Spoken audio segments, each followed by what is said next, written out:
Dr. James Bergida it says a visiting assistant professor. I don't know if that's correct, but a visiting assistant professor in the Department of Political Science and Economics at Christendom College in Front Royal, Virginia. He earned his Bachelor of Arts from Christendom College, followed by a Master of Philosophy and a Doctorate in Philosophy from the University of Oxford. In addition to his role at Christendom College, Dr. Bergida serves as a Junior Research Fellow at Blackfriars Hall at the University of Oxford. His research interests encompass business and political ethics, Catholic social teaching, early Christian social thought, and Islamic economics. He has published work on the Catholic approach to private property and is completing a book on ethics and interest-based financing. He's also a member of several academic societies, including the Academy of Management, American Academy of Religion, and Society for Business Ethics. Dr. Bergida interned at the U.S. Department of Justice, working in real estate and agriculture, and served as the chairman of the Northern Valley Young Republicans. In 2021, he led a grassroots team of staff and volunteers to flip the City of Chesapeake for Glenn Youngkin. In 2023, he entered the political arena as a Republican candidate for Virginia's State Senate District 1. His campaign emphasized issues such as local control over train operations, infrastructure to reduce traffic on I-81, opposition to abortion with no exceptions, increased funding for adoption agencies, and support for government-funded vouchers for private, charter, and religious schools. Some of it's accurate. I can quibble with this some and of it's that, not true. But some of it's, well, there's some technicalities and a few things are out of date. But actually, I'm quite impressed. Yeah, I'm quite impressed. And I didn't change anything grammatically. Yeah. Like that's what it typed up. Oh, wow. So then I did a couple of quick searches, and I was like, is he a visiting assistant professor? What is the difference between that? So I guess it's accurate. Yeah. So when something says visiting, basically what that means is the length of your contract. Okay. So whether you're a permanent staff or not. So you can have someone who's a visiting professor. It could be on a 3-year contract, 4-year contract. I'm on a 1-year contract because basically my predecessor, what happened is he left midway through the year. So you can't do a full job search. And so usually you don't have to have the same sort of hiring process. So it's almost like a substitute teacher, but on steroids? I guess not, because you're actually full-time. You are full-time. So basically what it does is it gives the department a longer time to do like the full search. Okay. So, I'm actually one of the finalists for the permanent position. So that'll come up actually next month. Nice. So that's kind of exciting. And is that peer/student feedback, or primarily? A lot of it's peer. There are some student feedback. It's also, president, vice president for academic affairs. Nice. So you've been taking them out, wining and dining them. Yeah, right. Yeah. No, I think it's one meeting after another, and they wine and dine me. So that's actually quite nice. Yeah, that is nice. I remember, I don't know if this is a year ago. You've been at Christendom a full year now? No. Or not quite? I was working at Christendom part-time since 2021.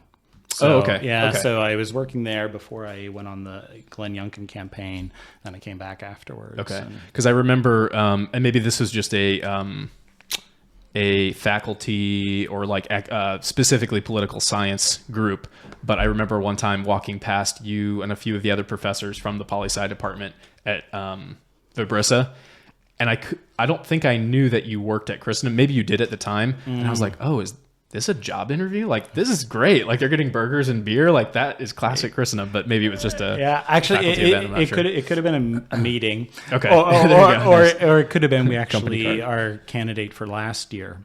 We had another full job search last year, so we've done it 2 years in a row now. So I think if it was Vibrissa, I think I'd remember that evening. And I think it was actually a job interview, but it wasn't for me. Okay. Yeah, there may have been someone there that I didn't recognize, but I know the political science department has changed a lot since I was there. It has. And that was only 2 years ago. I mean, there's two people that are still there. But like Dr. Burns left, Dr. Bruto's not there anymore. And then we had like 3, I don't know if they were adjuncts there already. Nope. Yeah, they weren't there. So Dr. Burznick's the only one who's full-time who would have been there when we were there. Okay. Yeah. I mean, there were, I think the way that the department's set up, at least at Christendom, there are a lot of, I don't know if they're adjunct or assistant, but they'll teach like one class per semester. And that's either to cover a gap, or they're doing kind of like, they're in graduate school still, and that's their class that they're teaching, like economics, or I think there was another one maybe on like Islam, but they weren't full-time faculty. That was the only class they taught. Yeah, So- Professor Madden, for instance, has been doing that sure. for years Yeah. because he's got his own career elsewhere, and so that's also a way that's really ideally your adjuncts will come from sort of that sort of sector. They have something to give, they want to teach, but they have another career. Okay. So that's sort of the ideal scenario, but also I was actually with a friend the other day, and he's looking more to do on the research side. But in the U.S. universities, they want you to have some teaching background. I was like, Jim, just take on, Just do that, yeah. just adjunct for a semester, do a class, something you're a specialist in, and then you have that on your CV. Right. I mean, worst case scenario, you just lecture for an hour, get some experience, and then go really easy on the grading. Like if that's not his passion and he just wants to read, just like let the students read, test them, give them a paper, but like Well, you want good student reviews, right? well, So, I mean that, but also Yeah. like if you're not looking into teaching as a career and you want to just do the research side, then I bet there's probably a way to do that where it's like, I'm still teaching, like they're still learning, they're still taking a test, but also this is like once a week or maybe twice a week, and it's a required economic class for political science. Like Something I've realized in reading a number of books that were based off of courses is that often you'll find in the acknowledgments, the writer will say, I'd like to, thank my students. I've been teaching this for whatever number of years, and I've learned so much about my topic because of their questions. I've re-examined things. And I found that too. So when I first came on at Christendom, there wasn't a plan to stay at Christendom. I had some other things going, and I taught a course in early Christian social thought.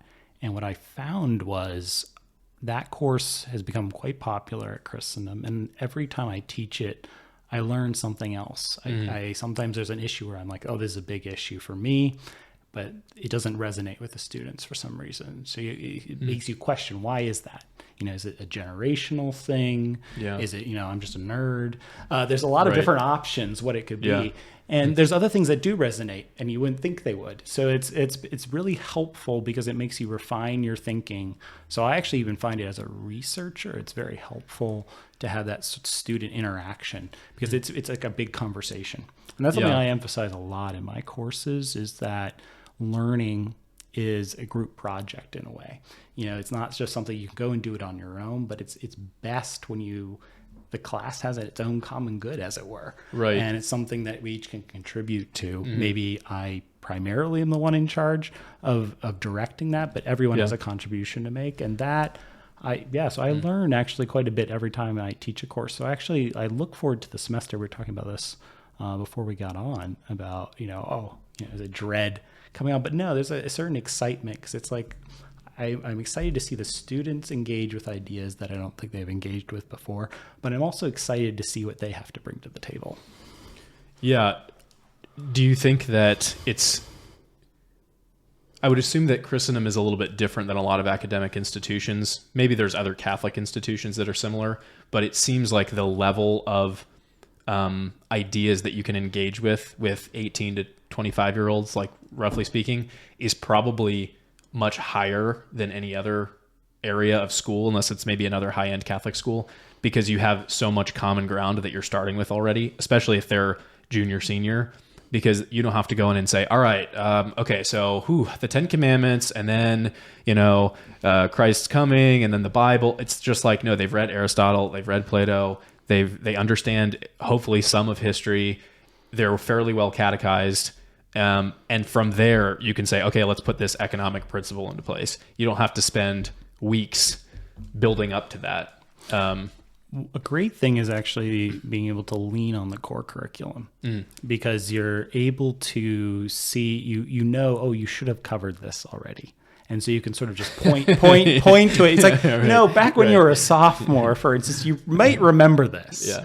And that's quite... You find out who really spark noted. who really spark noted. Yeah, exactly. Yeah. But, often learning is through multiple passes. So I'm like, maybe you didn't learn it sophomore year, but we can do it now. And so that actually is helpful, is that you can usually presume a certain basic set of knowledge. And that is helpful. There are certain disciplines that it's trickier to teach. So for instance, I have found in teaching macroeconomics, and I presume it will be the same in teaching microeconomics this coming semester, is mathematics is not one of our strong suits generally. Yeah. And so that's something that is, I can't presume. So, Sure. so some people are excellent mathematicians, and so they're quite impressive. So there's a different sets. So there's different strengths. But yeah, I do really appreciate being able to lean on our core curriculum and seeing what the students can bring to bear and saying, listen, okay, here's an idea. How do you integrate that with what you already know? Yeah, I think I definitely saw that when I went through the requirements for political science, because macro and microeconomics, I was like, wow, some of this math I have never come across, because it's like statistics but kind of higher level, at least not that we're being asked to like write out our work, but just to even understand the concept of what they're trying to do. I was like, this is a lot more than I ever learned. And so I had to like really push myself to figure out what was going on. But on the flip side, with Madden and with some of the other professors, they're talking about what's going on in politics right now. They're talking about podcasters and TV hosts and political personalities and senators. And I was like, I know all of this. Like, this is easy. And then other people in the class who weren't as politically minded were like totally lost. And they're like, the Daily Wire, the Heritage Institute, like they didn't know anything about them. And I was like, oh. So it was just interesting to see that gap in some of my classmates who were like really smart, could nail the mathematics, understood the theory, but like in reality, they couldn't tell you who's head of the economic forum, or they couldn't tell you what capitalism really is, or any of that. And for me, I was like, oh, I understand the kind of the larger picture. I just don't get the actual theory, or like I haven't really studied the theory part yet. So it was neat to see the kind of the two halves. Yeah, there's so many different strengths. I had one student this semester who was talking about he was making mead at home over break.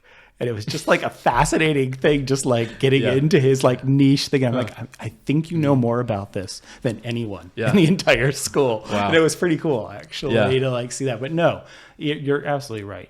Different students bring different strengths, and sometimes it's in the same course. There'll be a certain module where someone will really shine. And they'd be like, wow. And, there's often a story to that. Why are they like, interested in this? Why, where is their interest in that thing? And so that's fun to see. And there's some who come to it not knowing it all, but they're open to listening and they really engage, and they like, man, this isn't something I necessarily thought I would be interested in, but it's a requirement of the major. And so they take it and they're like, this was really helpful. It opened my eyes to see the world in a different way. Is it weird to teach at a school that you attended as a student? Because I could see if you went to Christendom 20 years ago and then taught at a few places, and then Christendom was like almost like a retirement plan. Like, I teach a class or two and I kind of putz around, and I could see that being fun and not really as challenging. But is it challenging to be somewhere that you almost feel like maybe there's, I think I would feel if I came back as soon as you did to teach, that there's like not enough of an age gap between me and the students, or that I'm like, still kind of thinking about things in the way that students would think about things. Like, oh, I'm not a professor. Like, what am I doing? My creaking bones remind me that there's a real age gap. That's all you need. Yeah, no. But what is, especially the first year teaching, it was interesting being on the other side of the lectern. You're like, I remember, that was my seat right there. Right. So that was kind of fun. And it was also interesting when you had students, you're like, oh, I think I know your older siblings. Yeah, I bet that is fun. So that is kind of fun. And, every semester I'm like, oh yeah, I know your uncle, I think, or aunt. You kind of go through the list. So that's always fun. But yeah, no, I would say it's been actually surprisingly easier than I would have thought. Okay. To slide on to the other side. I mean, it definitely was a bit weird having some of my mentors when I was at Christendom now become colleagues. That was definitely a growth there. Yeah. But also exciting, and to be able to engage with them. And so that's been a real gift, being back and being able to see them in a different light, and also reevaluate my time as a student. Being able to think about, oh, I bet this is how the professors I was with thought about sort of the college when I was there, I wonder how they thought about this event that happened, while I was there, because I saw it through a student's eyes, and now I see it through a faculty member's eyes, and so that's been great. But no, I mean, we've got some great people working at Christendom now. So it's exciting to see where things are going, especially with our new president, and all the things that are going on with that. So it's been an exciting new year. Sure. But yeah, it's been a very good and blessed thing to be, back on campus. But yeah, it definitely was strange at first. But I guess strangely enough, it's kind of just eased into it, and it's actually not. You did probably come in at at the right time. If it was weird, just because if you joined the school and everything was more or less status quo, it might feel weird. But like we were saying earlier, a lot of the professors in that department have moved on or teaching at other schools. So there's a lot of new faculty in that department. And so you've got a lot of new blood. So that probably feels like less of, I'm joining the 5 teachers that taught me, and there's one left, but like the rest of us are kind of new. Not to mention you have new president, a couple different people in leadership. And so, yeah, I mean, I guess in some sense, it probably feels like a little bit of a different school, not in a bad way, but just the status quo probably has been, especially with O'Donnell being there for so long, that, you change the president and they try to keep things the same, but like things are going to be a little bit different. For sure. Exciting. I mean, it is so much is familiar though, too. So in some ways that's great. It makes it feel so much easier, to be on campus. And so, I'm enjoying it. And we got the new chapel now too. So like, that's a big change, big change. Yeah, so, totally. Yeah. I know it's, I think that some of the newer professors probably don't realize how long some of the professors, like Cutterback, he was on the show last year, and like when he introduced himself, we were like, hey, give us a little bio. And he said something about like teaching for more than a quarter of a century at Christendom. And it's like the amount of change he's seen from being a student, going to graduate school, and then teaching for 26 years is a wild shift with all the new buildings and all the new teachers and all the, the growing campus population.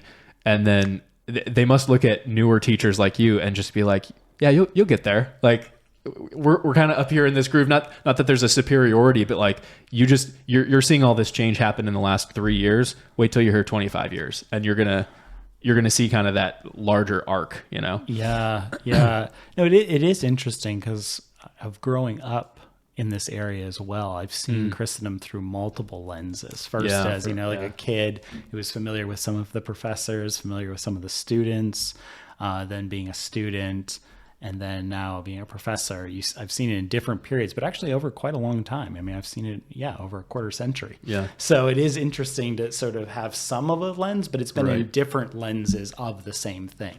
And that's been, fascinating.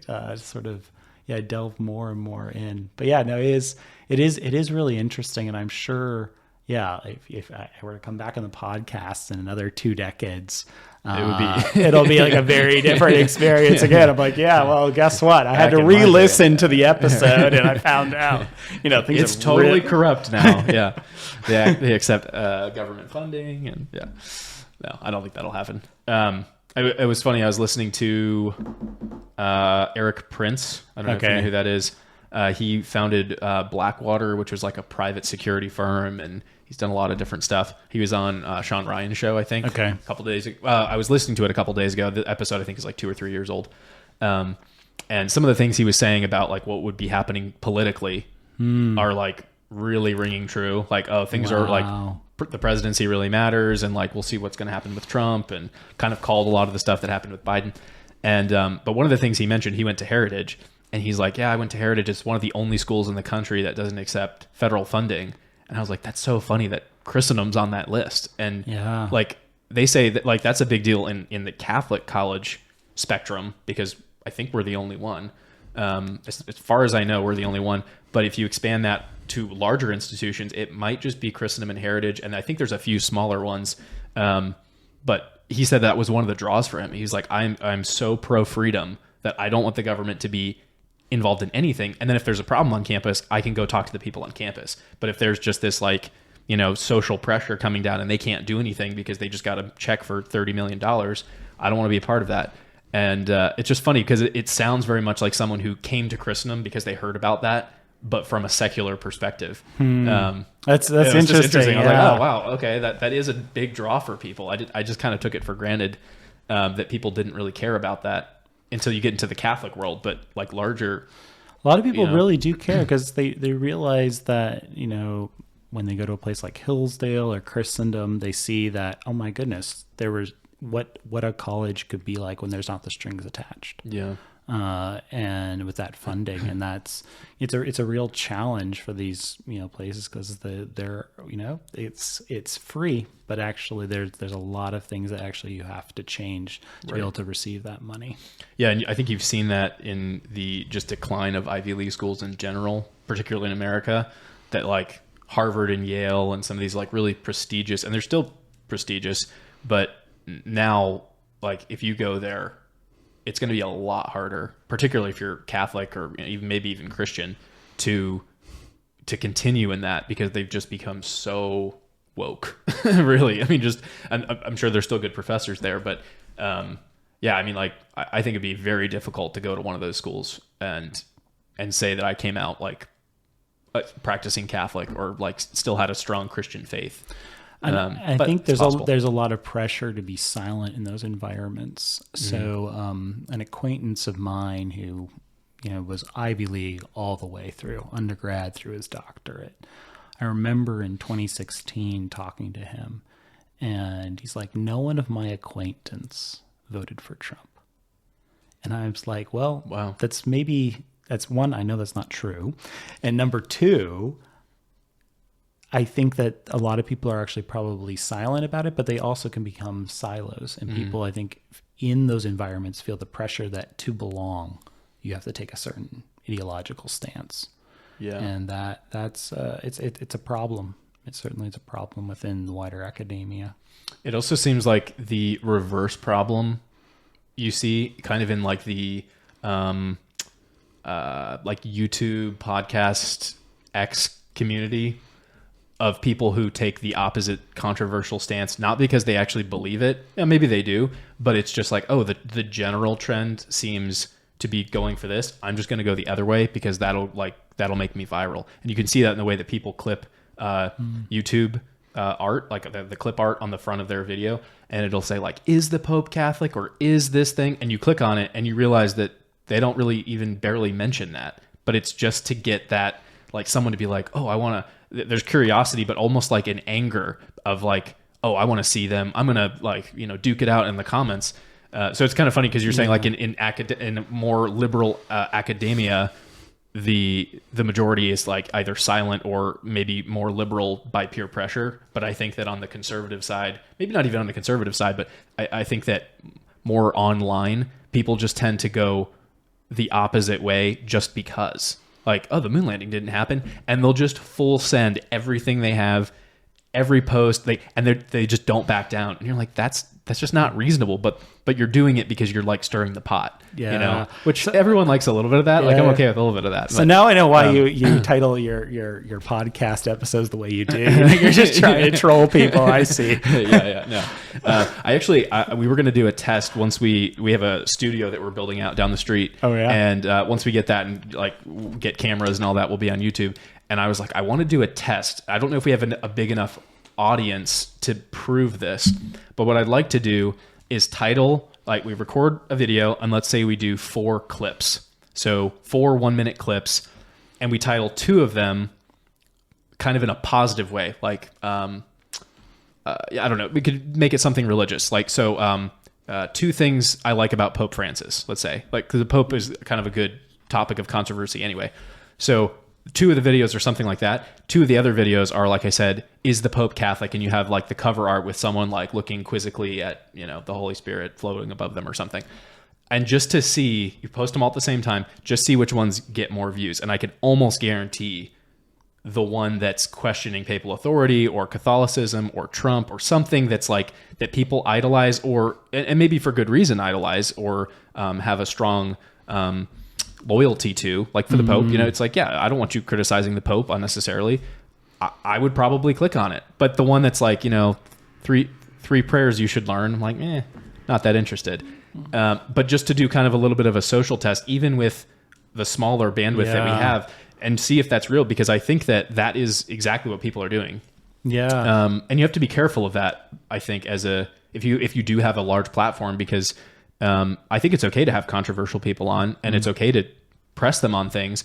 And it's even okay to title it in a way that makes it interesting.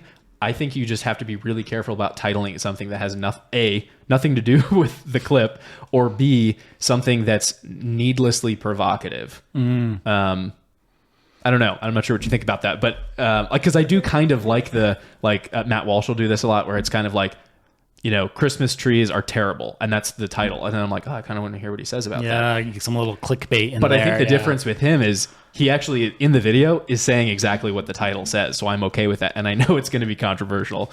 I don't know. It's interesting. That's not an area, obviously, of my expertise, but it is fascinating. But it is fascinating, the things that you like, even though you're like, it's clickbait. It's clickbait, but you still like, I want to. It gets you. It gets you. But I also think this is true in politics too, right? Certainly, yeah. I mean, we've seen this with the Pete Hegseth hearings, especially. All of the questions have very little substance. A few of them did, but even the way that they're asking them, and I actually went onto some of those senators' social media afterwards just to see, and they're posting clips of the most quote unquote viral moments. Were you unfaithful to your wife? I've repented with God, and I've done this and that. Okay, that sounds like a no. And then it's like there's 30 more minutes of conversation where he substantiates it and backs it up, and presents a bigger picture of what's going on. But that little clip is what they post. And it seems like a lot of senators, you see in their questioning, it's all about how it's going to sound on social media, because they know no one's going to listen to the 3-hour hearing. And so they're just trying to get a soundbite in. And it's really frustrating to people who do listen to the whole thing. It is. You're like, that's terrible. It is super frustrating. Or you'll have them say, as I said from the floor. And have you ever sat in the gallery of the House? No.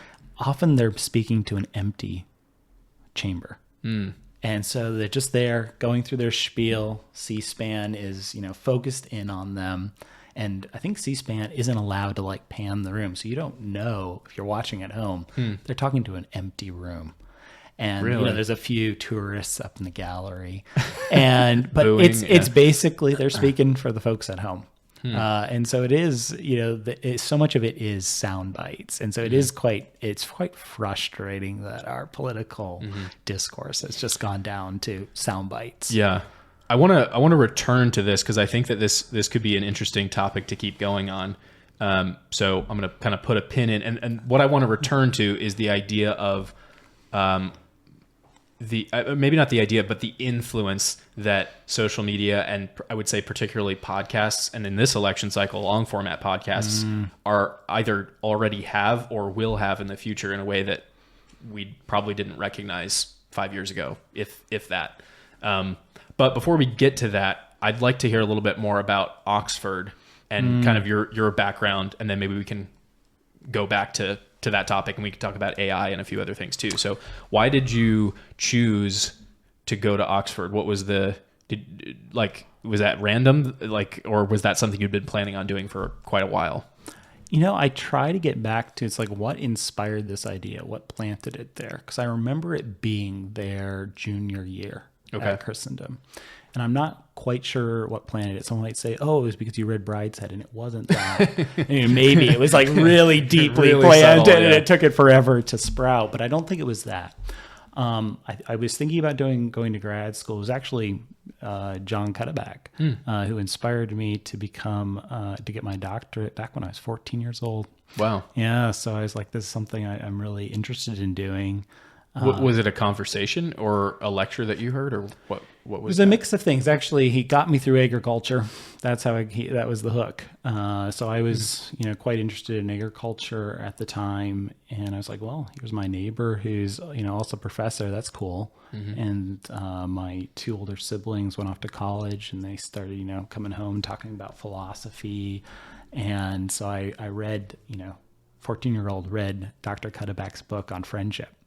And that sort of introduced me to Aristotle, and and I was like, friendship's cool. It seemed like an easy a way in. Little did I know it was a trap. But that sort of inspired me to say, okay, I actually want to go get a doctorate someday and become a professor. And so while I was at Christendom, different friends also have that aspiration to get their doctorates. And, they're talking about different places to go. And I really loved conversation, I realized. And I was like, where can I actually go where I would have that? And Oxford is based on a tutorial system. So for a lot of the teaching that happens for undergrads, but also when you're getting your master's, is in a group of one-on-one, one professor, two students. And often what you're doing is you're reading a lot of works that have been assigned to you. You write an essay, you bring it in. Sometimes you have to actually read it in front of your, they call it your tut partner, your tutorial partner and the professor, and there'll be comments back and forth as you're like going through it. So you might get stopped and say, what do you mean by that? Or tell me about this. And so it's a way of learning that is done. And I thought, I really like the idea of doing this research, and I like the idea of having this one-on-one interaction. So that really attracted me to Oxford. And so that was an aspiration, but I knew I wanted a break. I was like, I want to actually get, in the real world for a little bit. So for a couple of years, for the first year out, I had been working for my dad's real estate company while I was an undergrad. So I was like, okay, I'm going to go into real estate for a year or two and then try to go to grad school. During that time, I also had the internship at the Justice Department. So that was also a great experience. And I've been thinking maybe I'll become a lawyer. So there was a little bit of wobbling on the idea of becoming a professor. And that was a great experience. I mean, I would suggest it to anyone if they can get a chance to intern in the federal government. It really opens your eyes. But did that make you want to like come back and work there, or was that like an eye-opening, like maybe more along the lines of, I'm glad I didn't waste my time becoming a lawyer and pursuing this because this is not what I thought it was? Yeah, I mean it's a small test. I loved a lot about it. Still thought about being a lawyer. Even after going to Oxford, because I'll get to that, but it's broken down where you actually get accepted to the master's program, and then you separately apply to the doctoral program, which is very different from how it's done in the States, where usually you apply, you do the master's on the way to the doctorate, and it's one program. In Oxford, it's split. So there's an easy way out. If you're halfway through, you get your master's, like, okay, I'm out of here. And I've known some who have done that. They said, actually, I'm going to go get my JD. Instead, it's great. I got a master's, and I'll just, so I thought about that too with some of my friends, actually. We thought, we're thinking of maybe doing law. So it was a process, but it definitely gave me good data.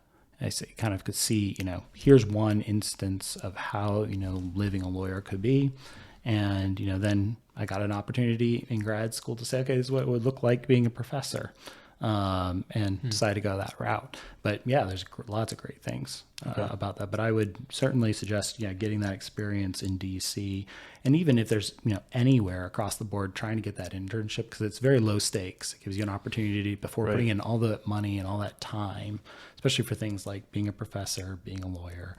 I'm actually speaking for the careers, one of these forums at Christendom soon about what is it like, pursuing this. I'm going to tell students, really try to get some idea that you really want to do this first, because it's a lot of years, it's a lot of time, there's a lot of sacrifice involved. So try to get some of that, background knowledge before you just jump.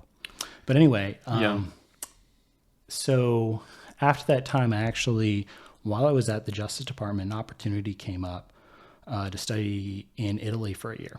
So I did that, and I thought, this is actually, Christendom's not very well known. I want to go to Oxford at good grades. So that was all fine. But it's like, you got to have something else, something extra. So I got this scholarship, studied in Rome for a year with another Christendom grad, Peter Donahue, great guy, and he ended up becoming a lawyer, which is kind of funny. There you go. So we did that, and while I was there, I connected with some friends from back here. It was actually, I think, for Thanksgiving. And one of them's like, actually, I did my doctor in Oxford. She had done it in English, I think. She's like, one of my good friends, I think you should talk to him. He's working actually for the Vatican. So I got... his name is Francis. No. Yeah, you're right. No, a little bit before then. Okay. But so I went to dinner. It was interesting. I often tell people this. It's like Washington and Rome remind me of each other a lot.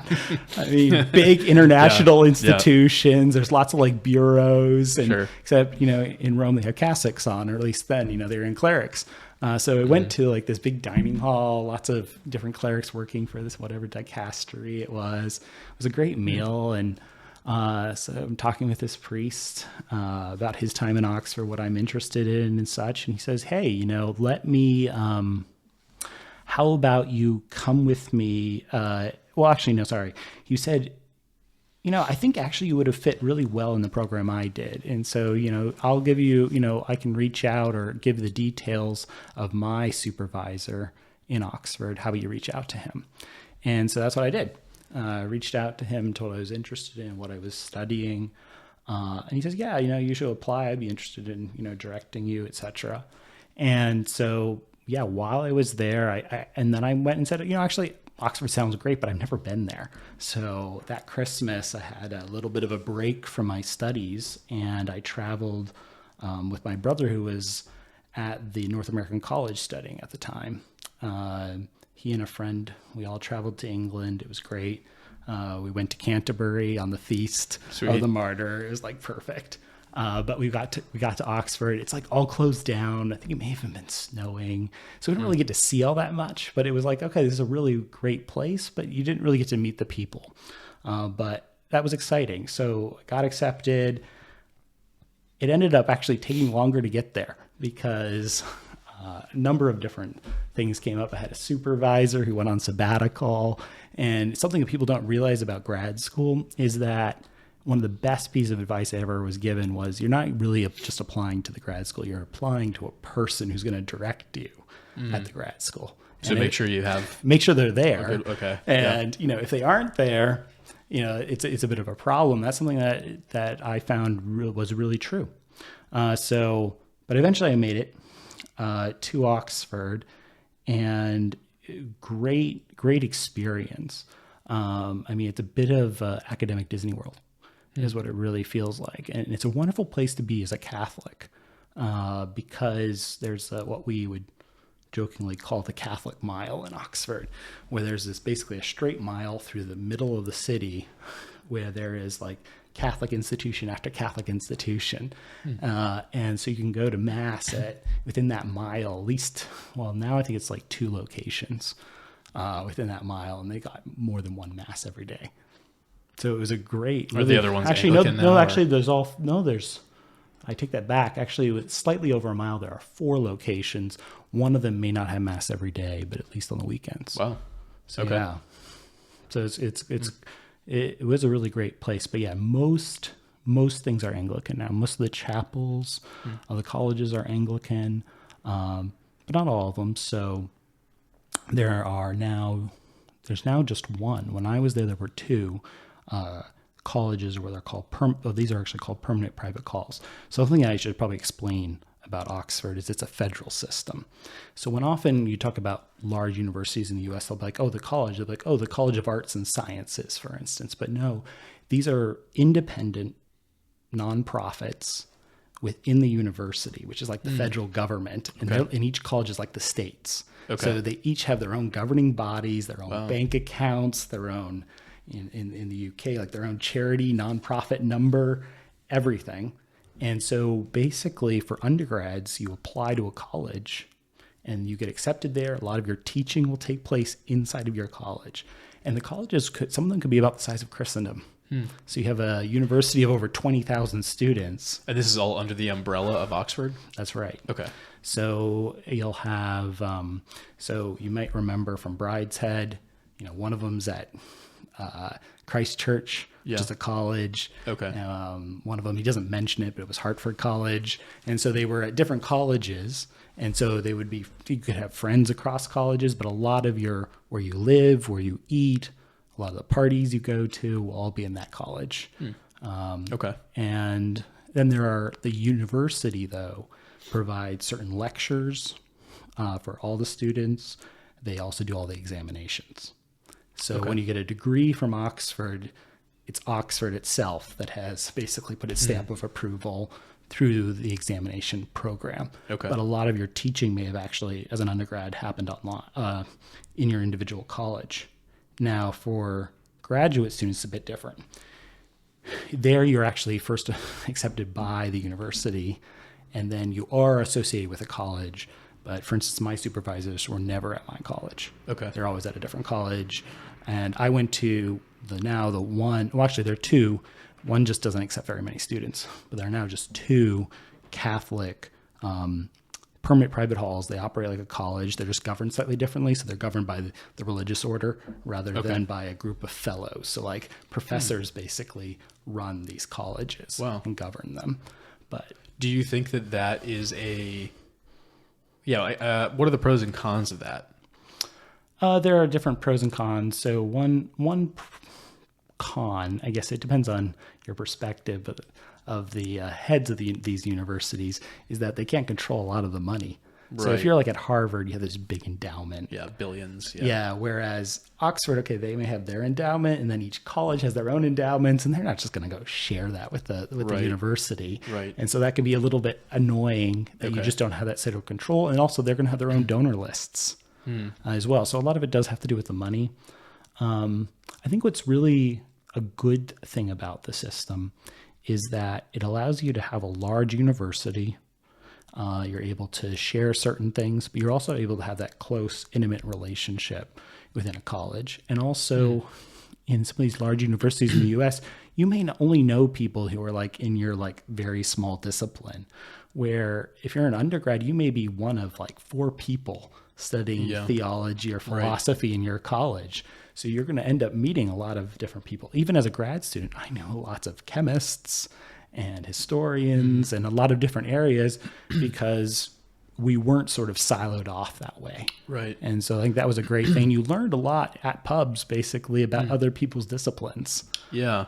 It almost seems like the way to think about it, at least for someone who either is a Christendom student or just went to maybe a smaller college, it's almost like the dorms, right? Where there's a community in the dorms.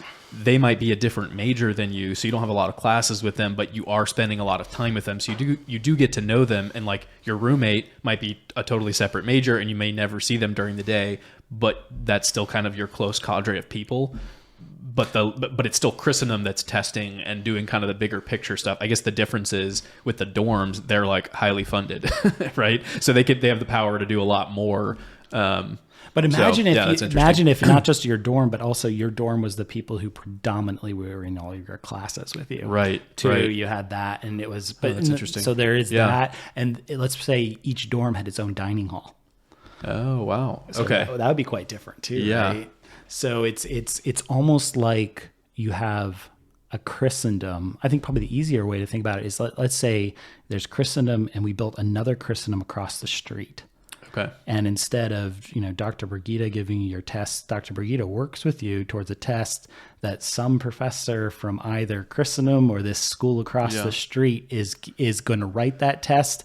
And he or she is probably also preparing students to take that test. And so we're sort of... And then you're going to all go together with these students who you might not see on a daily basis, but, they're around, they're just across the street. That's an oddity to think about a professor giving you a test that you haven't studied under. It's going back to our earlier part of the conversation, you said, how, what's it like coming back to Christendom? I was in that system for long enough that actually I found it the other way hard. I actually found that I actually really liked being in a system where I felt like I and my professor were both working towards the exact same thing. Yeah. So it's almost like you're working with the smart kid in class to get a good grade. Well, you could look at it because he's not grading you, right? But so it's like they're not grading you. So in a sense, it also is like, I'm there. We're both working towards this. You're the one who has to be. So you felt more like a coach and player relationship with your professors, which I really liked that setup.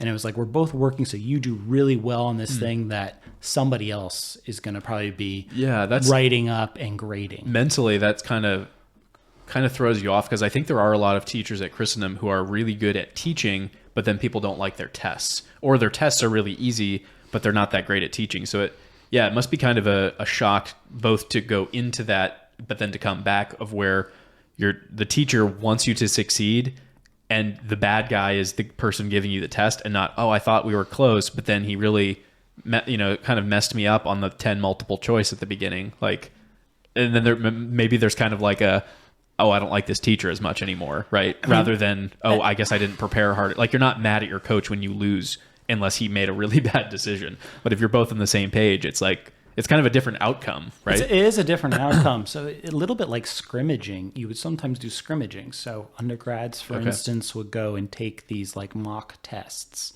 that their professors would grade.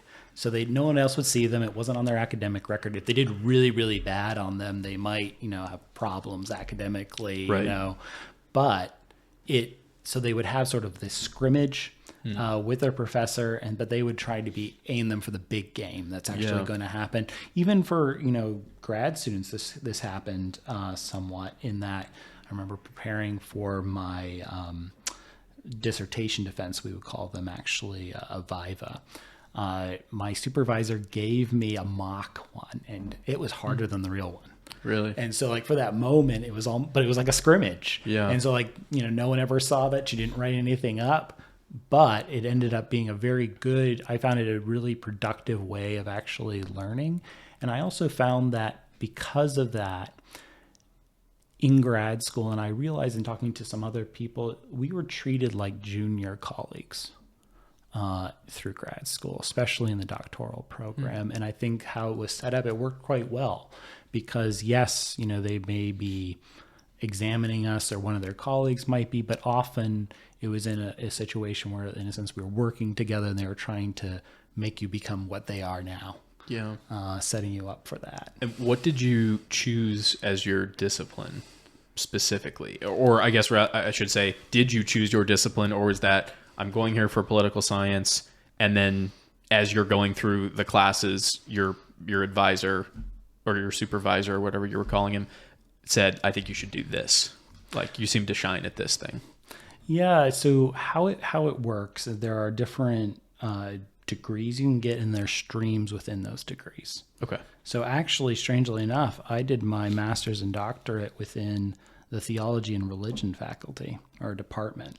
Okay. And so I was always been interested in economic type areas. So that's something I worked on as an undergraduate. I worked on intention in economics when I was at Christendom, and I actually did in the philosophy department. So I'm a recovering philosopher, I like to joke. But there was an opportunity to work under my supervisor, Mark Edwards, and he was a specialist in patristics, so the early church fathers.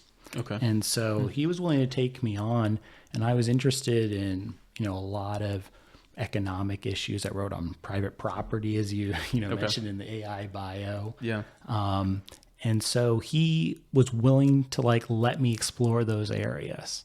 So some of it was, there's some give and take. Okay, here's what I can contribute. Here's what I can't contribute. And so he allowed me to do that. So there was some freedom. There were certain exams I had to take. So, there was a sense, the segmentation of my written work that I had to present and the examinations I had to take. And those you had some choice. So, you talk about it. They might give you some indicators. Okay, you'd probably, this substream, you probably should be taking these examinations or these ones. But yes, there was a certain amount of freedom, but when you're in the course, there's certain things you have to do and there's certain things you're free to do. And so I took advantage of that, and then, as I mentioned, there's a different application you have to do for the doctorate. So at that point, you really do have to propose what you're going to be researching on. And so then you find that for yourself, but you also are looking out and saying, if I want to stay here or go somewhere else, is there someone available there? You're applying for the person. Okay. Or it could be, their department has this expertise. So it could have been this person or that person I'll work with. So that was, so there was, some selection has to go on. And you also think about funding. Will I get funded to do this project or not? And so there's a lot of different considerations you make in that process. And so I actually got accepted to 3 institutions for the doctorate, but I decided to stay at Oxford. In the end, it was a great place to study. But, I basically proposed similar projects to 3 different universities, and each was interested. I changed a little bit depending on what I thought would be best with the people who were available there. What was the kind of general project? Yeah. The general project was on, I guess you could say, financial ethics, in particular looking at a comparison of some ideas within Islam and Christianity. Wow. Yeah. Okay. I'm trying to think of specific like questions that are specific to that. The first part, like ethics within economics, I feel like there are so many different things going on right now that can be applicable to. I guess it depends on how specific you were. Like I know a big thing right now. What is the group? We talked about this like 3 episodes ago. There's a group in Steubenville. You probably have heard of them. Mark Barnes is one of them. Jacob Imam. I know Jacob. Of course, right. Oxford, of course. I know New Mark Polity. too, That's the well. group. Yeah. New Polity, and they've done a few things on. I think they had Trent Horn on, and they debated like the is it ethical to like invest and be making interest on investments, or can you charge if you're giving a loan to someone? Can you charge interest and things like that? Which we don't have to get into necessarily, but incidentally, Jacob and I had the same doctoral supervisor. Oh, okay. Yeah. Okay. Yeah. So he actually inherited my scholarship after I was finished with it. Oh, wow. Yeah. Okay. Yeah, he's a really neat guy. I actually met him. His wife is really good friends with someone who I grew up with. She's a little bit older than me. So they got married in Front Royal, and they asked me to bartend. And he is sort of involved with some brewery project up there. Yeah. And so he brought beer down. And so the whole night I'm bartending, and I was like, oh, he's a cool guy, Steubenville. And then right at the end of the night, like we're cleaning up, and I was like, he's a really nice guy. 'Cause he would just come up and check on the bar. And I was like, he's a really nice guy. Like I should talk to him, but I don't want to interrupt because, he's celebrating a wedding with one of his best friends, and I'm the bartender. Like he's like the definition of gregarious. Yeah, absolutely. And so there were a few guys there that, because I think we were just doing beer and wine, and there were a few people there that were like, do you have any whiskey? Do you have any? And I was like, sorry, I don't have anything. But then later in the night, someone came up. I think it was one of his friends. It was like, oh, we've got some good stuff in the car. So they brought it and kind of stuffed it under the bar. And he's like, hey, if any of like these 3 or 4 people come up, this is for them. So then at the end of the night, I remember asking him, I think we talked for like 5 minutes, not very long at all. He told me he was a convert from Islam, which makes sense since his last name is Imam. We talked for a few minutes, but it was all very like, hey, how do you know our mutual friend? That was kind of the essence of it. Yeah. And then I think it was like probably a month or 2 later, he was on Pints with Aquinas. I was going to say. And I was like, I cannot believe that I didn't talk to him more. And I genuinely wanted to. So it wasn't like, oh, I felt bad that I like dissed him. And now it was like, no, I actually did want to talk to him. It just wasn't the right time and place. That's right. So then I started looking into him, and I was like, oh, the New Polity, and kind of stumbled across some of their stuff. So are you kind of in the same, since you studied under the same person, do you have some of those similar thoughts, or are you on the other, maybe not the other side, but do you differ? To be fair, I haven't read much of Jacob's writing recently, so it'd be unfair to say that's fine. Where we are. I mean I think his general thing, and this might not be him specifically, but I think they do argue that it's wrong to charge interest on a loan or to invest like in the stock market. I think in general, which as far as I'm aware, the Catholic position is, the little that I know about it is that you can't invest in immoral companies, but if you're investing in good companies and putting your money to good use and buying into the capitalistic system, I think on its face there aren't problems with that. I'm sure that gets pretty specific pretty quickly.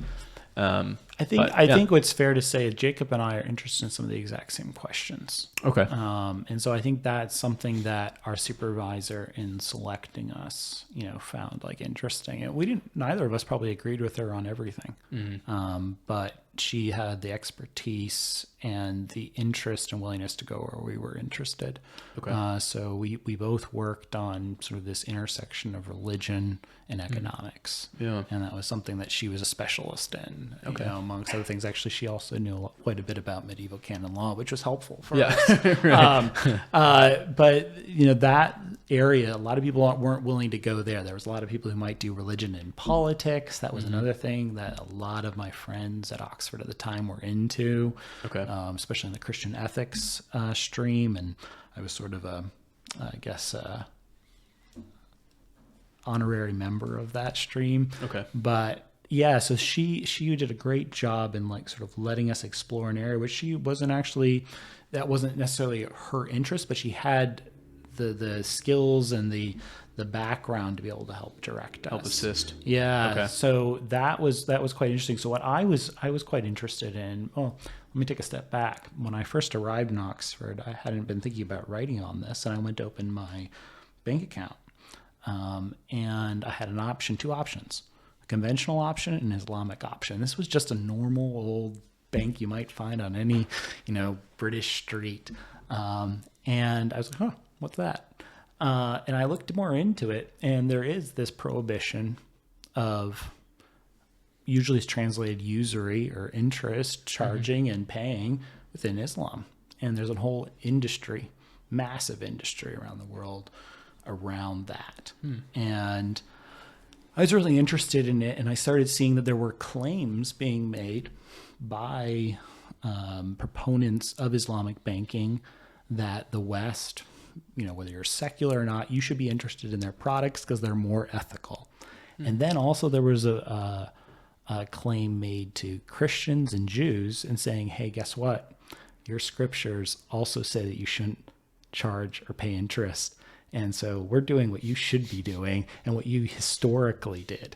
And so there was a little bit of kind of some virtue signaling terrorism. Yeah. Or at least there's trying to sort of poke Christian and Jewish consciences. Right. And also arguing on more of a secular level as well. And I found it very interesting. I said, actually, if religious people want to actually engage on it, this is a good place to start, because here we have one of the main religions of the world making claims and taking on conventional business and banking, and Christians are a little bit behind the curve on this. I mean, where you have these proponents calling out Christians as well, and so that intrigued me. I said, this is a good place in.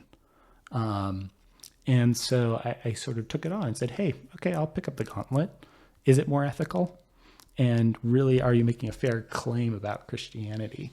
And it's a very complicated and very deep rabbit hole. And what you mean by that is you're saying is Islam taking the higher road, maybe not Islam, but proponents of this kind of ethical framework within Islam, they're saying, no, usury is wrong. We're not going to tolerate that. So we're going to start our own banks, start our own companies where we don't tolerate that.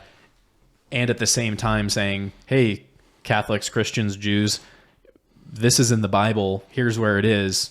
And you're doing nothing about it. Yeah. So shame on you. Pretty much. That's what that is the claim. I didn't realize that there was, now maybe this is why Jacob knows so much about it, or why, maybe it might even be why he's more of a proponent of it, because he was a convert. I can't speak to that. I'm not sure, but I think that's something, you probably even realized as I was explaining it, where it's I don't think the church has said no, so it's a green light, which is not always wrong. The church hasn't spoken on it. This is the conventional wisdom. This is what the church fathers say. This is what Aquinas says. There's some bishops that say this, but there's other bishops that say that, and it's kind of a gray area. And I think there's, maybe for better or worse, a lot of areas in Catholicism like that. And I think that that can be really neat, because you can disagree and have good reasons for disagreeing, but still say we're both Catholic, right? But it sounds like maybe for the more strict person in Islam, they might say, no, if you don't agree on this, you're not part of this group. There's no room for disagreement, which, I don't know, there's kind of there's a beauty in that, and we have that, but it's just on more important issues, right? Was Jesus divine? That type of stuff. But it is, what is fascinating, and something I do emphasize to students, and is that 1891, when Rerum Novarum came out, was not the first time the church ever spoke on economic matters. Right. Actually, there's a long tradition of that going all the way back to the fathers. But he was talking about the new things of, since the Industrial Revolution. And that's important to note. But there have been certain areas where we had over 1,500 years of the church talking about finances, talking about usury, and then sort of silence. over the last, well, a lot of it is in the last 500 years, but even after that period. So there's a lot to be at least re-examined. And I think the church has realized, okay, that there's a lot of instruments that have come up. We have better understanding about them.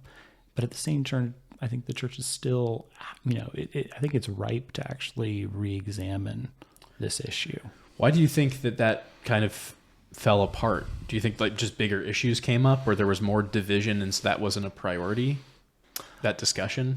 Yeah, I think there's been quite a bit of hesitancy saying, do we actually understand these more complicated, structures that weren't nearly as complicated,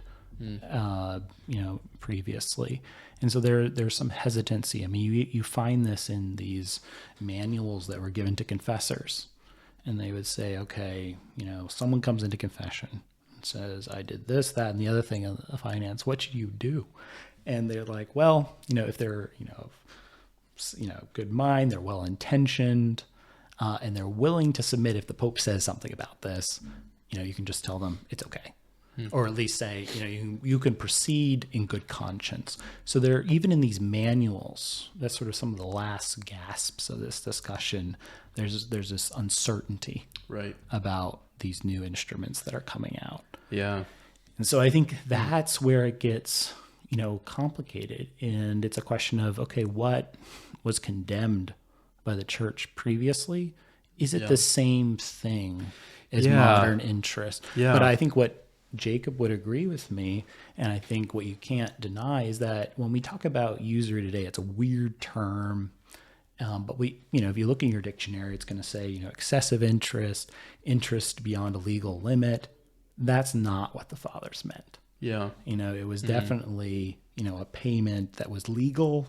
It wasn't seen necessarily as excessive during their time. But is there something else going on? Right. And so that's where I think there's a lot. That's where the rabbit hole is. Yeah. And I think that it is neat to see the Catholics that kind of, I don't know how divisive it actually is. Like, I don't know if people are they're not even cognizant falling of it away at from all. the church because of this. But like, yeah, I would say, at least on this issue, people don't even have an opinion. Like my initial opinion is, I think it's fine. I haven't heard anything against it.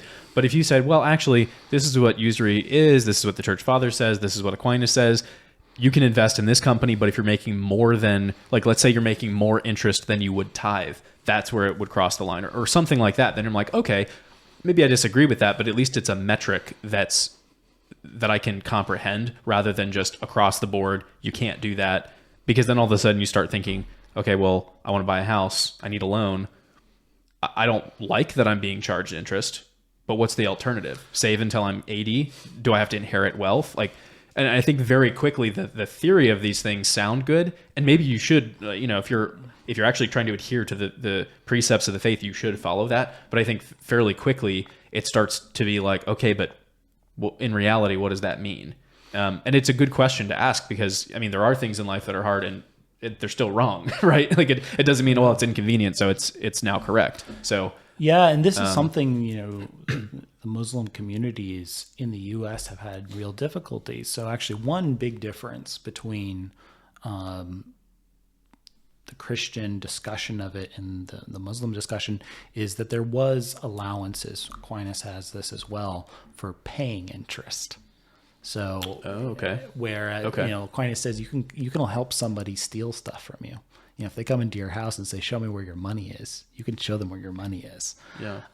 Whereas in Islam, they say you can't even just pay this. It's equally wrong to receive it or to pay it. So it's so very strict. Muslims sometimes were finding it difficult to buy a house, so they were stuck as renters perpetually. So a lot of these banks and institutions have found other ways of financing houses that don't run afoul of this prohibition. And so there is that challenge of actually integrating into, Western society because of this prohibition. So I think you're right to sort of put your finger on, this is hard.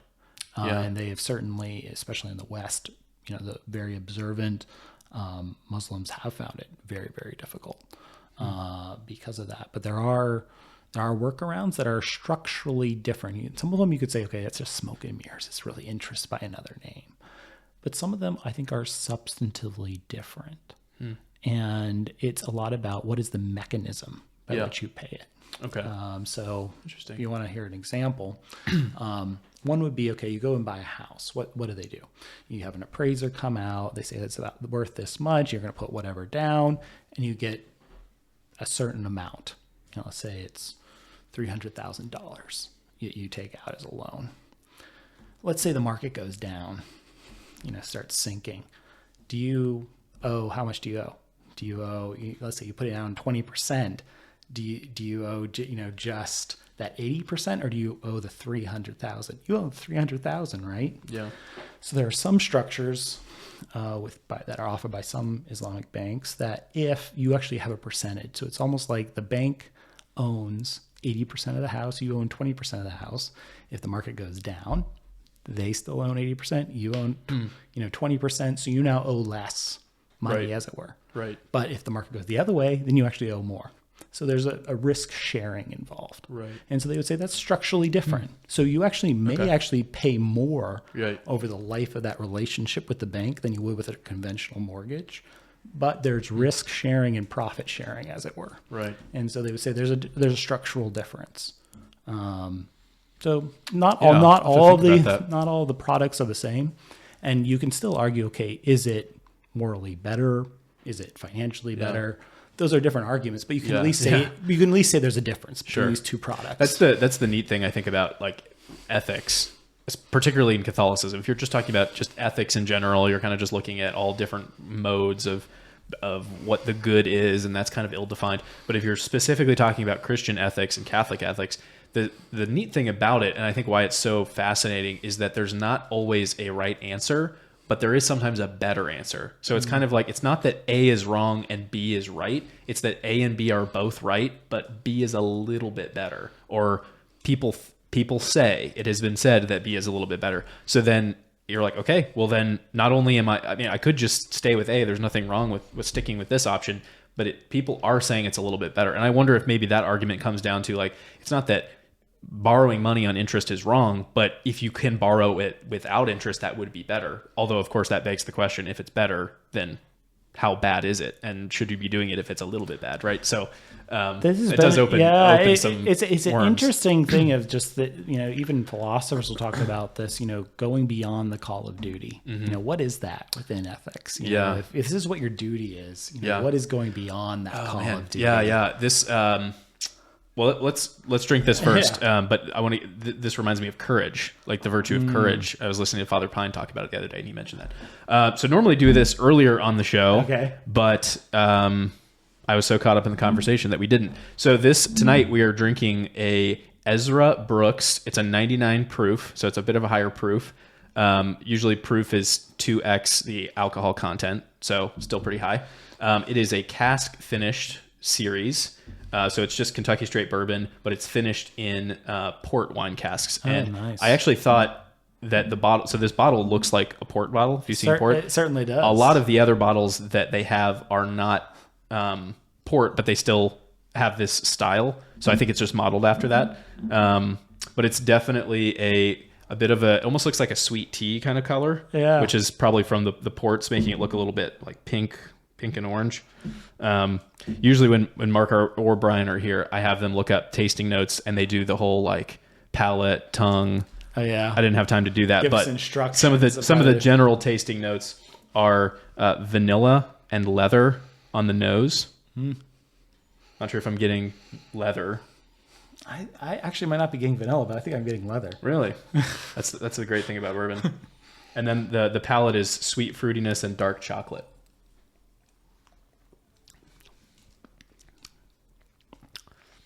Yeah. We've talked about different ways of doing tastings. I think it's fun to taste it and say what you think, because then if you're right or like it matches with the tasting notes, you feel justified. But other times it's better, and I think it's kind of good because it's unencumbered by what you think you should be tasting. Other times it's boring because you're like, I don't know, I'm getting like honey and vanilla again. It doesn't taste any different. Then you read the tasting notes and you're like, leather. I didn't really get that, but it's like, oh, leather. That's absolutely what it is. And sometimes the tasting notes like really nail it, and it makes you appreciate it more because they're kind of like pointing out a complexity that you glossed over. What I love about alcohol, there's all sorts of flavors, things you might never eat. Because it's on smell. Yeah. On smell, but other things though. But recently, I found them kind of merging. I saw this video of somebody making ice cream. Okay. With cedar wood. So they took the cedar wood. I actually just saw that today. Have you done this? Oh my gosh, this is so creepy. I'm now like, I need to try this. Yeah, it's following. It's like come to like Front Royal Men. I think. Yeah, just like Instagram is targeting everyone. They must know about ice cream made with wood. I don't know. Was it ice cream? I saw some video and he was like stirring heavy cream. Yeah, he's making ice cream. Yeah, with wood. Interesting. Yeah, no, I think that there's kind of this new era. It's probably just because most Americans have so much money and time, and because influencer culture is becoming a bigger thing, and because you can actually make money posting videos on TikTok. Like it's kind of insane, but then I think that pushes people to come up with new ideas, and even though it seems silly, it is pretty entrepreneurial. So I do commend people who stick with it. But yeah, I've been seeing a lot of stuff like that, like just not hey, it's day 35 of me brewing beer yet again. It's like, well, there's professional brewers. People have been doing this for years. You're not that different. It's cool. It's neat that you have a home setup, but you have videos like that like really go viral because you're like, wood in ice cream? But okay, but it emits a flavor because clearly it changes the flavor of bourbon. Right. Why would it not do that in ice cream? And who's to say that wood doesn't taste good? You wouldn't eat a piece of wood. Right. But if it's wood flavored, like how is that any different? I mean, we're doing this tonight. So. Yeah. So what I want is port cask flavored ice cream. That could be great. And then you pair it with something like this. So maybe we like have to chop up the cask and like boil it with heavy cream. We could do this on the podcast. See how it goes. Maybe I'll try it and bring it back in. Have them back. Are you getting any different notes on there? I still am getting the leather. Still getting the leather. Yeah. Okay. It's very sweet. I think I would have trouble drinking a lot of this. So I wonder what kind of port. Probably it's like a ruby red port. Yeah, if it's sweet. They probably don't tell you what kind of barrel it was in. But it definitely has that sweeter port taste. Yeah, it just says port wine casks. I could probably find it out, but yeah. Are you a port fan? I wouldn't. I've had it twice, and I have liked it once and disliked it once. And I think what was the contrast between the two times? The time that I didn't like it, it just was too sweet. And I think there is a spectrum with port of it being almost like chocolatey bitter, almost like I had someone describe it to me like the difference between milk chocolate and dark chocolate, but like dark chocolate, like 99% cacao, right? And so he's like, some people like the port where it's really sweet and you only have a little bit of it, but it's just like you have it after dinner. It's just a little bit. Other people, they like the really bitter kind, which made sense to me because when I tried the really sweet one, I didn't like it. The bitter one I liked, and I also like bitter dark chocolate. I don't know if those are necessarily connected, but it was just so sweet. It tasted like a liqueur, it's like very, something that needs to be sweet. mixed. It's very, very sweet. So I wasn't really a fan of it, but I'd like to try it in different contexts. I think if I had it with something that was more bitter, maybe with your dark chocolate. Yeah, with a dark chocolate, or I know a lot of people do port and cigars, and so you have like a really dry, warm cigar, and then you pair that with a sweet, cold port, and you've got those two contrasts. And you don't drink very much of it because most of your time you're puffing on your cigar and it's just kind of to like wet your tongue. I haven't tried that, but I do know that that's a big thing.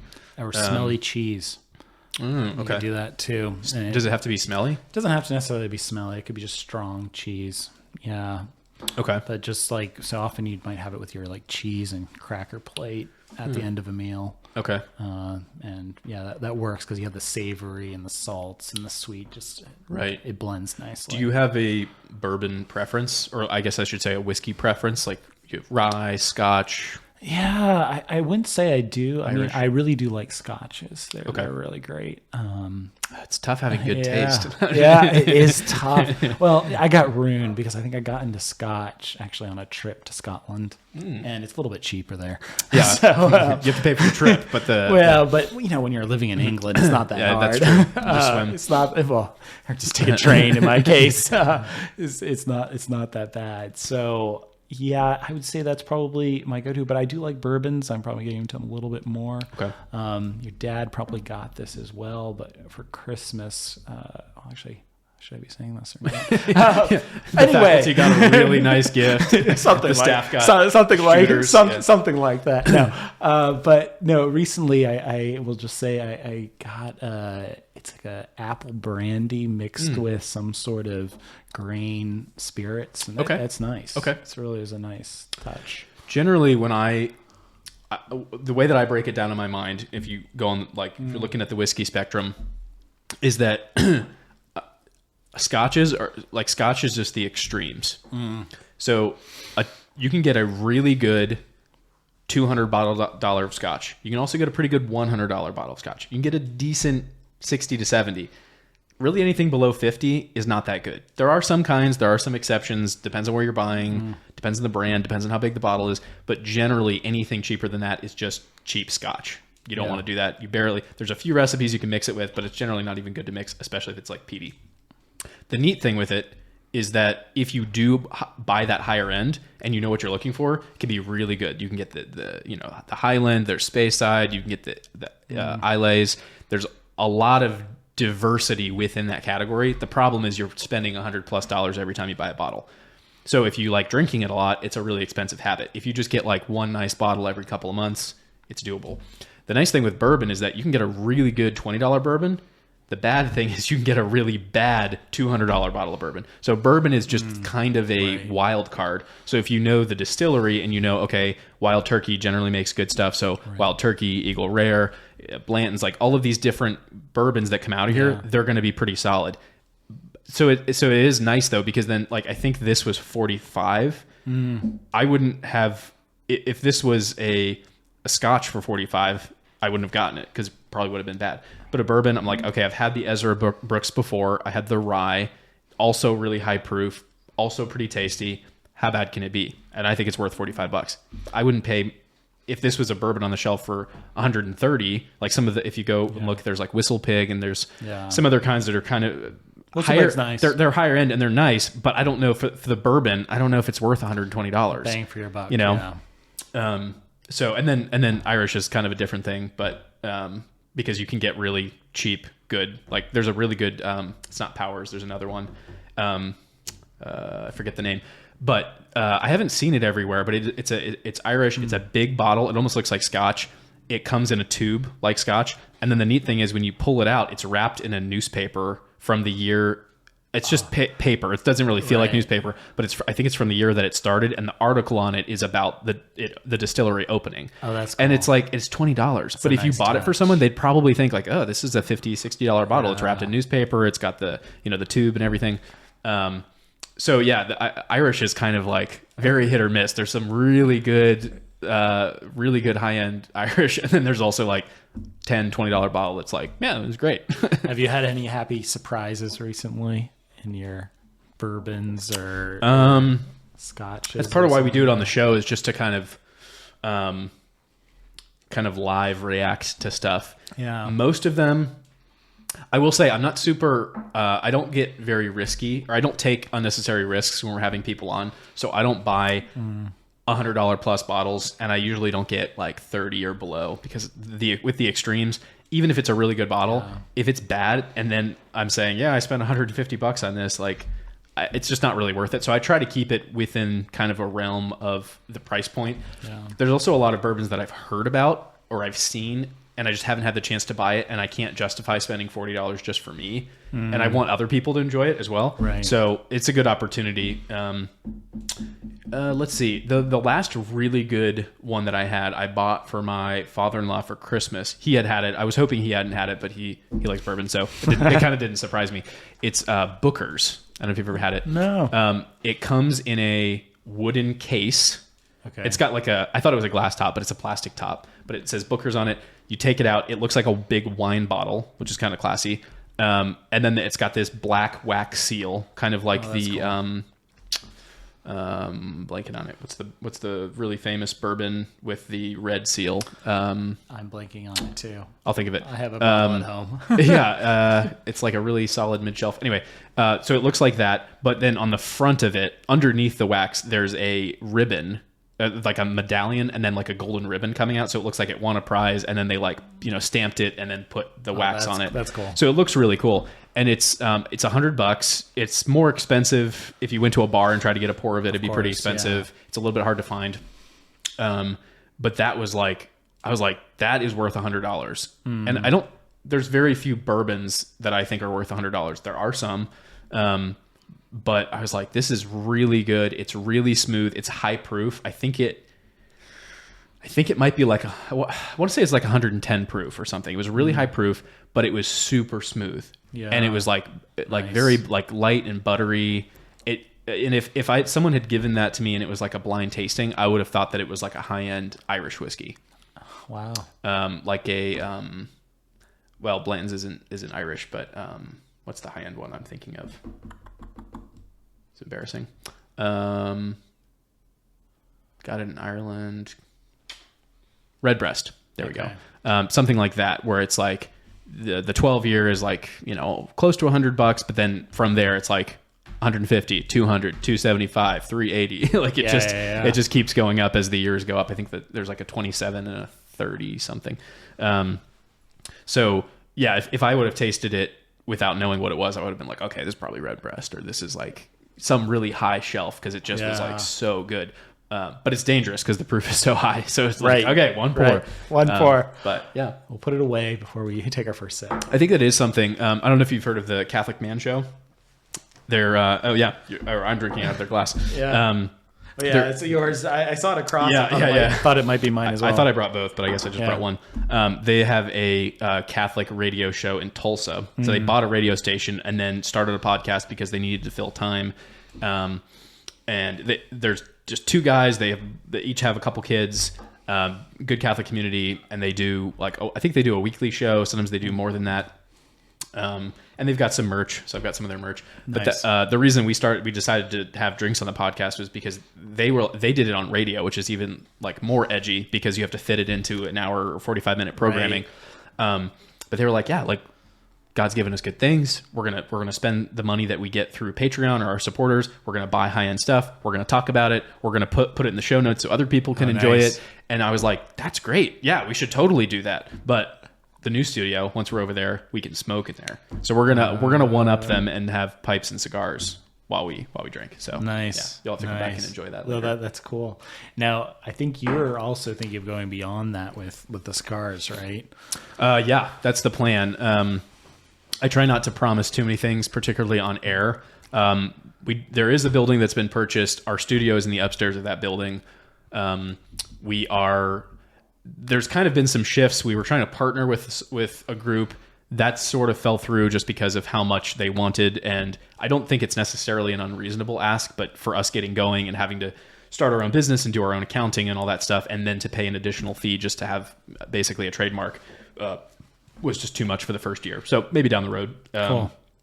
But yeah, that's the idea. And right now, I think there's a couple hurdles. One of them is ABC rules, because we want to have alcohol there, but we don't want to have a full bar. And usually, particularly in Virginia, if you have a full bar or anything close to a full bar, you also have to have food to counterbalance it, which means you have to have a kitchen that's up to code.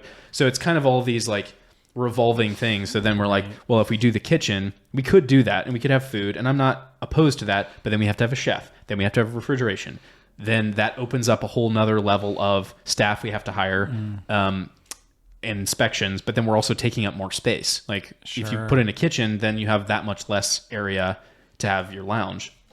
So I think it could still be successful without the alcohol and just the cigars. And Chesterton's up in Steubenville, I've been there a few times, and they don't have alcohol, but because it's Steubenville and there's like, it's a lawless town in many ways, people just like bring their own stuff and no one cares.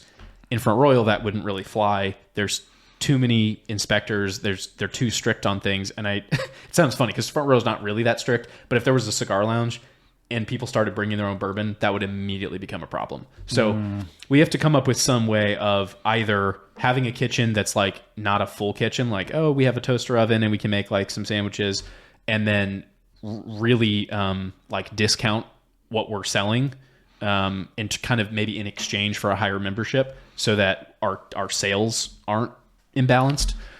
That's one way of doing it. Another way of doing it, I think there's a way kind of around the red tape with memberships where you have like kind of a private club. Part of the problem is that even if you have a liquor license and you do like a one-time event, like I'm a licensed bartender, I can do as many events as anyone wants. But if you're an institution, you can only have a certain amount of like licensed events that you can throw. Really? I don't know what the number is, but if it was like 50, we could do that. But I think it might be like 5 or 6. So then you're talking, okay, one event with liquor every other month. We could do that, and we can have a big speaker in and have 200 people show up. It's possible, but it would be kind of lame that one night every other month you can get liquor here, and otherwise you have to go somewhere else. So I don't know. We'll see what happens, but I think that there's jump through. Wow. Yeah, I think there's a need for it. I'm forgetting what podcast I was listening to, but they were talking about. Oh, maybe it was Pint. It may have been Pints with Aquinas. And I think it was a priest he was talking to about cigars. And the priest was saying that where he was from, there was a lounge that he would go to. And I don't think it was called a third place, but that's what he spoke. Like, that was kind of the light that he spoke about it. Because he's like, there's way too many people in our culture that have home and they have work. And church should be like another place that you go and find refuge, and you have kind of a community there. But he's like, but particularly for people who don't have that, you need another place. And unfortunately, that place is either a bad place or it's just like a sports bar.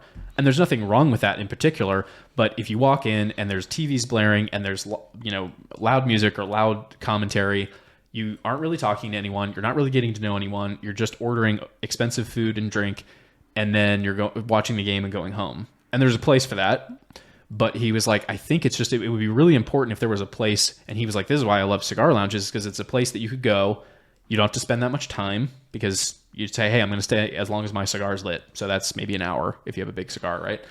I'm not going to spend that much money because I can get a really good $8 stogie. And I'm going to invite a couple of my friends, or it's a place I can take my dad, or it's a place I can take my uncle, and not spend that much money. And it's wholesome, and we have a good time. And the reason we have a good time is because we're both committing to this cigar. Like, neither of us are going to leave. We're not going to waste the money. And we kind of have to talk, because it's rude to be on your phone and smoking a cigar. Like, it just doesn't really go hand in hand.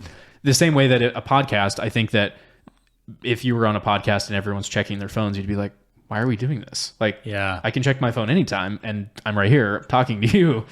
Like, what are we doing here? Right.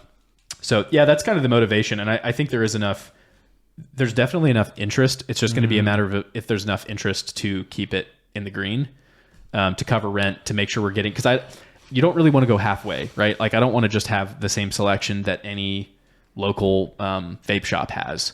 And we could probably start with that, but why would I charge people a membership every month if the cigars are the same and the smoking place is not that nice? Right. So it needs to be nice. It needs to be a better selection of what they have. And then we also need to have like private events. Hey, if you're a member, so-and-so's coming, he's giving a lecture, cigar night, book signing, whatever. Which I think will be really successful if we can get it to that point. It's just a matter of getting it to that point. And there's also do you really want to commit your time to this? Is this something you want to do? Or can we make enough money off it to pay someone to be the general manager? Which I would love to get, like a licensed, super experienced tobacconist who's business savvy, who can say, hey, we should partner with this firm, but not this one. If we had that, then I'm like, hey, you're worth $50,000 to $70,000 a year that we can build into the budget to run everything. But if we don't have that, and it's me and some volunteers, like, then the quality or the outcome is not going to be worth a membership. Right. So yeah, it's in the works, but I think there's enough people interested. And for a while we were promoting it unofficially, without a name, without anything, just, hey, like, what do you guys think about a cigar lounge? And I've never had anyone push back other than a few local moms who were like, well, if that happens, we need a tea shop. And I was like, yeah, that's great, but I don't really care about that. Like, that sounds terrible. I would never go. But yeah, more power to you. But yeah, are you a cigar guy? Do you like cigars?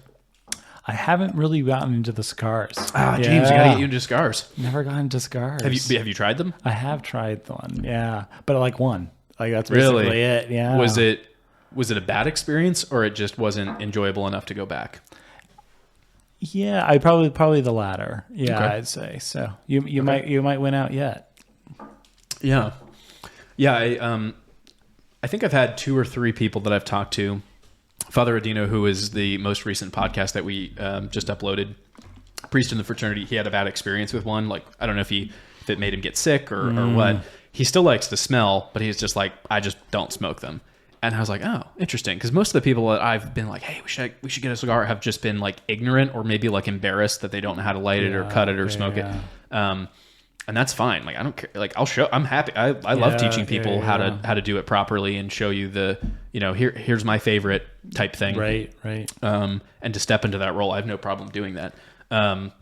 But with that, I was like, oh, he just doesn't want to. Okay. Well, I guess he just doesn't want to. There's probably nothing I can do to convince him otherwise, but was he into pipes at all? Or? I don't think so. Okay. I can't speak to that, but, I've offered him a smoke. Like, if he's over and I'm smoking, I'll be polite every time. And he's always like, no, I just like the smell. But like, even my wife will take a puff. Like, she won't have a whole one, but she's like, oh, I'll try it. Yeah, it's disgusting. Nah. Yeah, it's fine.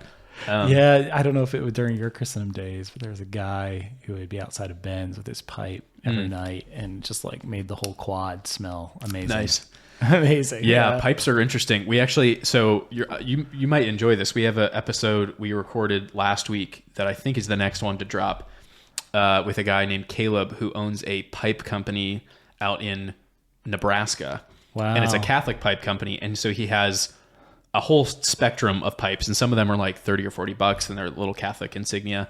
Some of them are like $400 and $500 and they're really high end. And the one that caught my eye was he did this one of a dragon. It's a dragon head.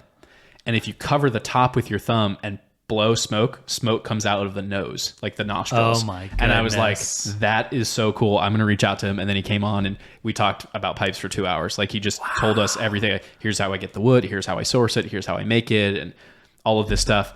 And I think I told him, I don't know if I told him on there or if I was talking to my co-host Brian afterwards. And I was like, I think that I want to be the person, like, I enjoy cigars. I think I want to be the kind of person who like drinks high-end tea and smokes a pipe. And I think there was a third thing. I can't remember what the third thing was. And I was like, I don't like any of them.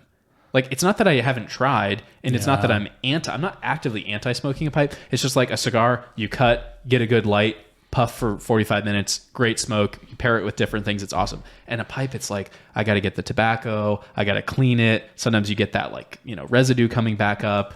You got to keep lighting it, you got to tamp it. And I was like, I just get way too distracted and it just goes out. Like, with a cigar though, like, if it's a good cigar, you can put it down for 20 minutes and pick it back up and keep smoking it. Like, it's really built for idiots. Like, it's really easy. But we all have things to work on, I suppose. Yeah, if that's the level of yeah, if that's the sanctity I'm trying to reach, then I can probably get there. Yeah. So yeah, and we were before we had this pour, we were talking about whether you have to go beyond the call of duty, right? So maybe you do. Maybe it's sufficient, to be a connoisseur of cigars, and you don't have to worry about the pipe world.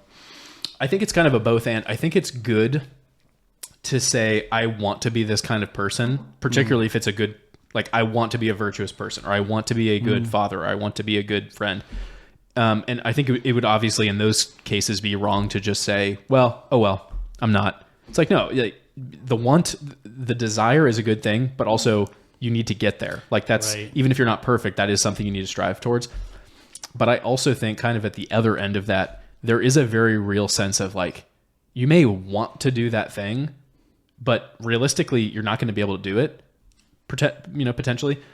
But actually, maybe that's not a good thing for you to do. And maybe it's okay to not like that type of thing. Oh, I think the third thing was poetry. I was like, I want to like I want to be the kind of person who likes poetry, who can memorize poetry, and who has an opinion on it. And I'm like, I just don't care. And I've tried, and I'm going to keep trying, but I don't foresee myself becoming someone who's like, oh my gosh, love poetry. That's like, I just want to sit down on my porch and read poetry. It's like, that's just not, it's never been my, but I respect the people that do. And it's like, I want to get there, like I want to be the kind of person who enjoys that. Do you think it comes like those three together, like wanting to maybe be like that kind of person? Is it actually about the people that you respect, who are like, those are part of their tastes? Yeah, maybe. I'm not sure about the pipe smoking. Maybe. I think it's probably like the idea of being into poetry or reading. I think some of it is content, but I think it's probably looking at people who are avid readers and who do love poetry and being like, I think that they like almost like they see the world in a different way. And I think a lot of people experience this with like musicians, unless you are a musician. But if you're not, it's like, I want to be able to sit down and listen to this piece and appreciate all these different parts of it. And I could get to that point, but I don't really want to put in the time. But I can see how that would be super fulfilling. And then if you take someone to a ballet and they're into ballet, or to an orchestra concert and they're into that type of music, you're like, they're enjoying it so much more than me, and I want to enjoy it at that level, right? So I think that desire is good. I think you just have to be practical about the things that you realistically are going to be into, because it's the same thing with friendship. Like, you can only have so many friends. I think it's true with interests. You can only be interested in so many things, and you can try, and there might be certain things like your prayer life. Okay, well, that's something you have to try at, and even if you're bad at it your entire life, you still need to keep trying. But I think there's other things. It's like, you can try to be a tea, like someone who loves tea, and you can try it, and you can get some blends, and you can, talk to people and get into start a tea podcast or something. But if it doesn't stick, like, maybe it's just not your thing, and that's okay. It doesn't mean that you failed at it or that particular thing is bad. It's just like, it's not my thing. Yeah, and but you can still say, okay. I think it's a good thing that there are, right, connoisseurs of tea out there. You just don't have to be one as well. Well, and I think that's the neat thing about like podcasting, is that you can be really interested in something, and that's what you talk about. And you can have guests who are interested in the same thing, and you have common ground, but you can also have people on that are interested in totally separate things that you're like, I'm not going to sink this much time into it, but they can tell me in an hour and a half basically everything I want to know. Yeah. And then I can kind of move on. Like, I was kind of interested in this thing. We had them on, we chatted about it, and now, I'm good. I got my fill. Like, okay, you're satiated on that. And I think that for a certain personality type, which I don't know if this is mine, but I think it might be, where you find out about something or a book or a topic and you're like kind of obsessed with it for a little bit, and then you talk to someone about it, you read more about it, and then you're like, okay, I think I understand it enough to like put a pin in that and keep going. Yeah. Like, I don't want to sink the rest of my life into this particular pursuit because I got everything that I needed, and now I'm like, okay, cool. I have like a little I don't know, like a little tab in my mind of, okay, I know this little section of this larger thing. Cool. It's rounded you a little bit more, but you don't need to be, you don't need to sand that bit of you anymore. It's done. Who was I talking? One of my friends, we were talking about hunting, and he said the same thing. He's like, hunting is something that I wish that I enjoyed, and I just don't. And it's annoying because it's like, it's a manly thing, and a lot of, people locally or his friends go hunting, but he's like, I've tried it. It's okay. Yeah. But I won't ever get into it. So I'm not going to invest the time and the money and the resources, because at the end of the day, I'm just going to be bored. Yeah. So like, it's not a bad thing to want to do, and it is a manly thing, and you should be able to talk to people who are passionate about it. But at the end of the day, it's like, if you don't enjoy it, don't be like, all right, but I have to go hunt. It's like, you can go to the store and get meat. Like, that's not the hill you need to die on, even though it's a good thing and it's like masculine. That's fine. Like, you don't need to be into sports or into this. It's okay. No, absolutely. And sometimes, I think like you were talking about how if you go and you just get a certain amount of knowledge or experience of it, it puts you in a place where you can still talk to all those people. Right. Even though you don't have to participate more and ask knowledgeable questions. And sort of experience their joy. Totally. Doing that, which is a cool thing. Yeah, and I think there actually might be a virtue. I don't really know exactly what it is, but I think there might be a virtue in being interested in what other people are interested in without getting obsessed with it yourself. So like, if you can say, James, like, you enjoy this thing, tell me about that, and then actually be interested in that. But at the end of the day, I'm like, I'm not going to go buy that book though. Like, but he really likes it, and I'm really happy for him. I guess in one way of looking at it, it's just joy. Like, I'm just genuinely happy that you're excited about a thing, and the fact that it's like, I guess maybe a good comparison is like being able to be happy for your friends' successes, right? Or other people's, like, if you're looking at someone in business or one of your friends and you're jealous that they're succeeding, like, that's wrong. But if you can look at them and say, wow, their net worth is 10x what I am, but I'm so happy for them because they worked hard, and like, they're still my friend. Like, that's awesome, because that's going to happen to you probably many times over, unless you're that friend who's, 10x wealthier. But Yeah, but I think there is I don't know what the virtue is specifically, but I think there is kind of a virtue in like caring about what other people care about, but not to the point where you're dedicating your entire life to it. Yeah, so a lot of things you've said made me wonder, have you stumbled on Rene Girard at all? I think that Dr. McInerney required us, asked us politely, and then graded us on it to read some of his stuff, but I can't remember what are some of the things he's known for. His big idea is mimetic desire. Yes. Okay. Yeah, so he has a class on art and beauty, and I think we talked about some of those concepts. Yeah. So, I mean, this idea that, a lot of our desires actually come from looking at other people and basically wanting what they want. Okay. So things that you see on social media, it's like, why do I want that? It's like, I saw so-and-so and I think they're cool. Why do I want wood ice cream? Well, exactly. Or exactly. Or, examples of, you're watching, we're coming up on the Super Bowl and you watching, the playoffs and, between, when it breaks to commercials, you'll have such and such, often now retired football player, and they're with, whatever it is. And you're like, what does this person have to do with chunky soup? Whatsoever. But in a sense, they're working with that mimetic desire. I like so-and-so, they're cool. They eat this soup. I like them. So I now desire what they are at least presented as desiring. It's interesting. That's huge in the podcast world, right? Like you have Joe Rogan read an ad for Alpha Brain. The amount of people that buy that because they're like, yeah, I want a, stimulant. I want a, some type of protein powder or whatever it is. Well, the first thing you think of, if you've heard that ad 100 times, is the Alpha Brain, right? But then you also think, well, Joe Rogan's successful. He's a multimillionaire. He's got the biggest podcast on the planet. He has his own comedy club and does stand up there a couple times a week. He comments for the UFC. Oh, okay. Like maybe that correlation is not direct, but he's pretty good off and he takes it. So, and you kind of take that with like, yeah, I guess it works. Right.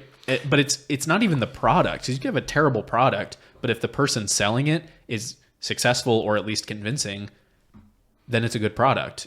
At least from a marketing perspective, right? Yeah, so there is like that interesting side of things. So I think if there is a virtue associated with it, it's in a sense being able to not to remove yourself from that in a certain way. Yeah. So right. Girard he talks about how Christ sort of doesn't even necessarily set himself up as a model, but he asks us to model his desires, which are what the Father wants.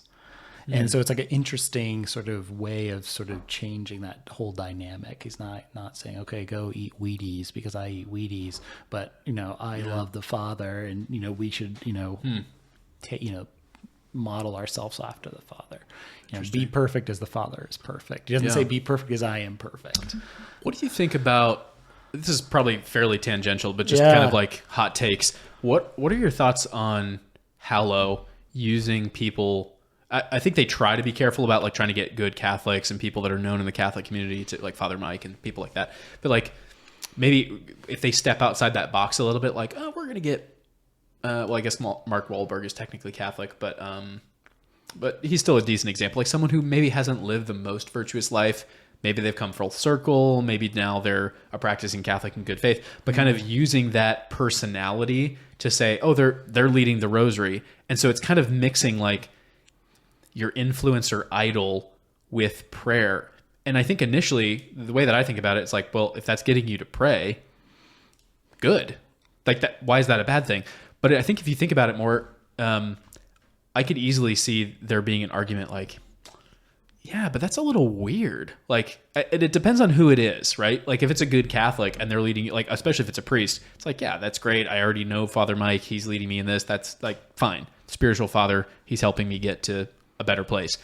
But if you had like, I don't think they've had this, but if it was like, hey, Taylor Swift is leading, the Liturgy of the Hours, you'd be like, well, yeah, maybe people like her music, but I don't want to judge her soul, but I don't think she should be the one that's leading me in prayer because she's getting a fat paycheck from, that seems a little weird. Yeah. They haven't done that, obviously, but if you put it in that context of like, so literally anyone can lead this prayer and it's better. I don't know if that's necessarily true. Yeah, I don't know. It's just kind of an interesting question. It's one I haven't fully thought. I haven't thought through that one.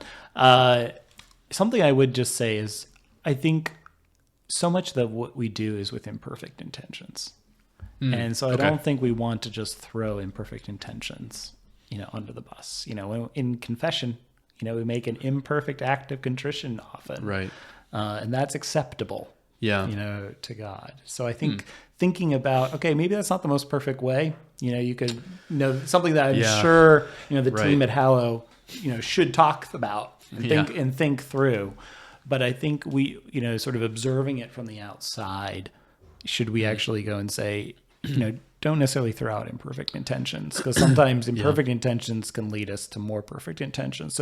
So I think you have to say, okay, is there a possibility in how it's being done to actually go and bring, people to more perfect intentions. So if, let's say, they go and they shoot that out to somebody who might do it for a more perfect reason, and they're telling you do it for a less perfect reason than you're doing it right now, it seems insulting. That may not be a good thing, but if their audience is somebody who isn't praying the rosary, that may actually be a very good thing, because you're leading someone to something more perfect through a less, an imperfect intention. That's something we've actually talked about, not on the podcast actively, but outside of it. We're like, okay, we're getting a new studio. We're going to be on YouTube. We're going to start filming. We're going to start paying guests. We're going to have a Patreon page. Hopefully we link up with the Cigar Lounge and we have some cool guests coming through and doing lectures and then coming on the show. And something we've talked about is how Catholic do we want to be? And not that we want to hide the faith, but how, really it comes down to what box do you want to be put into? Do you want to just be we're just in the Catholic podcast category? Well, yes, but there's better Catholic podcasts. So would it be better to I'm not ashamed of saying that I'm Catholic, but I'm also not going to commit that every guest I have on is going to be Catholic and they're going to adhere to every Catholic principle. I have no way of controlling that. Maybe I have someone on and then 2 weeks later, publicly they robbed a store.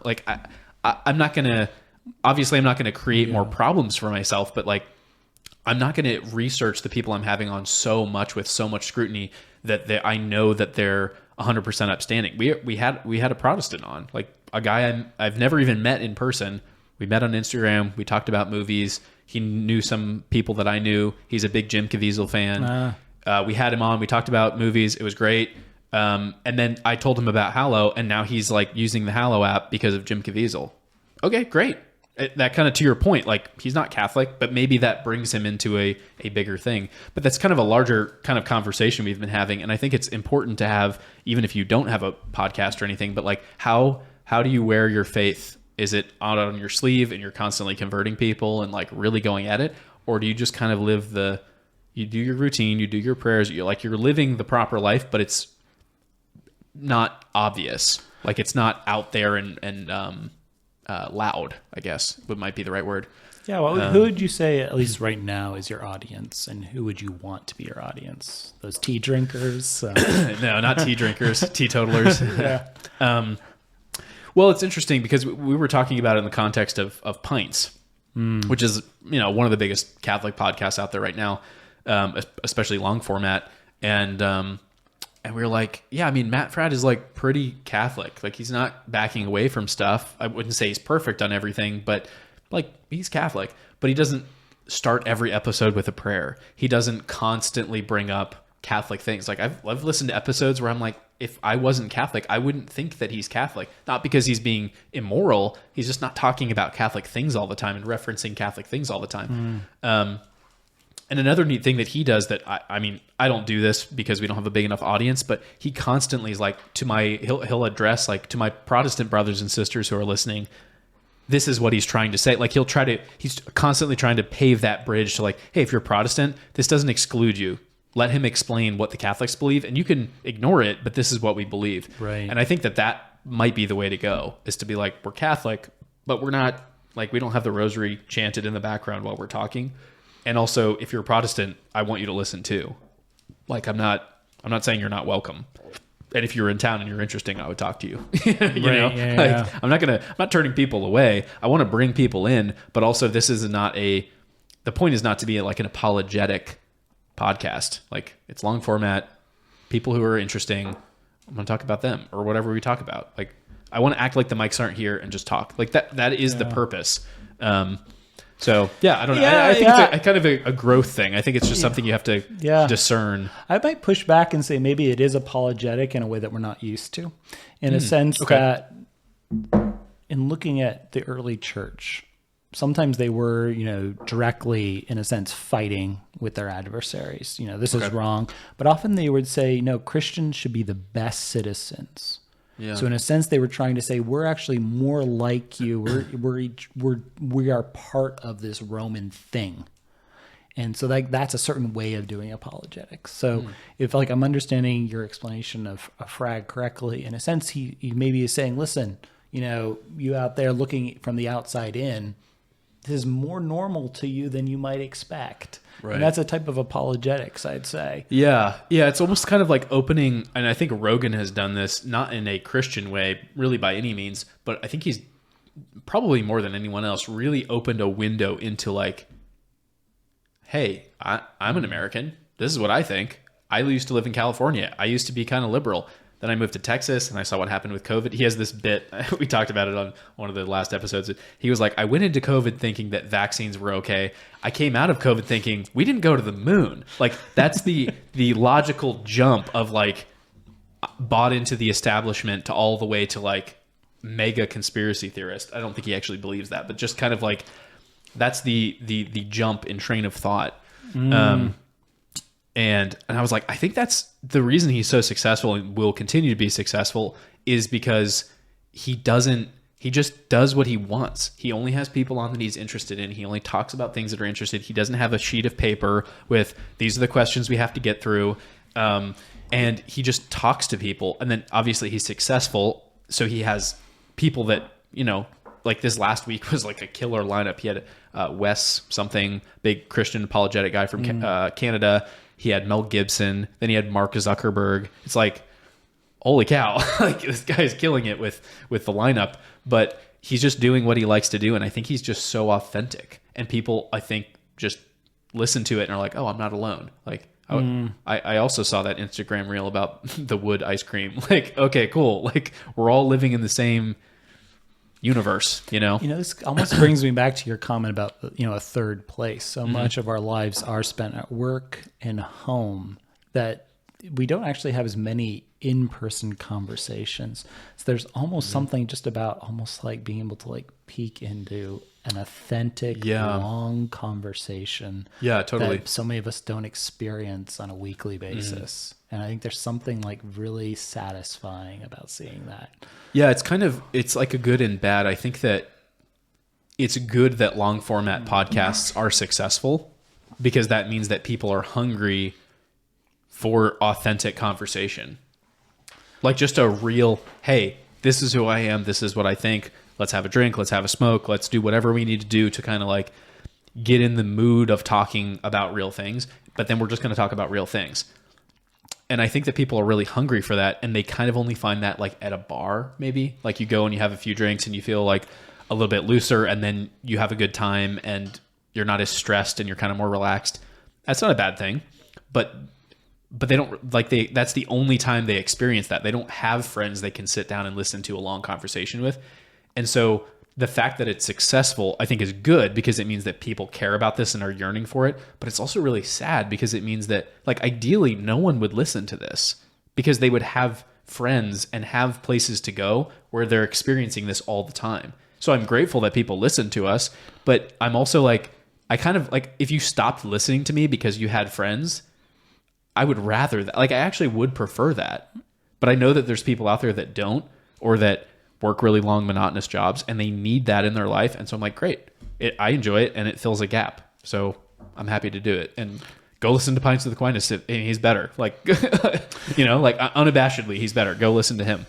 I think, it's one of these, which came first, and how, are we actually feeding it or are we actually healing it? And something I experienced in Oxford, it was you'd have these students come, British students from around the country, who were obviously steeped in traditional Catholicism, but they had been alone physically in that for most of their lives. and Oxford was the first time that they met like-minded people of their own age like that. Wow. And that was an interesting thing to see, because it was like your traditional Catholicism was all online.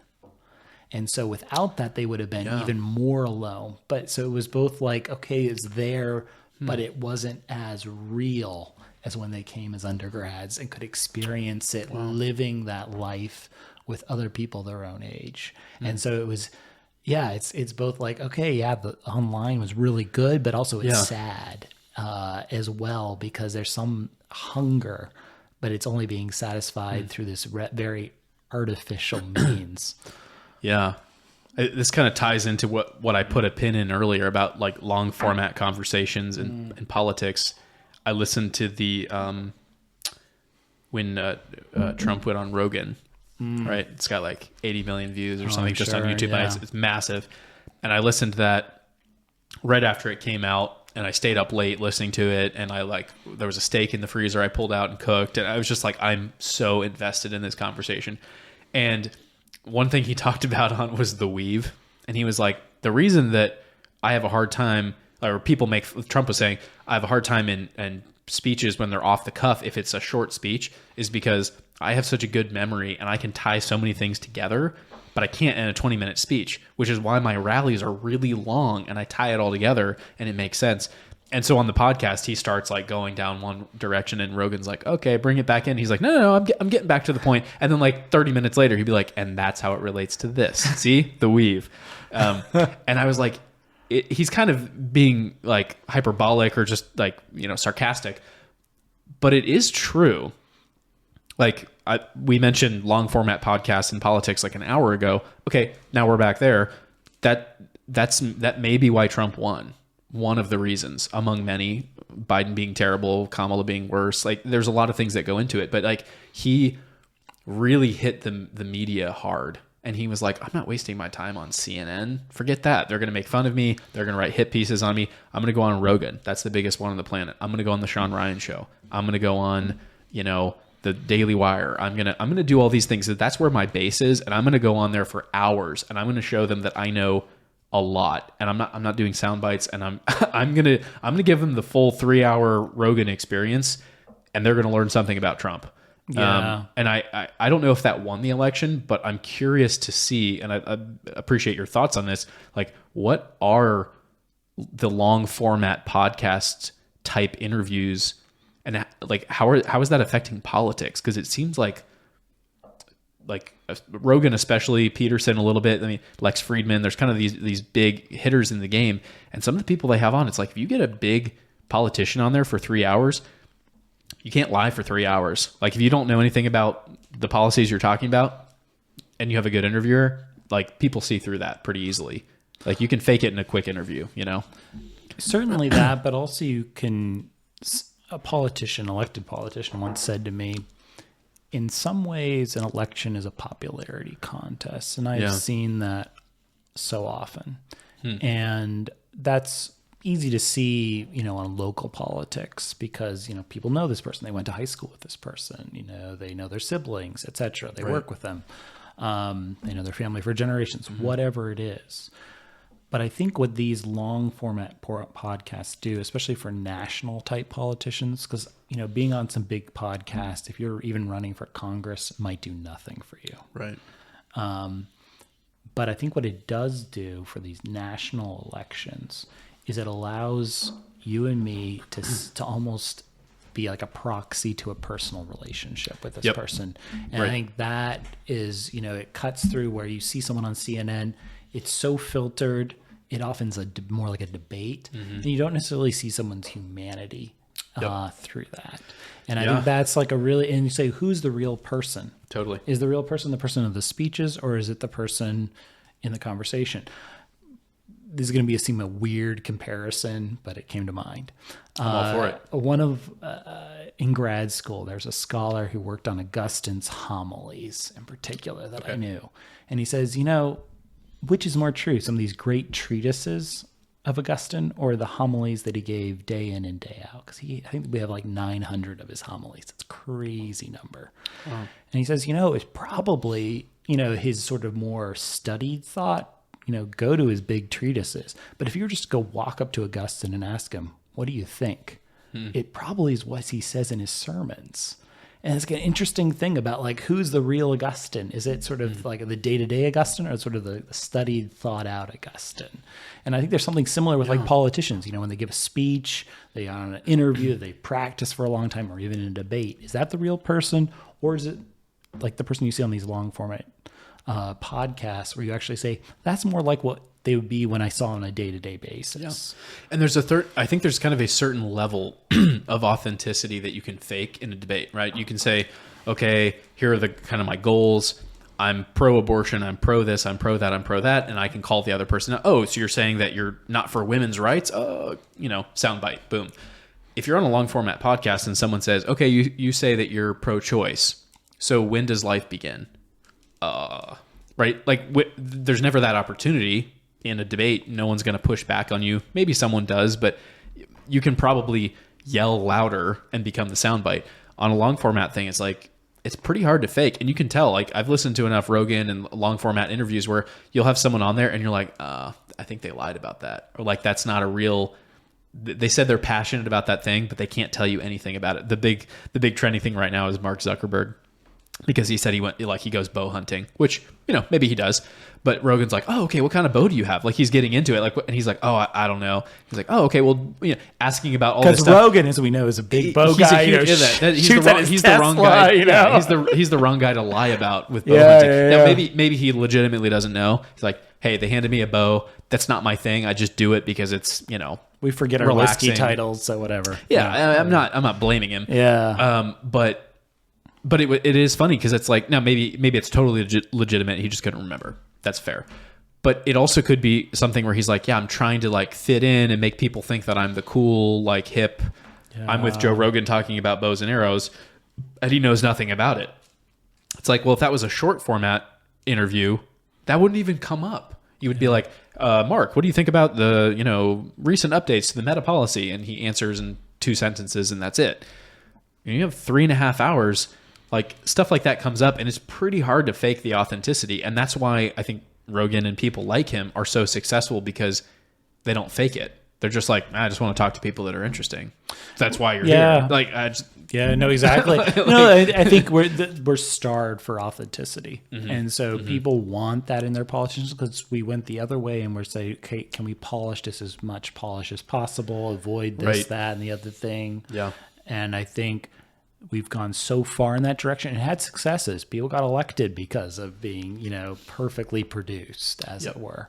Except Kamala. But I think now we're actually seeing it flip back. Yeah. We're saying, okay, we've gone too far in that direction. Yeah. And so it wasn't so much necessarily about substance. I mean, if you go back, you probably heard about this, about the the debate between Nixon and Kennedy. Mm-hmm. Whether you saw them on TV or over the radio mattered in how you thought the debate went. Well, I mean, the big one that comes to mind is the debate that Reagan had, right? Mm-hmm. He's much older, but he was like, yeah, I could go with all this political messaging, or I can just be real with people and make them laugh. And so he makes a joke about how he won't let his opponents, his youth affect him or something. And it's like, that's funny. Now, I don't know if he won the debate specifically because of that, but he just was like, I'm not going to try to act like I'm 15 years younger. I'm just going to say that I'm more experienced and I would be a better president. And all of a sudden people are like, oh, I can get behind that. Like, I understand that. You're not trying to pitch me or sell me anything. You're just saying, here's who I am. You elected me before. Let's do it again. Right? And the thing is, it was humor, but what you often find is politicians trying humor, but they're not actually funny. Where, like Reagan loved humor. Liberals especially are not funny. Yeah. He loved humor. He loved jokes. And so like that was authentic to him. He cracked jokes, and he cracks a joke, and it told you something actually about the man. Yeah. And so often you now find Harris, for instance, would try to crack a joke, and they weren't funny because she's not funny. She's not funny, yeah. And so that, I think people didn't just see as, they just thought it as inauthentic. It wasn't just, it's not funny. It's inauthentic. And I think that's something you see a lot of people struggling with, and they try to like make a positive image for themselves. And if it's not authentic, people don't buy it. Yeah. So I don't know if I haven't watched it, but I've watched clips about it. Meghan Markle. She's Okay. looking to Yeah. do this whole like lifestyle Oh, show. yeah. And, from the little Totally. clips I've seen, I was like, this is the least authentic thing ever. And I was like, yeah, it's highly Is it polished. like multiple millions? Like, I'm sure fund it? it's Yeah. multiple millions to fund it. And it's worked for certain people. But the thing is, in their case, I think it was authentic. Martha Stewart, I think, is authentic. I think she cares about this stuff. Yeah. And so it works for her. It can be highly polished. So a lot of people, actually, it's not about sort of, the veneer of the thing. They just want you to be you. And they want to say, who's the real you in all of this? Yeah. And that, so I think long form podcasts do present that, but I almost wish there were more pubs in the world, because I think that's where, at least in my experience, a lot of authentic conversations happen. Is that a big difference between England, or like England, Scotland, Ireland, kind of that area of the world, and America? Because it seems like America is much more, we have breweries, we have craft breweries, we have bars, but it's kind of like a club bar. Like, you've got the right kind of bar, like dark lights, loud DJ, over like $30 drinks. You've got that. And then you've got breweries, and you've got vineyards and stuff. But there's not kind of a place that's, like we're talking, the third place. There's not a place that sort of feels like a second home. People, you can get fairly cheap beer, and you can just sit there all night and have a good conversation. There are places like that, but there's not many.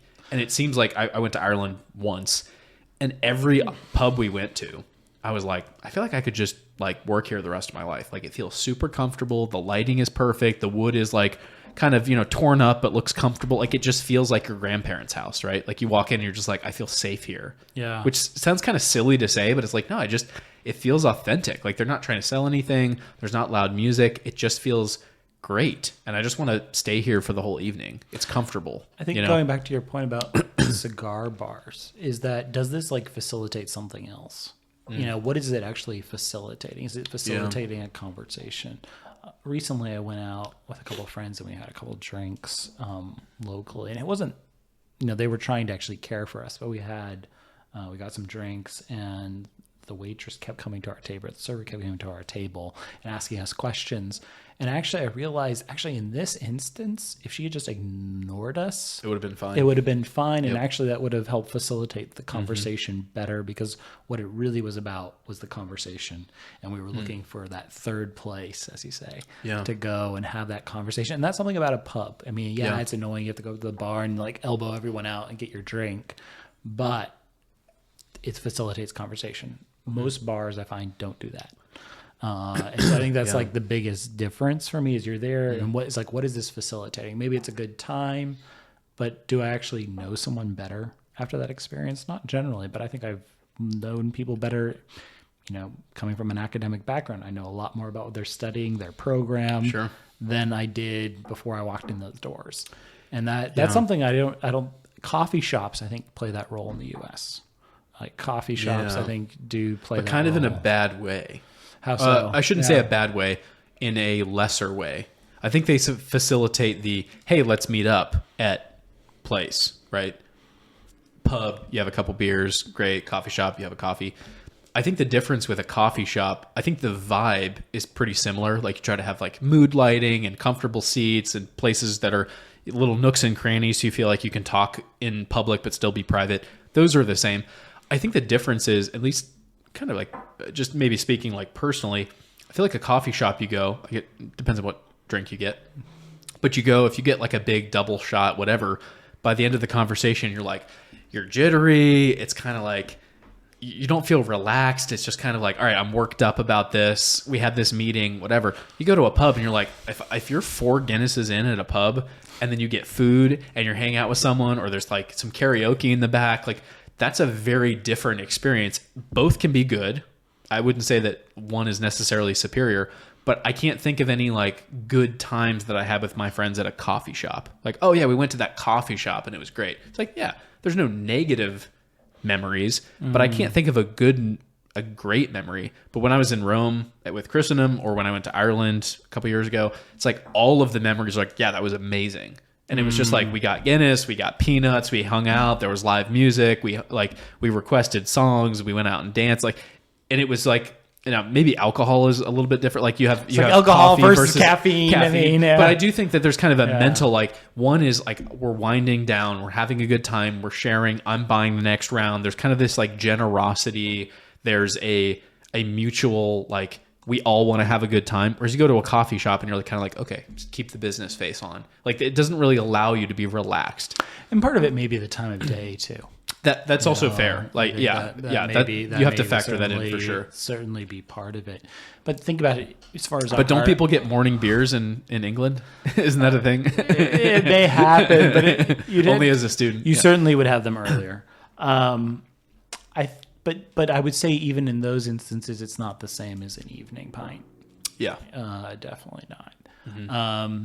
So I think it's looking for those places where actually you can have like what facilitates those conversations. And it could be different things. I mean, helps you kind of get to that point. And for a lot of people, it takes them a while to get there. Right. Yeah. And so sometimes it's, a pint helps you get there maybe a little faster. Sure. But it can be other things. I've had some really interesting conversations on people with hikes, for instance. Yeah, there's something about walking. I don't know what it is.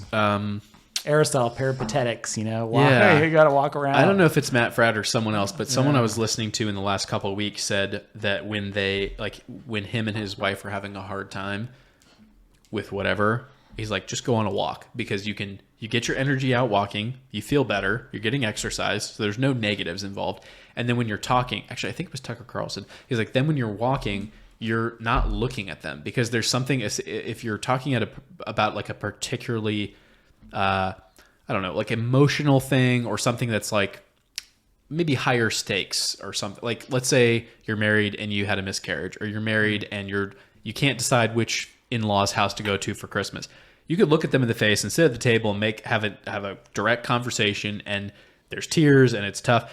Or it's like, but you can go on a walk, you get your energy out, and then you're not looking at the person, but they're there, and you can hold hands and you can just kind of go. And he was like, I don't know what it is, but it's therapeutic. Like, you go on a walk. And I've found that to be true, not only being married, but also like with friends. I've had a couple of friends who are like, hey, I need to talk about this thing. I'm like, yeah, we could talk and have a drink and talk. But like, if you're walking, especially if it's like a hike, like you're going like up, I think with guys, like you're going up a hill and you're kind of like, you're talking, but you're also like out of breath and like climbing rocks. I think that does, I don't know what it is, but I think it adds an element of like, we're both facing this adversity together. And then we're also trying to figure out this problem. Whereas if you're just sitting at a table, it's like you're kind of the only person that's the problem here. I don't know what that is, but there's kind of a psychological thing that's going on there. There's research on this, actually. So I came familiar with it through he's a scholar named Andrew Pinsent. He's actually a Catholic priest.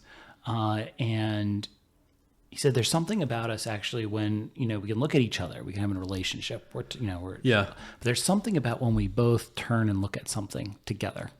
There's a different type of relationship we have. And he says we need those kind of relationships where we look at things and work on them together. John Paul II talks about this as well. This is literally, not figuratively.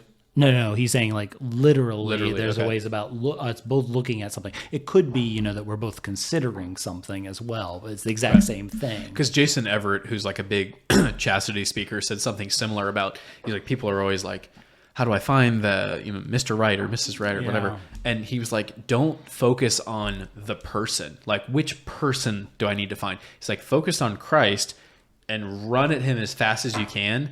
And then every once in a while, look over and see who's next to you. Because if you're just looking at them, you're going to be fixated on this person, and then they're going to go this way. And then you're going to be like totally lost and confused and anxious. It's like, just focus on what you need to be focused on. Because if there's someone running next to you, they're going to be focused on the same thing. So you have that common goal. Obviously, that's not literal, but...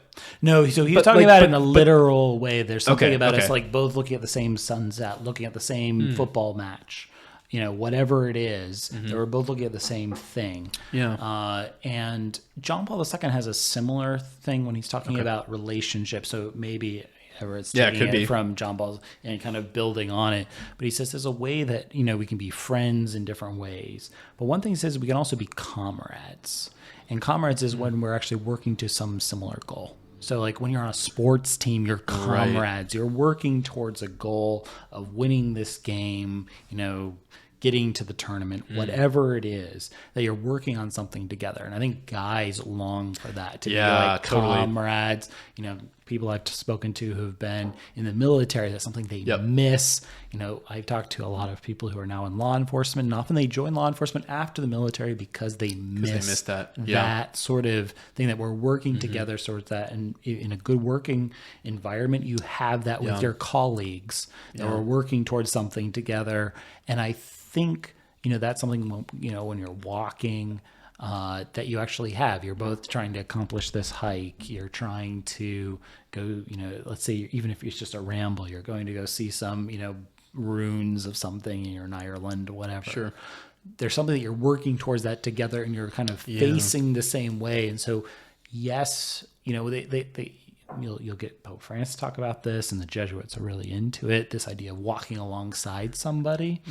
And I think that there's something to that, is that, yes, you can have that conversation as you're going along, but it's not so focused on the two of us. We're actually focused on something else, but together we're focused on that thing. Yeah, there's a couple of things that come to mind. I think that the first thing I thought of when you were describing that specifically for men is, I think that's why Exodus 90 is such a big thing, because I think there's a lot of guys who are like, I want my life to be harder, but I'm not in the military. Like I didn't join up, but like I want there to be guys who I can call and say, hey, I'm struggling with this thing, and I know that you struggle with this thing, and I just want to talk about it. Like, I'm not trying to get you to like feel bad for me or convert me or accuse me. I just want to say, like, this is what I struggle with, and I want you to know. And then I want accountability. We had Adam Minahan on 2 episodes ago. He's from the Catholic Man Show, like I described. He's the marketing director for Exodus. And we didn't talk about it a whole lot in the episode, but I know he's talked about it on his own, just about how men are, I think, in the same way that people kind of in general are starving for long format, are starving for authentic conversation. Men are struggling for struggle. Like they want struggle. They purposely will put themselves in places that are harder because it's hard. And I think that part of that's because the culture, you can actually live a life with like basically no suffering except for death or death of like a friend, unless you don't have friends. But if you don't have friends, you're like, okay, I can live at a house cheap. I can work remotely. I can never go out. I can order my groceries. I can order my stuff. I can binge TV. I can have food come to my door. And I can kind of live this entire life with no community, with no challenge, with nothing.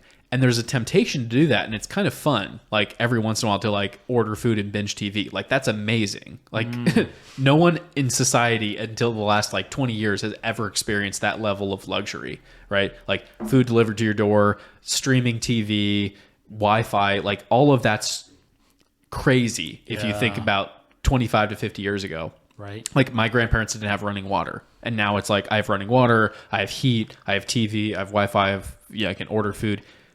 Totally different worlds. But at the same time, there's kind of this like primordial instinct, I think, in men to be like, it needs to be harder. Like this is not like my grandpa worked in a coal mine and I'm like typing data or like teaching a lecture a couple times a week. Like where's the challenge in that? Where am I being pushed? And so I think that's why the whole like workout culture and food kind of, pure eating, no, all protein, like all these like very strict on diet, particularly in men, why that's become exponentially popular is because men are like, we're not satisfied with just like watching TV and eating junk food. Like we want good food, work out, do all these things. And those are good things. But I think that it's kind of chasing this like spiritual reality that's just been like, you've been robbed of. And I think a lot of people talk about this with the liturgy. Like, they're like, I feel like I've been robbed. Like, if you grow up in a diocese that's like really liberal, the Catholic Church is awesome. There's great liturgy. There's tons of tradition.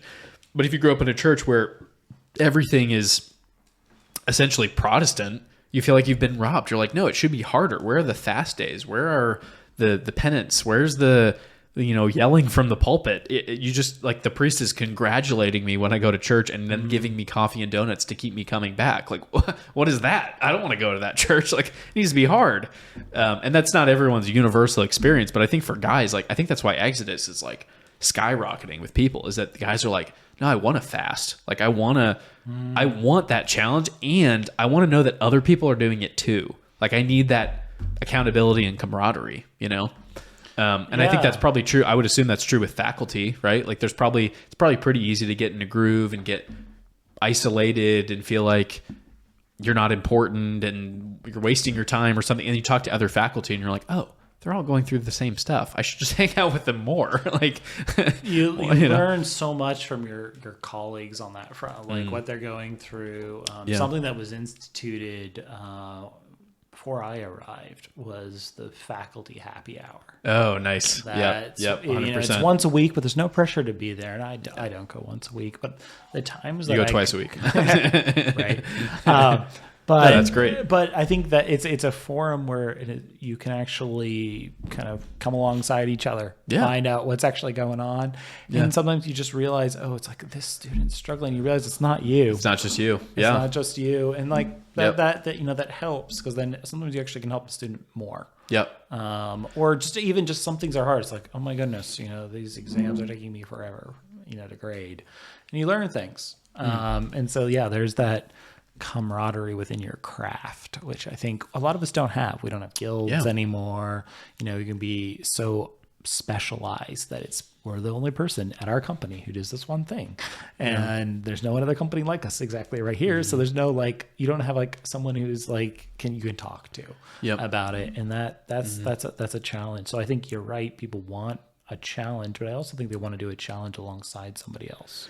I heard recently, I think it's true, this comes in so many different areas in our culture. There's that for men, but it's also just in our dating culture.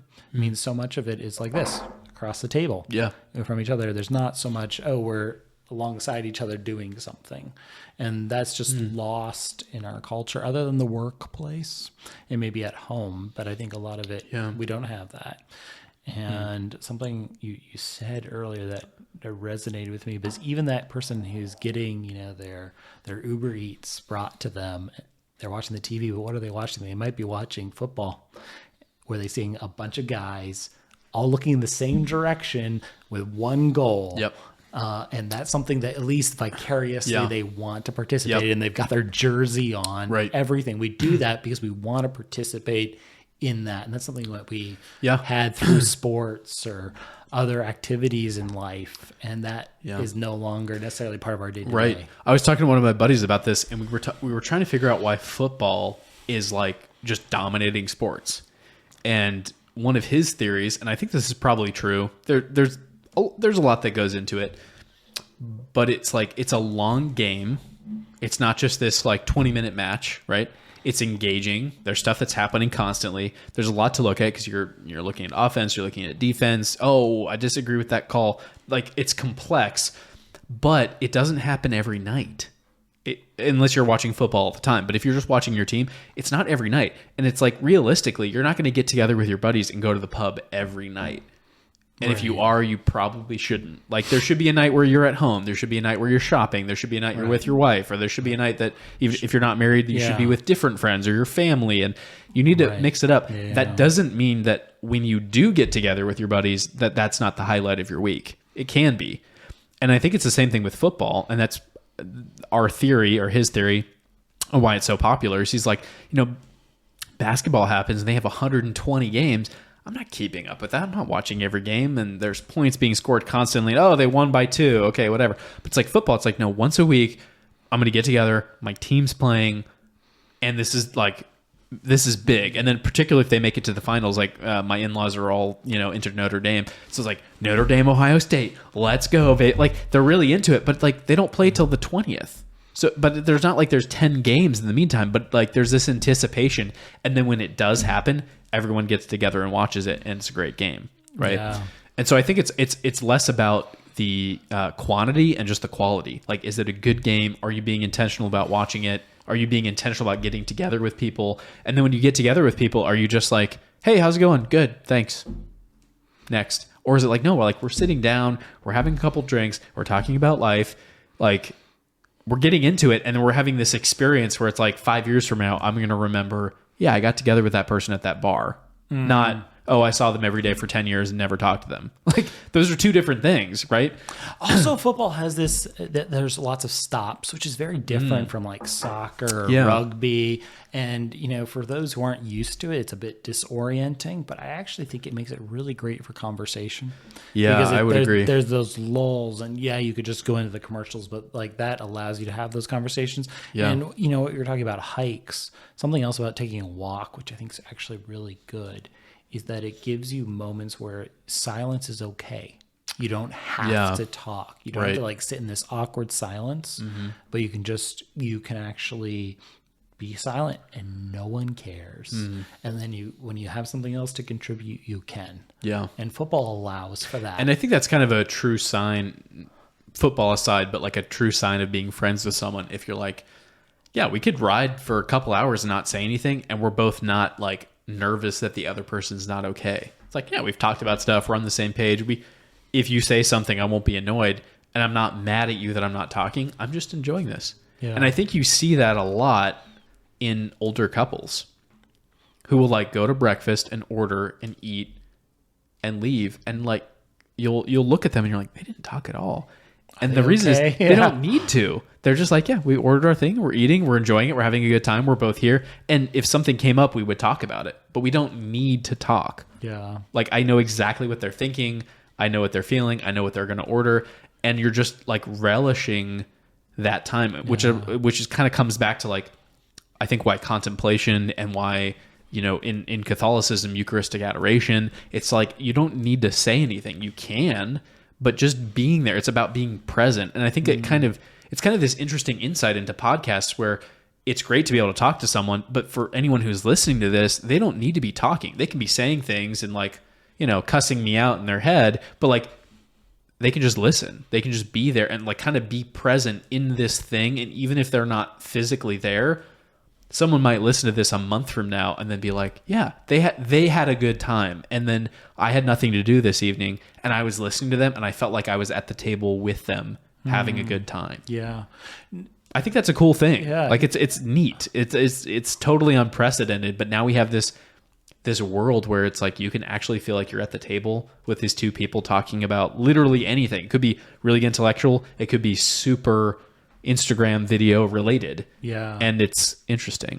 Something about, you know, I know you're going towards video, but something about just the audio podcast. How do you digest audio podcasts? Do you just sit down and listen to them? Are you doing something else? How do you digest them? I think it depends on the podcast. Yeah. Yeah, so that's the short version. Yeah, the short version. So, do you tend to do something with most of them, or do you tend to be just listening to them? Are you driving? It depends on the podcast. Yeah. If it's like a Rogan, Matt Fradd, Lex Friedman, Sean Ryan, so you know, if it's going to be like 2-3 hours and it's long format, I'm probably doing something. Yeah. But it might be driving, it might be working, you know, if your work is like email, I deal with insurance, so I'm writing estimates. Sure. So it's like I can just kind of plug something in and listen to it. I'm not ignoring it, but also because it's a long format thing, like if anyone listening to this skipped the first 30 minutes, they're going to be fine. If they skip to the last 10 minutes, they're going to be fine. Like they'll get something out of it. Sure. It's not a boom, boom, boom, boom, boom interview, right? It's this very long drawn out thing. So if it's something like that, I'll probably be doing something else while I'm listening to it, be it work, dishes, you know, whatever's going on, I'll plug it in. I listen to it with headphones. If it's a shorter interview, or if it's something like, if it's a 20-30 minute thing that like Trent Horn does, or Josh Charles does, or I don't know if you know him. He's got a podcast called Eternal Christendom, and he's really into the church fathers. He's a former White House speechwriter. Cool. I think he converted to Catholicism. Anyway, something like that. And it's like very specific patristics, or Father Gregory Pine. He's got a 20-minute thing on why Aquinas thinks that X, right? I'll probably turn it on and just watch it. But like I very, very rarely have a 3-hour interview that I'm like, boom, on the TV. Right. It's happened. but very rarely. Like when Michael Knowles went on Matt Fradd's show, I listened to that. Sure. Andrew Clavin. When Jordan Peterson was on, I watched it like a movie. Like I turned on the TV and I made dinner and like I had a drink and I watched it. But that doesn't happen that often. Right. And that's mostly not even because of the content, but it's like I've been listening to Pints of the Aquinas for like 6 years. And now you have Jordan Peterson on, who's like awesome. That's great. So I want to support it and I want to get the full experience. But most of the time it's just in the background, you know? Yeah. But I think it depends. I think it just depends. What about you? Yeah, I would say similar. I probably, and that's why I was asking about audio. You know, because when it's audio, then almost certainly I'm doing something else. Okay. You know, if it were a video and I wanted to see it, so like probably Rogan, I would probably watch because he's just so expressive with his hands and face and everything. There's something to be gained just from seeing the man and his guests. But certainly in audio, format, there is something just to be said about being there and listening to the audio. But often you're doing something else. And I wonder sometimes, is it because we almost want to be part of that conversation, and we would almost want that conversation to be why we do our dishes, or why we work on this thing, that conversation is going on, and so that in a sense that's a substitute for that conversation. It's really interesting you mentioned that, because we've talked about this on the Doing Virtue podcast at large. As I was like, I think we need to do video, and part of the reason we need to do that is because some of the people we may have on in the future, like almost like they deserve to be recorded with video for clips, for posterity, like whatever it is. Like if we got a huge guest on who is like really famous, I would want video evidence of that. I don't want just audio. But at the same time, I'm like, how many people now going on YouTube will be good for the algorithm, and a lot of people listen to YouTube and then turn the screen off and they listen to the audio anyway. And I imagine a lot of your audience is guys, and guys like video. Guys like video. And I also think it'd be helpful, like there's probably 10 different parts of this episode that if we did video, we could clip and then say, James thinks this, or like, is so-and-so, So that's helpful just to get a bigger audience, which is helpful for, getting bigger guests, for, just for bigger opportunities. Having video, I think, is helpful. But I was like, honestly, at least for me, I very rarely watch a long format podcast. I'll listen to short format stuff. I'll listen to videos. I'll listen to clips. But like basically the episodes that I just mentioned are the ones I've listened to on video. Most of the time, it's just, Matt Fradd had so-and-so on. Download. I'll listen to it at some point. I'll save it on my episode list. I'll listen to it on the way to work, way back from work, while I'm working, while I'm whatever. I'll listen to it at some point because I'm prioritizing. Like I do want to listen to this, but it's a very rare opportunity where I actually like put it on the screen. So the tough thing I think with that is that if you're going to do video, it has to be good quality, because anyone who's listening to it, if it's crappy quality, they're going to be like, they're immediately going to smell that out, right? Like they're gonna be like, he's filming this on his like iTouch from 2010. Like this is terrible. So it has to be good. I think that the tough thing is, it's like, I think most people listen to audio. I don't know what the statistics are, but I would be surprised, like with Pints, with Joe Rogan, with Lex Friedman, any of these people, I would be surprised if a majority listened to it and watched it. I think most people just listen to it, because who has 3 hours? Some people do. There are people that do, and they do listen and watch to it. They'll watch it, but I think most people watch TV. I don't think most people watch podcasts. Like the little bites he cuts up are probably what people watch. Yeah, and I think that's the way to go for it. Is like you see this clip of Matt Fradd interviewing Jim Caviezel, or you see this interview of Joe Rogan with Mark Zuckerberg, and you see this 2-minute clip or even 10-second clip on Instagram, and you're like, oh, I'm going to listen to that podcast. But then when you listen to the podcast, it's audio, right? Yeah. So that's interesting. Are you an audiobook guy? No, actually. Interesting. Okay. I think it might be in the category of like, I want to be an audiobook guy. But I think the problem I run into is that if I have time to listen to an audiobook, there's a podcast that I would prefer, because I would rather listen to 10 hours of this, whatever that is, because it's more real than someone narrating some book about something. Right. I also think the cool thing about long format is that if I get lost, like if let's say I'm sweeping the floor, I'm listening to it. But then I'm going to be like, oh, there's a crack in the ceiling I didn't see before. And then I'm going to start thinking about other things. So if I kind of lose track on the podcast for a bit and then tune back in, when I tune back in, they're going to be like still talking. If it's Joe Rogan, it's like they're still going to be talking about aliens. I'm like, oh, okay, sweet. I didn't really miss that much. Like I don't feel like I need to rewind. Whereas if you listen to an audiobook, you miss 5 minutes of it. It's like that's half a chapter. Like you missed the big part of it. Right. So I don't know. I also think it might depend on the book. There are a few books like I've listened to, like Animal Farm or something that's kind of simple, or maybe something I've heard before. Those I'm okay with. Where you can jump in. Where you kind of can jump. But I tried to listen to it's not Crime and Punishment. What's the other one? The Brothers K? Yes, The Brothers K. I tried listening to that in audiobook, and I found myself kind of like panicking. Like, wait, I'm totally lost. Wait, who's this guy? What are the Alyosha? Like, who's this nickname? And I missed crucial parts because I just wasn't 100% paying attention. Right. And so I was like, I just need to read this, or I need to sit in a room and listen to this and just like have a drink and just like not be focused on anything. But if I start working, because I can listen to I don't know if this is universally true, but I can listen to a conversation and kind of be like, oh, Rogan said this before, I can kind of tune out, or like, oh, this guest has said this before, I can tune out. But I'm still listening to it because it's something to listen to, but it's not like super important, right? And it's not so tight that if you won't miss the jump, because they'll probably say it again. You know, something, you know, for that I learned the difference between academia and lawyers, and I think probably also could be said about podcasts versus audiobooks, is that lawyers are taught to think the judge is an idiot, basically, and the jury, so they repeat themselves. Whereas academics are taught to be the opposite. Don't repeat yourself. You know, just say it once and you're done. Yeah.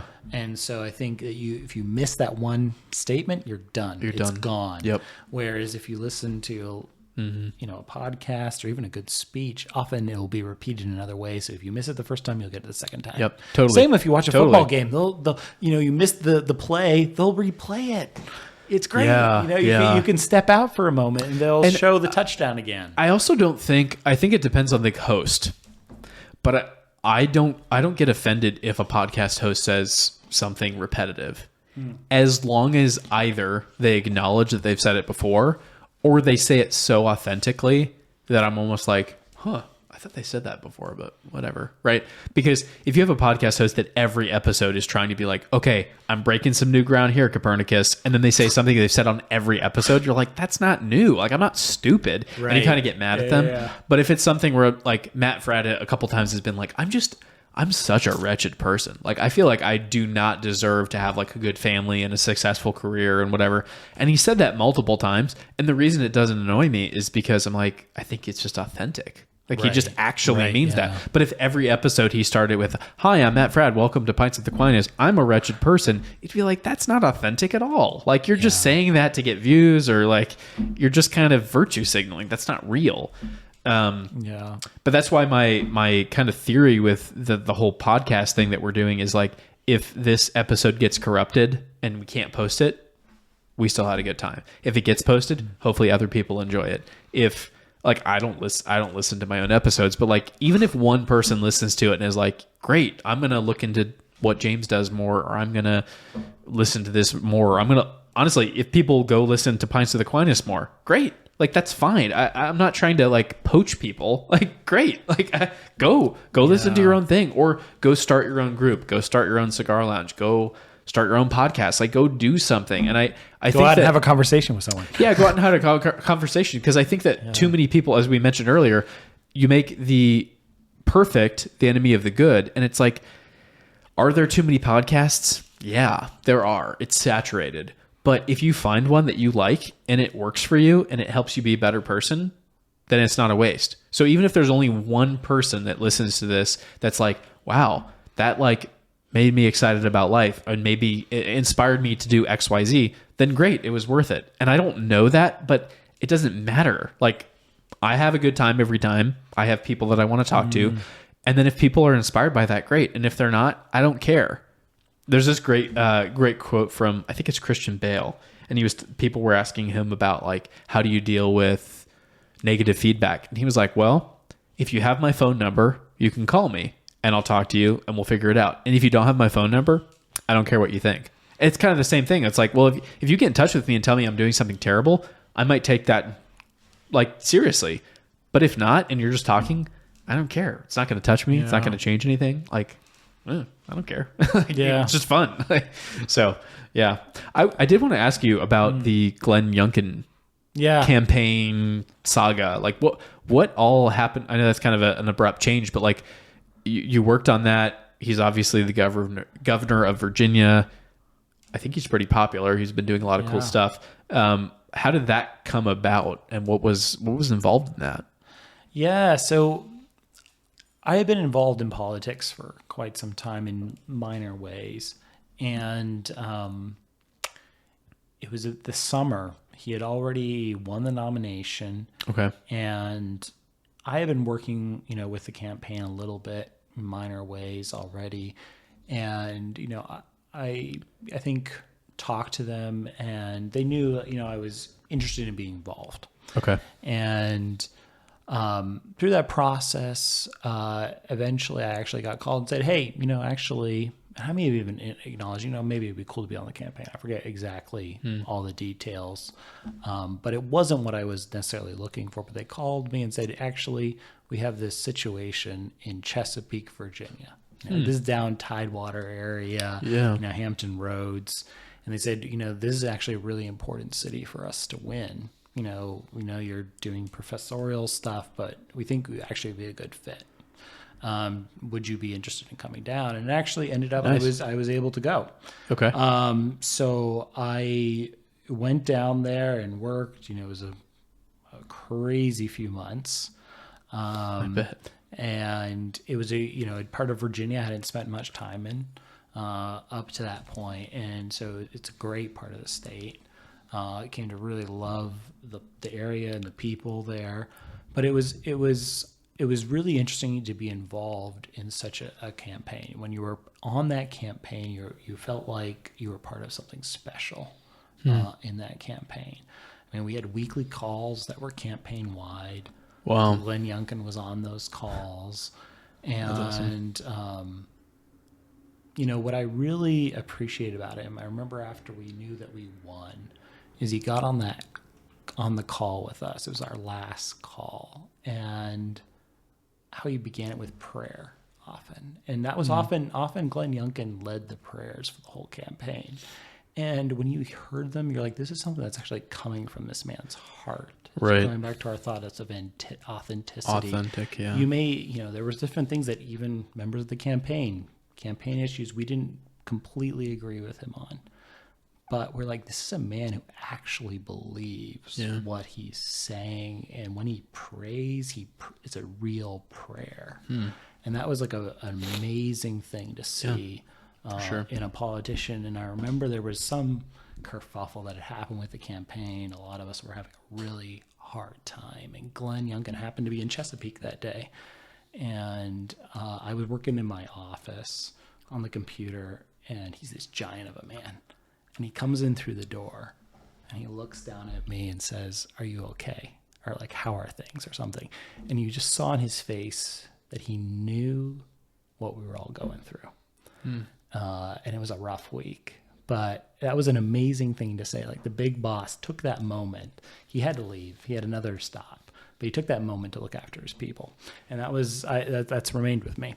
So it was an amazing campaign to be on. And I remember that debate, where McAuliffe says, we have to, parents should not get involved, in their children's education, basically, in the schools, have a say in it. And it was that moment we looked at each other and we said, we just won the race. We have to keep working, but we've won. And it was a weird moment after that where you knew we've won the race. Yeah. We just have to do what we need to do and we'll win. And we did. So it was a fascinating campaign to be on. Not a perfect campaign by any means. No campaign is perfect. But it was really a special election. And Chesapeake was amazing. I think we turned the race around that I think every single precinct except one went more red than it had, Wow. And Biden won Chesapeake, the year before. Dang.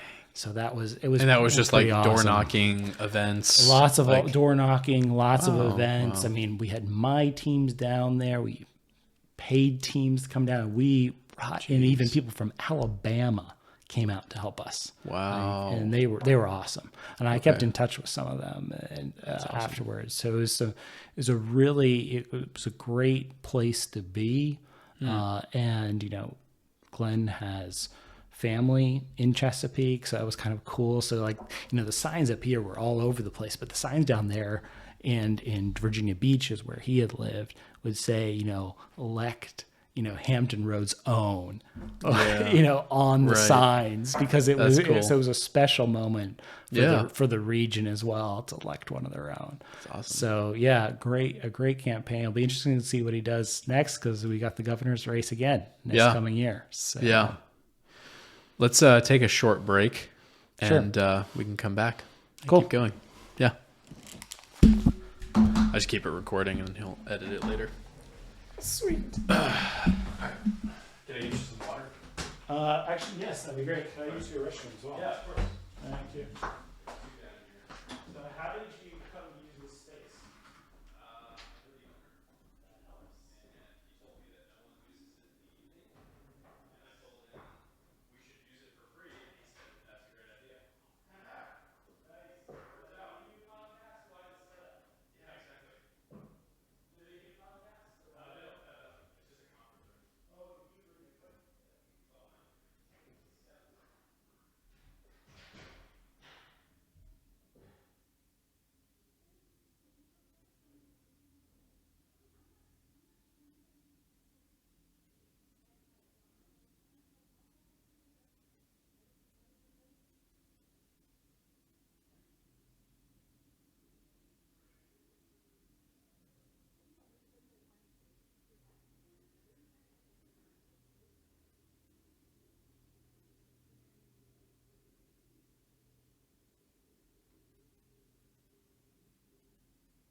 I was listening to this clip that I think it was Joe Rogan. He had Theo Vaughn on. Mm-hmm. And Rogan was like, "Are you going to put on your headphones?" He's like, "Oh, yeah, sorry, I didn't realize." He's like, "Yeah, I feel like I'm kind of alone over here in this like headphone space." I was like, "What is he talking about?" And then the next podcast we did, I was like, "Brian, he's totally right. Like, you don't have to use headphones. You can just use the microphone. But if you can hear yourself just a little bit and there's no background noise and you can hear the other person really well, there's kind of this zone you get into." And I was like, this is totally new. Like, it's not something that's happened until the last 25 years. But you get into this zone of like, I'm talking. I know you're listening because you have headphones on and you're not checking your phone. And then when you're talking, I'm listening because I have headphones on. And it's like, and we're also recording this so other people are listening. And it's really weird, but I like it. Like we're in this very narrow medium of like, I'm listening when you're talking, you're listening when I'm talking, and other people are listening that both of us are talking, and that's where we're supposed to be. It's like, that's so weird, but it's also pretty cool that we're like in the zone. Let's go. It's like zoned in. It's almost like you're whispering, not whispering. You're talking right into my ear, which is but it's odd because you can sit so far away. Like you could sit, I mean, we're only a couple feet away, but you could sit 5 feet away or even further, which at a certain point would get weird, but you can hear them so well. And you're like, wow, that actually makes a difference that I can hear you very, like to the point where I can hear you breathing. If you're breathing really loud, it kind of makes a difference, you know, because then you hear what the listener would hear if someone's washing the dishes or, you know, working on their laptop and they're listening to this episode, they would hear everything you're hearing. And so I feel like it kind of puts you in their shoes of like, oh, I'm being loud. I should back away. That's interesting because it is something about Rogan that I had noticed. It's like they wear their headphones where not every podcast does that. And I do wonder if that's part of their success. I think so. Is that it actually helps I think so. The conversation. It helps actually them dial in and be very I think it makes you take it more seriously because we've tried a few episodes where you take the headphones off and you're just talking because I was like, well, maybe what we need to do is pitch a more, we've been talking about authenticity, right? Like we're going to sit by the fire. We're going to do like, we'll have cigars, we'll have bourbon and the microphones are there and you're sort of talking into it, but you're not like thinking about it. And it's like, no, actually, if you're dialed in and you're talking to that person and you have headphones on and you're talking into the microphone and you're also being aware of like, oh, I actually think I'm not talking into the microphone. Okay, I'm going to go back into it. I think that matters. Like, if it was a regular conversation where you weren't recording, it wouldn't matter, but you are recording it. Okay, why are you recording it? Well, part of it's for the people involved because we probably wouldn't sit down at this table in this place on Main Street and talk for 3 hours because that would be weird. But if you say, no, other people are going to benefit from this and also it's a good time and you just kind of have to like get past the weirdness and then it's fun, it's like this opportunity to be super authentic because you know other people are going to listen to it. Which is so weird. Like it is so weird to think about that it's like, no, actually like hundreds of people will listen to this and it's just us talking. But it's real. Like it actually is a real thing that people listen to. And if we tried to fake it or we tried to, I don't know, just kind of sell it for something different, people wouldn't listen. But the fact that we have a fairly high listenership for having 25 episodes, it's like, no, people just like it. Like they just like listening to people who are being real. Yeah, it's cool. Yeah, it is cool. I mean, but I think that it is there. Authentic doesn't necessarily mean that it's not intentional, right? Yeah, sure. You can have an authentic and an intentional conversation. I think it has to be both. And that's not to say, so it's interesting you bring up intentional because Joe Rogan will have people on like, you know, Mel Gibson. Okay, he's going to talk to him about Hollywood stuff and the Passion of the Christ. And he doesn't have a list of questions, but it's going to be intentional. But then he has the, what's the series he does? Protect Our Parks, I think. And it's like 3 comedians. The point of it is to not be intentional. And some of those I think are like very high rated episodes because it's like 5 hours of them just like cracking Bud Lights and just drinking and talking and having a good time and making jokes. So it's like, it is still authentic, but it's not intentional. Whereas, I mean, you have this conversation, and this is actually why we started this initially, is because we would get together and have cigars and talk, and it'd be like 3 hours in, and we're like, I don't know if we're smart, but I feel like we're making a lot of good points that other people could benefit from. Maybe not. Maybe they can't. Maybe we're just stupid. But like, it seems like it's interesting. And when we get together and we're like sharing a beverage, sharing a cigar, there's the kind of this, there's an authenticity and there's a vulnerability, but there's also this intentionality of like, hey, what do you guys think about investing or C.S. Lewis or something? And then there's like an hour conversation and it's all authentic and no one's trying to win. It's just like everyone's chiming in and talking. So I think that's something he does really well, is Rogan especially, but other people, where it's like, yeah, there's an agenda in a certain sense, because if you have Mark Zuckerberg on, you're probably going to talk about Meta or Facebook. Right. But the fact that they talk about like bow hunting, even though maybe it's fake, I don't know, spoilers, but it's like, but they talk about that. It's not just like question. It's trying to get to know that person. And I think it's hard to duplicate that, but I think if you go into it being like, no, this is why I'm doing this, and this is kind of the goal in mind, it's so much easier. Oh yeah. To not care. No, it's sure.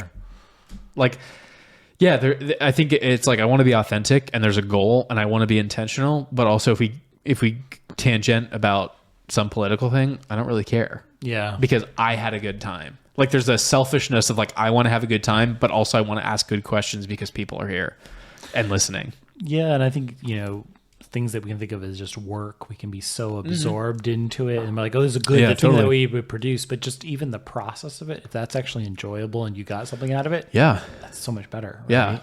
What are some long format podcasts that you listen to, or do you listen to long format? So I'm an audiobook guy. Oh, okay. Yeah, and I asked that question. No, I asked that question in part. I do listen to Rogan. Okay. But and some short form as well, and that's partially because of the audiobooks. Like political stuff or all over the place. So I listen to the Economics of Everyday Things. Okay.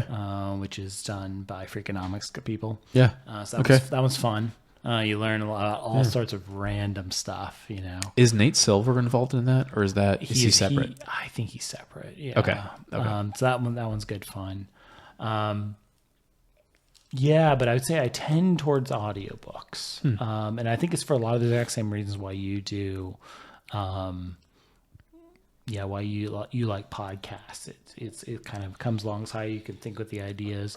I think for me, I've experienced exactly what you've had to. Okay. You have to I have to go back 30 seconds. Totally. I missed something. Yeah. I'm lost. So can you listen to audiobooks and do something, or do you put it on and just sit in a dark room and meditate and listen? I can do both. Superpower. So no, but often I'm doing other things. Okay. Because actually, if I were all by myself, I'd just read the book.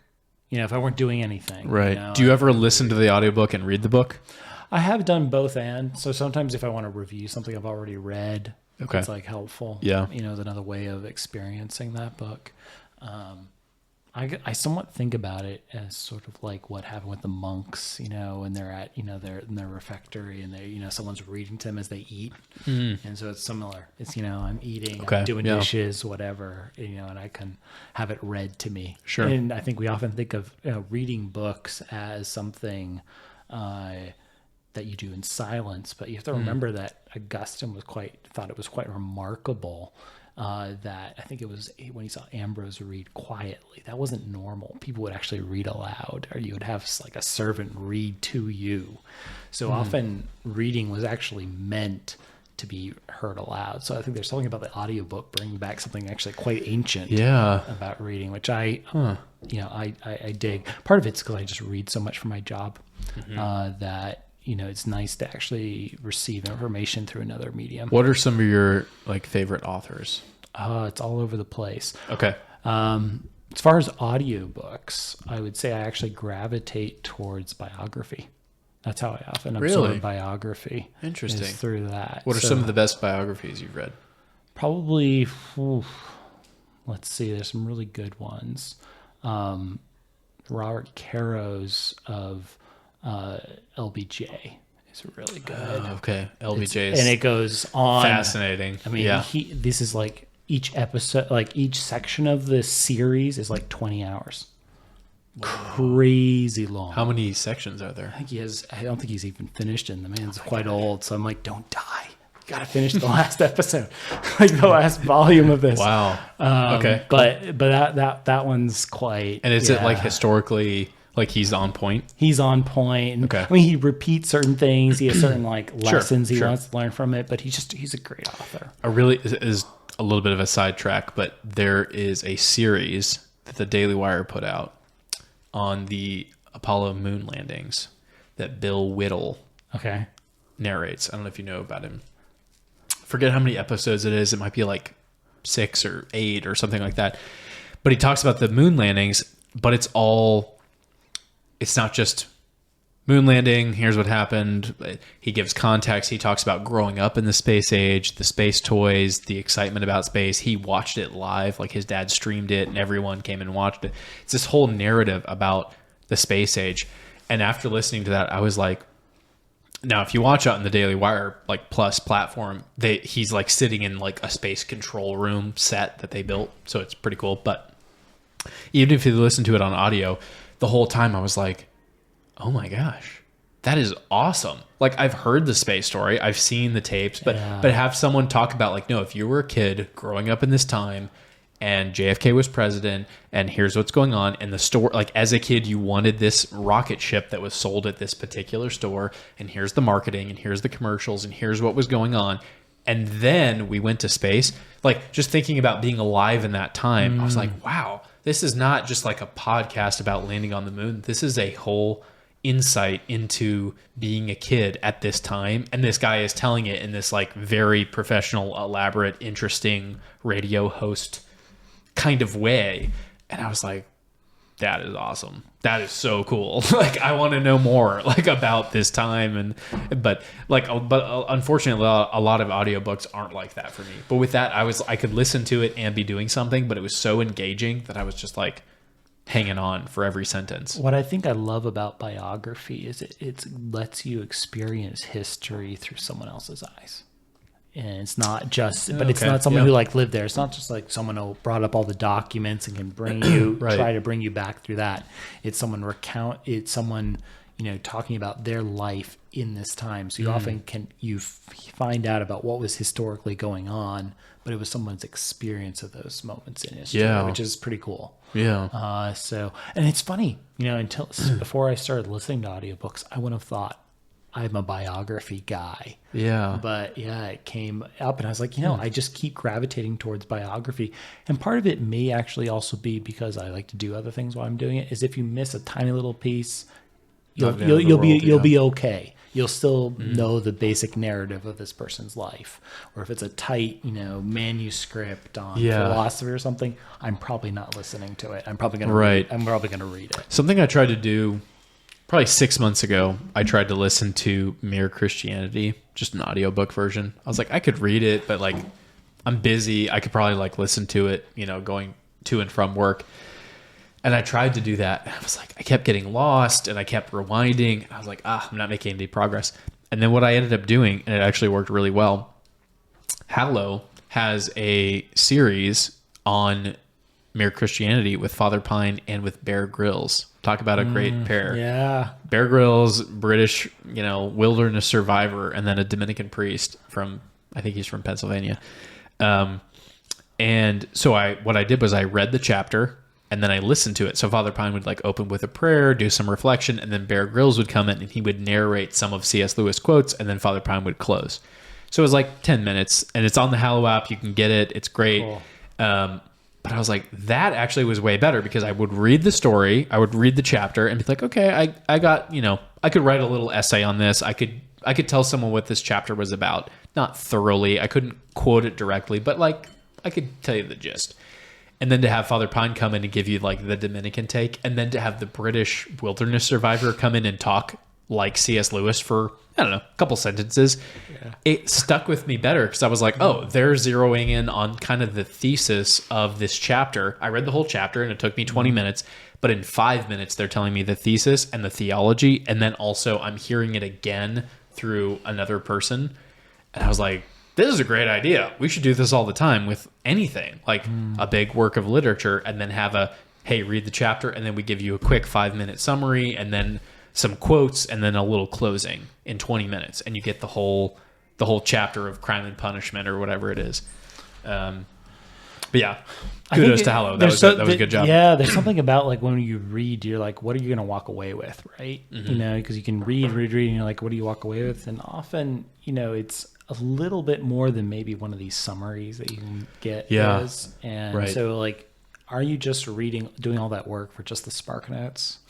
Or is there more to it? But I actually think there is a place, like if you read it and then having it bring those things back to you. Like I think about like videos from my childhood. Yeah, I do actually have memories of those things, but when it was also recorded and I watch that, it sort of brings it back and reinforces that core memory. Yeah. And so I think there's something that can be done with books about that. I mean, I'm a big advocate. My poor students suffer from this, is know that repetition is the mother of learning. In different ways, coming at you with time elapsing. And so I think that, yeah, it's cool. That's cool. It's good that it works for you. Tell me a little bit more about working on the Younkin campaign. What was that like? So you were assigned or volunteered to help win over Chesapeake? Yeah. Because there was a lot going on with that campaign. I went to, there was a reporter from the Daily Wire, Luke Rosiak, I think, who reported on the transgender bathroom stuff that was happening in Loudoun County. And then I went out with a couple of my friends to Loudoun County, and Matt Walsh came out, and there was this whole thing that happened in Loudoun County. He went in, and they made him wear a mask, and then they reduced his speech time to like a minute. It was this whole thing. And I remember being like, I feel like I'm part of history, but I'm not doing anything. Like, I'm just watching it. I'm watching it happen. Yeah. Younkin is surging in the polls. He's anti the transgender bathroom stuff. Matt Walsh is here. He like rented a basement apartment, so he's a Virginia resident. Like, there was all this kind of like funny, weird political stuff that was happening, and all of a sudden, Glenn Youngkin won, and then he's been like extremely popular. It was just kind of like this very weird period in history where we were like, we went from it was Tim Kaine before, right? Like very pro-abortion. What's Virginia? To in this last election being like, Virginia could vote red. Like, it was like this huge flip of like, oh my gosh, you know, this is very weird. Yeah, you could say the stars aligned. I mean, it was multiple things. Glenn Youngkin probably would not have won if Biden weren't in the White House, for one. So Virginia has a history of going the opposite way of the president. So whoever's in the White House, Virginia tends to go the other way. Why is that, do you think? Well, one is just our election year. So our election year is always the year after the presidential year. So the governor has to... So it's like a swing vote. So it has to compete. Yeah. So that so there is an advantage. I mean, if you go look back at history, I think it's like once in the last 40, maybe even 60 years, the party other than that, the party of the president has won. It's generally the party of the other side. Maybe it's 40 years, but I can't remember what it is. Wow. But generally, there's an advantage, a huge advantage to the party that is not in the White House. So that's part of the story. It's not the full story. You think it would be part and parcel because there's so many DC establishment people that live in Virginia. You think it would go the same way? But it tends to go the opposite way. People basically use it as some sort of like referendum on whoever's in the White House as a sort of a protest. So I mean, it's probably a very small fraction of people, but it's enough when you have a swing sort of a. So do you think that Trump is elected in 2024? That certainly. Are we going to go? All the politicos are saying it's harder. It's harder in 2025 because of Trump winning. Wow. So people are like, okay, we actually are at a disadvantage because of the president being in the office. Dang. So that's one thing that helped. He's pretty popular though, isn't Glenn? Like, yes, but he can't run for re-election in Virginia. Glenn Youngkin probably could. Because he was being considered for VP, right? I mean, he in the top 5. There was talk of that. I mean, because I think that Trump was like, I could get DeSantis, but he ran against me, and he's doing well in Florida. I could get Glenn Youngkin. He's popular. People in Virginia love him. He's establishment. He's older. But then I think after the assassination attempt, he was like, all right, screw you guys. I'm going to go with a young guy who's kind of like out there in a good way. So but like people might be like, JD Vance, he's like extreme on things. But I think he was like, we're going to win this, and we're going to win this with like someone who's kind of unqualified in many people's view. But we're going to do it. Because I remember when he made that pick, I was like, wow, I'm surprised he didn't pick Younkin or Rubio or someone a little bit more conservative. But he picked someone who's like extreme. And I'm okay with that. Like, I like him. But there might be a lot of pushback. But I think it was like, we have the vote. We're popular. People will support us. We're going all the way. And we're setting up the new Republican establishment. We're going to pick someone who's young, who's Catholic, who's conservative. And if they get reelected, they're going to like shape the Republican Party for years to come. That we're setting legacy. It was very much a legacy move and not a strategic move in a way. Yeah, and that's something that's been different. Different presidential candidates have gone different ways. So you have, Reagan bringing in the other side, with Bush in his election. And then you have Clinton basically saying, no, I want someone that I can govern with. So there are different moves that different people make. Biden goes the other way. I need to bring in this demographic, and I made he told us all that. Yeah, right. So there's a number of things that go into those types of picks. This one was interesting because both candidates picked someone from the Midwest in a secure state. So they were trying to pick up other states. Yeah. But they didn't take someone that was going to give them anyone. Ohio was going to go to the Republicans. Totally. Minnesota was going to go to the Democrats. But they both picked people who were close to states that they needed to pick up. I'd be really interested. There's probably no real way of knowing, but if Kamala picked Josh Shapiro, what that would have done. Because Pennsylvania, it's a keystone state. It's a swing state. Yeah. Elon went. Now, maybe she would have picked him, and the Republicans still would have done such a good job getting votes in Pennsylvania that it wouldn't have mattered. But it looked really bad to pick Tim Walz, who is not super manly, who's not particularly articulate, who's not particularly anything. He's kind of like a Mitt Romney Democrat, right? Kind of milquetoast. From a state who has not voted Republican for like 50 years versus Pennsylvania with a pretty popular Jewish governor. Like, that would have been the move. I'm skeptical that she would have won even if she picked him. But I think it really put the nail in the coffin. Picking Walz. There was a trade-off she was looking at there. But yeah, I think she went for saying, I want someone who's, 100% or close to 100% with me on ideology. Yeah. Is where she decided to go in the end rather than doing a strategic pick. And I don't know what sort of confidence that says, or false confidence in the campaign that they went that way.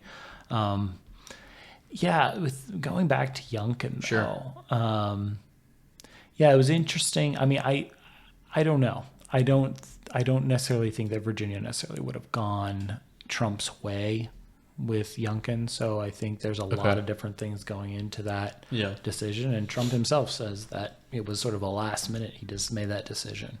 And that's not unprecedented, that someone does that. It comes down to like the last minute and they make that decision. And well, I think the cool thing with Trump, I don't know how much of this is part of his policy, but I think that it seems from the outside that there was this very obvious attempt to be authentic.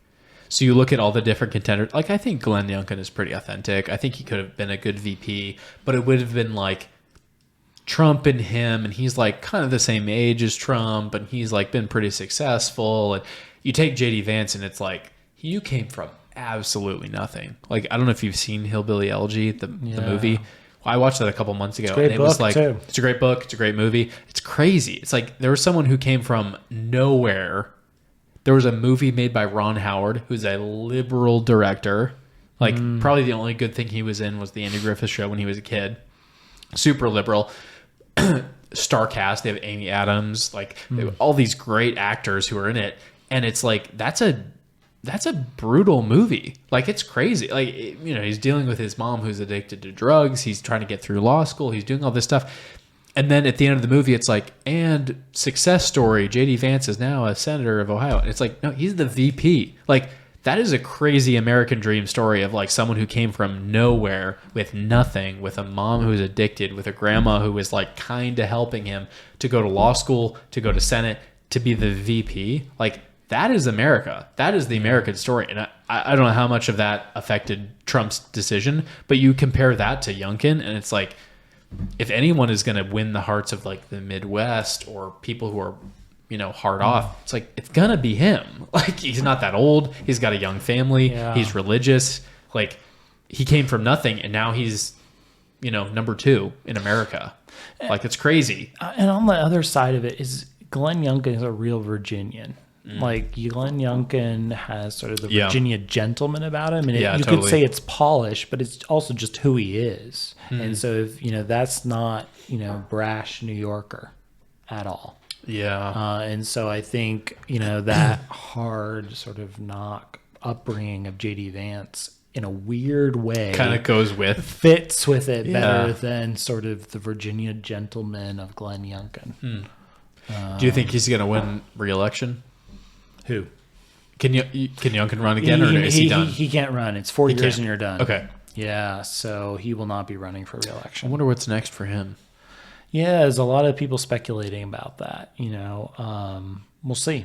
I mean, I think He's done in 2026. So it'll be January 2026. We'll swear in a new governor. Okay. Yeah. So he's got his last year. So his last session of the General Assembly has just started. So it's a very short session because they aren't doing the budget this year. So it's like 40 days and that's it. That's crazy. So like any legislation he's going to sign is going to be his first half of the year. Yeah. So it's a sort of the last sort of times when he signs laws, there'll be things that he does in the meantime, but this is a really important, into February for him is a really important time sort of for his legacy. Yeah. You ran for government. I did, yeah. And I remember talking to you at the Sacred Heart party 2 years ago? Probably 2 years ago. This is before the voting happened. So Christendom does a party for faculty and staff, and it's the Sacred Heart, and it's like, I think it's the Friday after, or maybe it's the Friday before the feast, down at the river, and we do a big party. And I remember you coming in, and Dr. O'Donnell came up and was getting a drink, and you came up, and he was like, James Bergida, the most famous man in Front Royal. And I was like, it's probably true. Like, everyone in Front Royal knows you. You're running. I think you got, 11% of the overall vote? Yeah, or something, like several thousand votes, 2,000 or 3,000 votes. I guess walk me through why you decided to run for local election, number one, and then number two, like, is that something you want to do in the future, or is that just kind of I'll see what happens. It was fun. I'll go to these town halls and get pictures with people and see what happens, and if I win, then great, and if not, I'm not hurt by it. Like, what was the ideology? Process, yeah. Did you think you would win? Was it just kind of like why not? Like, I can do this. When you have to run, I think you have to believe that you're going to win to even run at some point. So often you find these people who finish with like nothing, and you're like, how did you even run? You almost have to like put your mind in that space. And when you're doing an election of this size, there's not polling and such, so there's a lot you don't really know. Yeah, you don't know, and it is true. I mean, in Front Royal, I won Warren County by a hefty margin. I voted for you, so thank you. Yeah. So I mean, there is that too. I think so. What happened was that it's like hopefully most things in life, there's a discernment process, and a lot of it actually began during the Younkin campaign. So it was at the end of that campaign, we were going through redistricting. Okay. And it was radical redistricting in Virginia because we had a constitutional amendment that basically said we had to draw our lines differently. It used to be the party in power in the General Assembly got to draw the lines. And so they would draw lines that were advantageous to their party. And so if you happen to be in control when, after the census, then you get your map. But then we had a constitutional amendment passed that said, no, actually both parties will try to work together to draw a map. And if they fail, then it has to go to like a panel, and that panel will have members who are selected by each party. Dang. And the Supreme Court of Virginia will pick from the people who are put forward. Okay. And those two people have to work together to draw a map. Dang. So we had someone forward by the Democrats, one by the Republicans, and I actually think they put together a pretty good map. And there was lots of citizen contributions to that. I listened to some of those. The Supreme Court's there listening to people, and they adjusted the maps based on what people were saying. Like, this little bit really is part of our community. And one thing that they try to do is that you should try to keep actual communities together. Yeah. So maybe they cross county lines, but even though this is part of, on the other side of the county, it really is part of this larger community. So try to keep them in districts together. How long did that process take? Oh, it took months and months. So really, we didn't get the final maps until I think it was like December after the election. So it was like December 2021. They're like finalizing these maps. And so they were really late. And then we had COVID. So it had all the difficulties with the census. So it was a weird and difficult time on that front. So they finished these maps, and one thing that the map drawers decided, which wasn't particularly important for my election, but it was really interesting, was that, and they weren't required to do this. And so they really is trying to keep communities together. So when you vote, you're voting for the same people as your neighbors, because it used to be that Warren County had part of three different delegate districts. Now we're just part of two. And that was for political reasons that happened. So this was trying to say, no, let's actually try to keep communities together. So when they redrew the map, the new Senate District 1, what I ran for, was this brand new district, and it was a district of part of the state that's growing, one of the fastest areas in the whole of the Commonwealth. Actually, I was looking at a map just this week that said that's continued. Basically, all the counties that are in Senate District 1 are some of the highest growing counties in the state. And so when I saw that district, I said, one, that district's home. I worked in this county, I've lived in this county, I went to school in this county for a time. So I was like, this is somewhere where I actually could represent it, because it's the whole thing I could say is home. Then the second thing was, I said, no, this is actually really a growing area, and there's a lot of pressure for this area to become the next Northern Virginia, or become just part of Northern Virginia. And I don't want that to happen. And I could see how it won't, if we don't actually work together, that could happen. So those were some of the part of the impetus for actually running, was seeing sort of just that map. If it had been drawn a different way, I may have not run. But it was like, oh, it's weird, because there's reasons why I feel like I could represent this particular district. If it were drawn a different way, I don't think I could have. There was parts of our district that used to, I think, be part of our county that used to be linked to Loudon. And I was like, what do I have in common with them? So that was part of the thought process. But then also where it became about education. That was something I cared about with Younkin. I said, that's something where I think I could contribute. I was looking at who's actually in the General Assembly, and there weren't many educators, and I don't think any college educators. I said, that's actually a voice that should be heard in the General Assembly.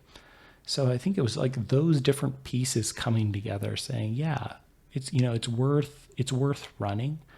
And even if you don't win, you can at least trot a path that someone else can win in the future.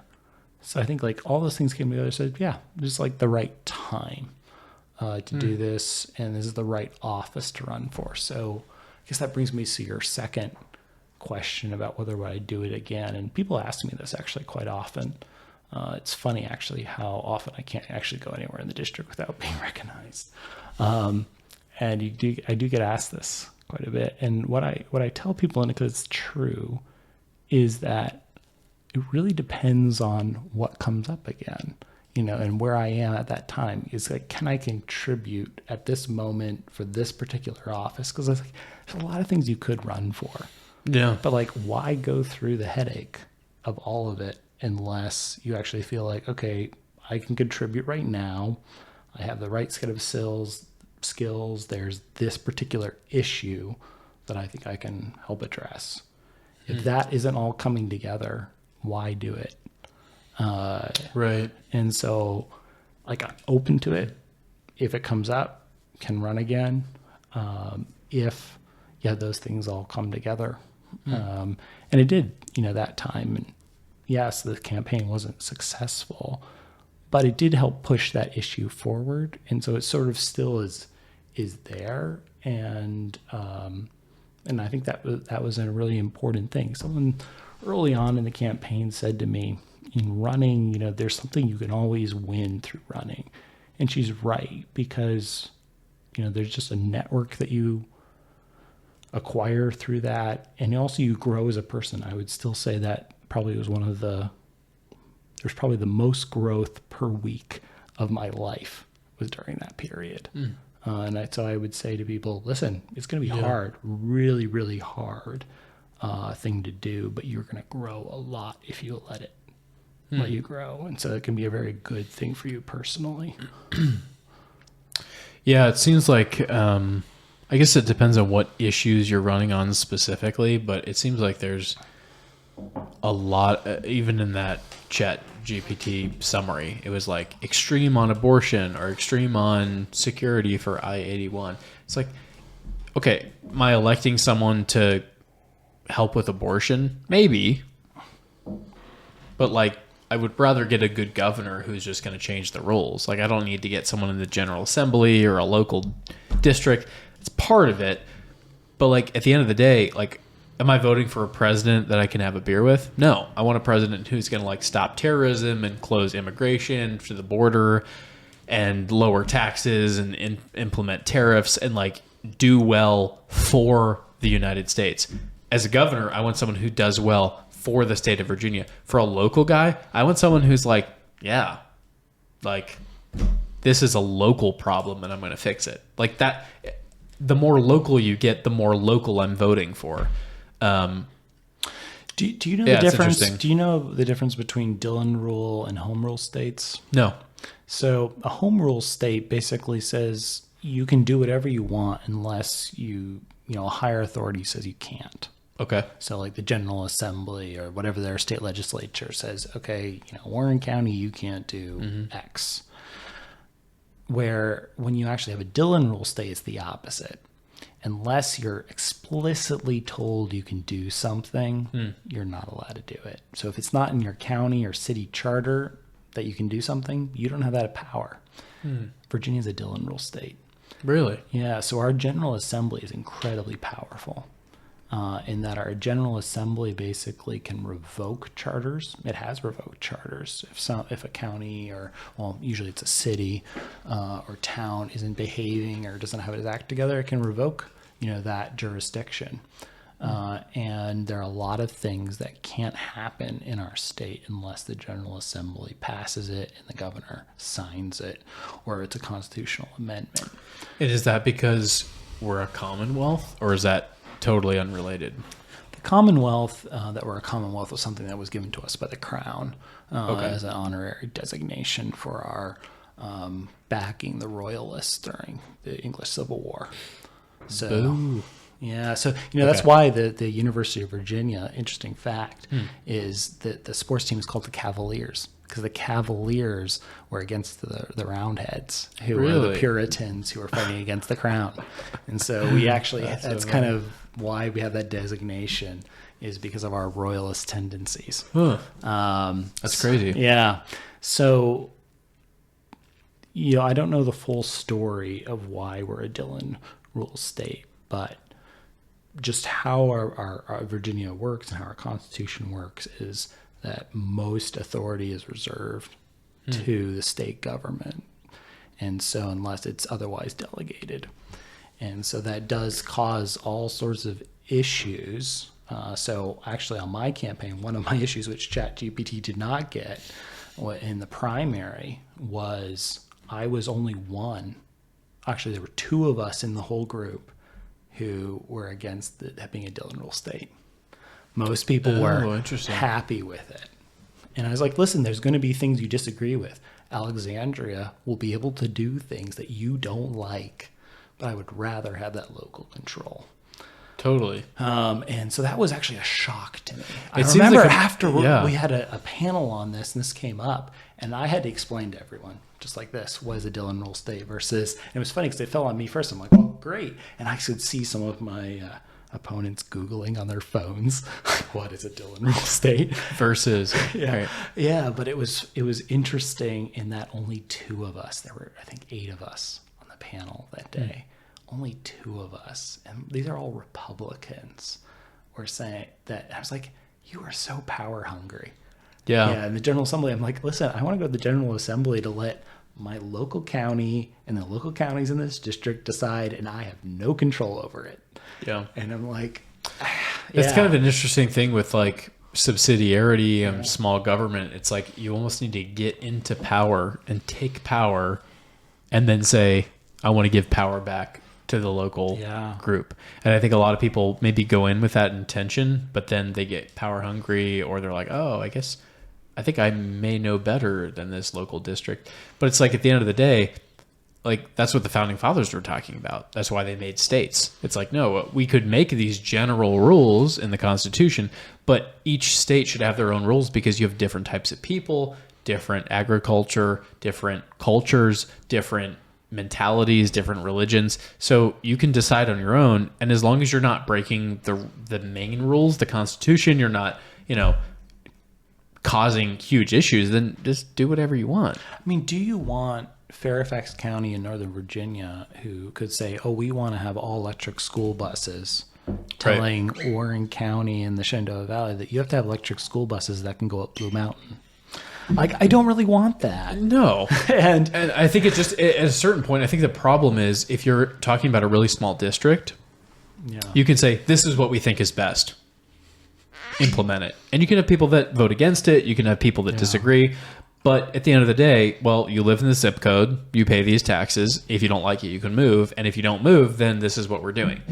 But if you try to say, hey, Glenn Youngkin or whoever from Richmond is saying all electric school buses, that might work if you're in a flat area of Virginia. But if you're in a hilly, the Shenandoah Valley, or a place that has mountains, that might not work. Maybe it's too cold. Maybe there's not enough chargers. Maybe it's like, so you can't pretend that one size fits all.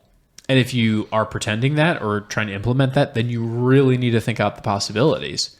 So if you're going to say, hey, what we're going to do is provide a grant for every county to have X amount of chargers, so that even if a school bus goes halfway up the hill and then dies, there's a charger. Okay, that's a different thing because you're providing that. But if you're just going to implement that this is the rule of law, and then you're not going to help us facilitate that, then you're kind of just a dictator. You're not really helping us. When I talk to local elected officials, one of their biggest complaints, generic complaint about Richmond, are unfunded mandates. So they're basically told by Richmond, you must do this, but you have to find out how to pay for it. That's so stupid. And it happens so much. So in wanting to go to Richmond, it was interesting because you're like, yes, I want to go and represent my community. But then I also realized I actually want to go and represent my local officials too, so I can make them be able to serve my community better. And that was like an interesting thing that I learned through the process, was in talking to those people, some of the challenges that Richmond puts on them. And so when we get, we go to our supervisors' meetings, or we go and we complain about this or that official, sometimes their hands are tied, and they're the ones though that are near us. And so they get the mouthful from us. Right. But sometimes, not always, but sometimes they can't do anything about it because this is something that was passed by the legislature. So those are the kind of the exciting things about, it's almost kind of like the absence of religion and the problems that causes. I remember, I think earlier this week or maybe last week, Ben Shapiro was talking about how we're in this kind of point in society where if someone loses their job or splits up with their wife or is having a tough time, they just like go to the government and are like hoping for a handout or apply for something. Maybe there's a time and a place for that. He's like, but most of the time you're part of a religious community, you lose your job, everyone in that community starts scouring, hey, do you know so-and-so? Hey, you should talk to this person. Hey, they're looking for a guy, you're kind of that right fit. Or the same thing for marriage. Hey, you're single, there's this girl locally, she's great, they're from this great family, or she's from this great family. You guys should go out. And it's kind of like community recommended work or relationships or whatever.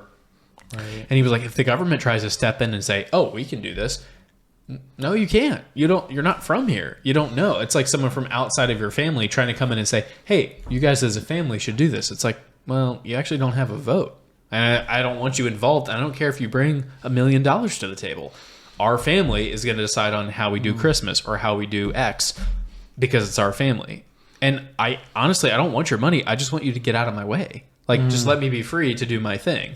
And I think that you see the absence of religion causes this huge hole in which people are like just totally lost. Like, what do I do? Do I get involved in my local government? I guess I get involved in the community. But there's kind of this like weird area. And I think you see so many people falling away from just Christianity in general because they don't have a local community. They're on social media. There's some corrupt government people in place, and that's it. Like, that's all there is. They don't have community. They don't have people that are looking out for them, that have their back, that want what's best for them. and they're just lost. And then they get caught up in social media and addiction and all this other stuff. And it's just kind of like, yeah, life has no meaning. Yeah. It's useless. It's like, no, it's like, on the contrary, there's family and religion. Like there's a lot of things that are in place that have been in place for thousands of years, but there's no incentive structure to promote that. Yeah. I mean, that's something that you find, is it, Christianity? Who's actually providing, in a sense, your safety net? Is it your right up community? Is it your family? Is it your church? Is it your parish, synagogue, whatever? What is actually, where do you actually go when something, when bad things go bad? Where do you actually go? And, there's often people end up going to, the government and expecting that's where it should come. And that it can eventually become, the way you actually look at things, how it should happen, rather than just, oh, well, there's no other resource except the government, so that's where I have to go. But some people will say, that's where I should go. It shouldn't be to my local community. I remember once... It was while I was in the UK, and I don't think you can say this about all of the UK by any means, but I remember there was someone who was working at the university, and they were doing some sort of like drive, like within her office for something, I forget what it was. Toys for Tots. Toys for Tots, something very much like that. She's like, we shouldn't do that, because if we do that, the government will think they don't have to provide this good. And I was like, my mind goes completely the opposite way. We should do this thing. Yeah. So the government doesn't think they have to provide it because we've already provided it. Yeah. Big brother. And it was a fascinating, moment where it's like, that you can think that, you can end up thinking that way, where it's not just, we're trying to catch the people who, for some reason, weren't able to get the Toys for Tots, or, don't have a church or whatnot. We're trying to get those people who don't have a family, that everything else failed them in society, but it was almost like that's sort of the first stop. It's not the last resort. Yeah. It was very, very interesting for me. It was eye-opening. Yeah. It's kind of a weird position to be in where you're relying on the government. It's almost like you're relying on the government to be your family. And then you expect your family to be like the government. Like you rely on the government to be like, you need to give me food and shelter and love and protection and cash and all this stuff. And then with your family, you're like, no, I just want I don't want you to talk to me. I just want you to pay me twice a week. Very uninvolved, distant. You can't diss me. Don't offend me.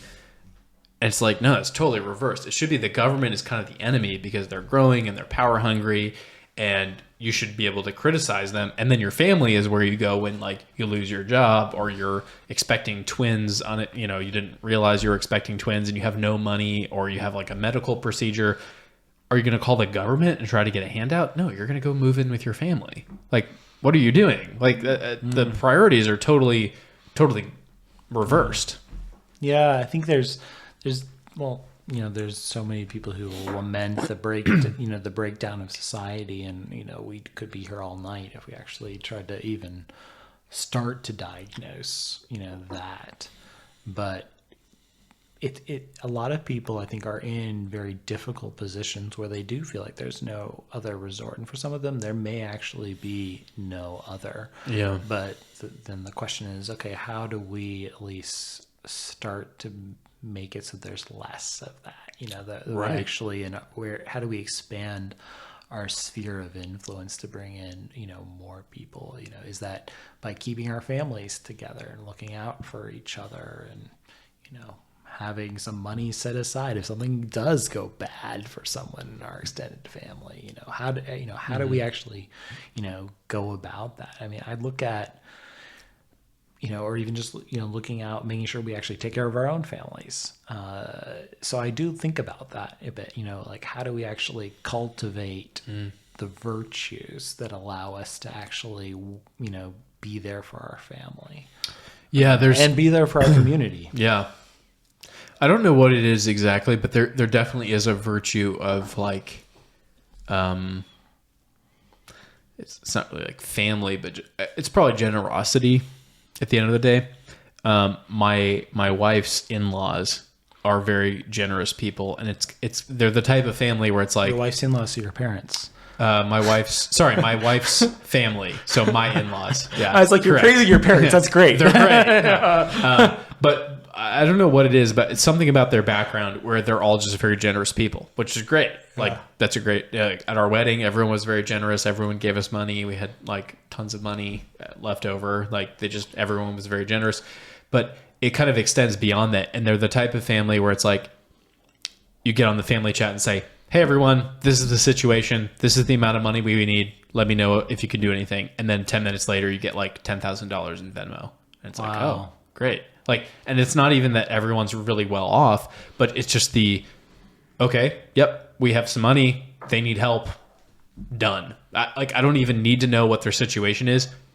Someone that's family is asking for money, we're chipping in.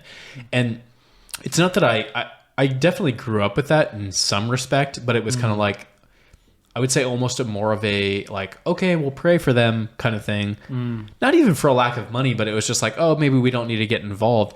And with them, it's like, well, whatever we have is yours. Come stay at our house, come take our stuff, use our car. Here's my money. And it's just like, your family, you need it. It's yours. Because I know that in 3 years, if I'm in the same situation, you're going to do the same thing for me. And I think there's an extreme lack of that in society. I didn't really notice it until being around my wife's extended family and then being like, oh yeah, some of my friends are like, oh, I have no money or my car's broken down. And just the idea of like, okay, take my car. Like I have two, I don't need it. Just take it. Like just put gas in it and pay me back later. It's fine. That mentality, it's like, even though it's pretty basic, is totally gone. But I feel like there is and if that's gone in a community, then of course you're going to try to rely on the government, right? Like who else are you going to rely on? But if you have people who are like, hey, we'll take care of your house while you're gone. We'll, hey, we're out of money. Can we use your car? Yeah, of course. Totally. Hey, your wife just had a baby. We're going to bring you a meal. Are those big things in the grand scheme of things? No, but the government can't do that. And that's the principle of subsidiarity. It's like, no, someone in my local community has this need. I have the means. I'm providing. Or I don't have the means, but I'm going to find someone to help them. The government can't do that. Yeah. As much as they try, they're never going to be able to do that. They can do mass things. They can do, hurricane relief. They can do tax breaks. Field of military. Yeah, they can bring a military in, but they can't all come together and like repair the church that burnt down or come move you when you're moving to a new house. They can't. It's too specific. And so if you don't have that community, you need to develop that because it's out there. Like it's real. You just have to find it. Yeah. Or create it. If it's not around you, you need to be that person who's going to let someone take your car and you're going to go spend your entire day moving someone to their new house for no money. Like you have to be that person because no one else is going to do that. Yeah. Right. And like, how do you like continue to like grow that thing? I mean, it's like cultivate that type of that mentality of, I would say it's subsidiary, but it's also like this idea of solidarity that you're going to actually, it's interesting because it's talked about as both like a principle of, social science. It's something that we like need each other, but it's also talked about as a virtue. It's something that we can cultivate individually that we're actually going to look out for, the common good. And, like, what does that actually look like? What does that mean? What does that actually look like in the day to day? I mean, it seems that, in your wife's family, that seems that they have, at some point, it became a culture of, all right, we are going to take care of our family, everyone, whatever it takes. And that's sort of become like a family virtue, as it were, like an institution within that family. That's a beautiful thing. Yeah. And so, some people don't have that. I mean, when I talk to different folks, I find that so many of the social ills fall on three groups. It's people in the medical field, teachers in public schools, and law enforcement.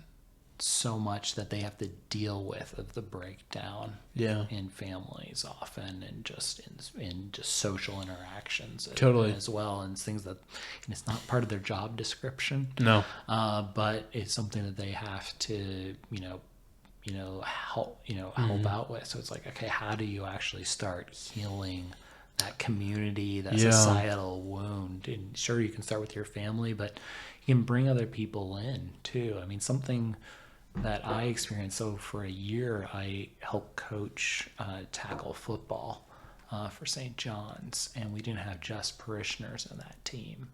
And in coaching, I realized that even coaches have an ability, if someone comes from a broken family, to actually have someone who's like there for them, cares about them, wants them to become a better version of themselves. Maybe it's most specifically on that football field.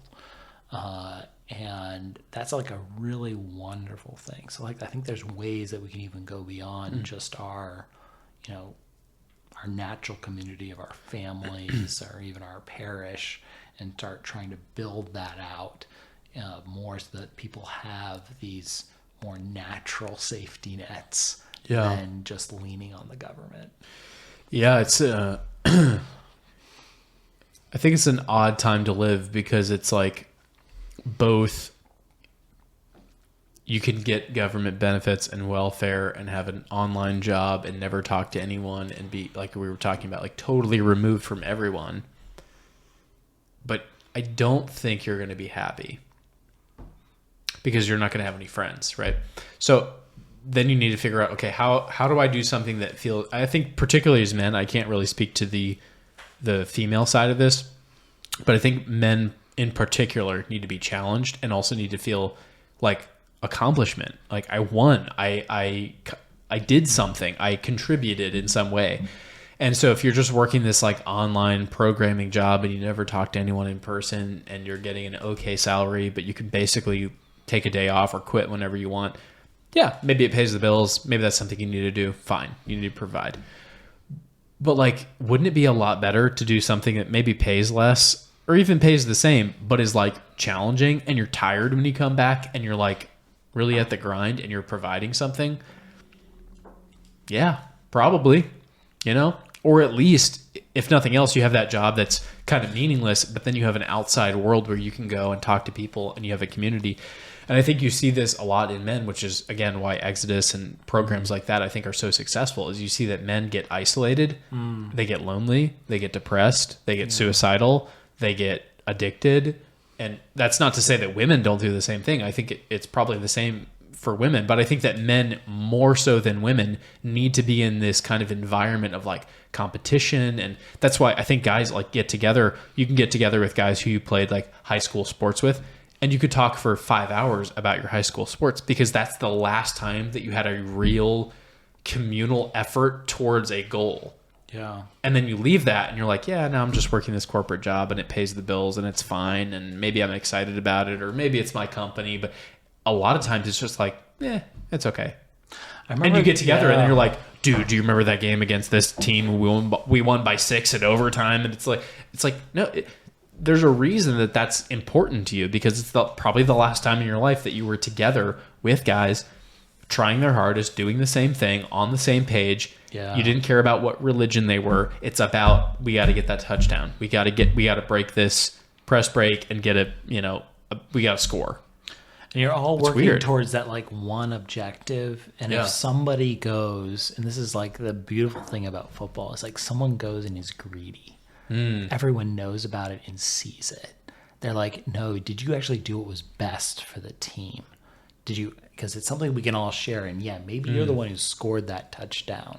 Yeah. But like in the sense that doesn't really matter so much. What matters most is that we actually scored. And I remember in coaching, there were some players who just didn't get that.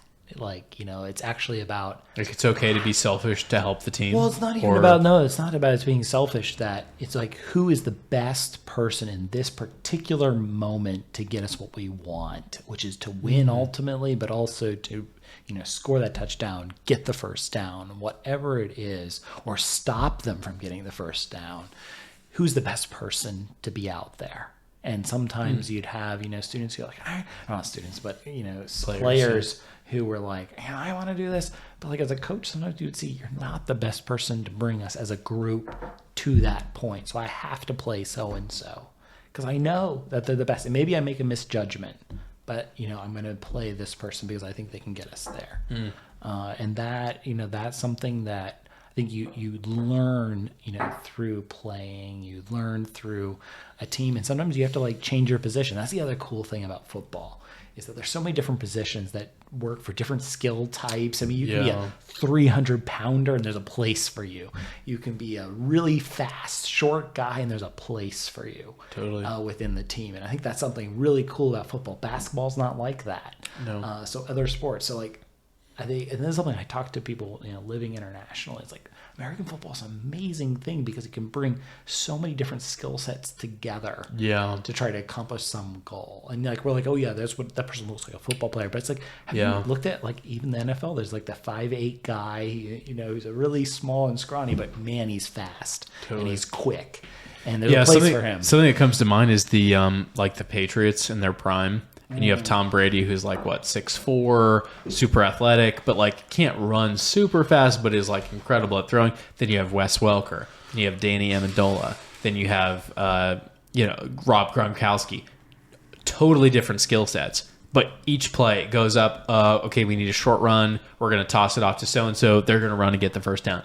Then we're going to do, Danny Amendola is going to get this crazy, like, X cut, boom, right to him. Great. Right. Okay, now we need, like, someone who's going to power through and get this touchdown. Okay, power up, get Gronkowski on this. He's going to run 60 yards and, like, grab this football and, like, totally dominate this other person and get the TD. Like, that's what we need. And watching that team, I was like, that's crazy. Like, there's 8 different people, totally different heights, totally different weights, totally different skills. And every play, it's like, boom, perfect person, boom, play. Next. Something it's like, there was a chemistry there. And other teams have done that. The Broncos and Peyton Manning and a lot of those guys, like, they did pretty well.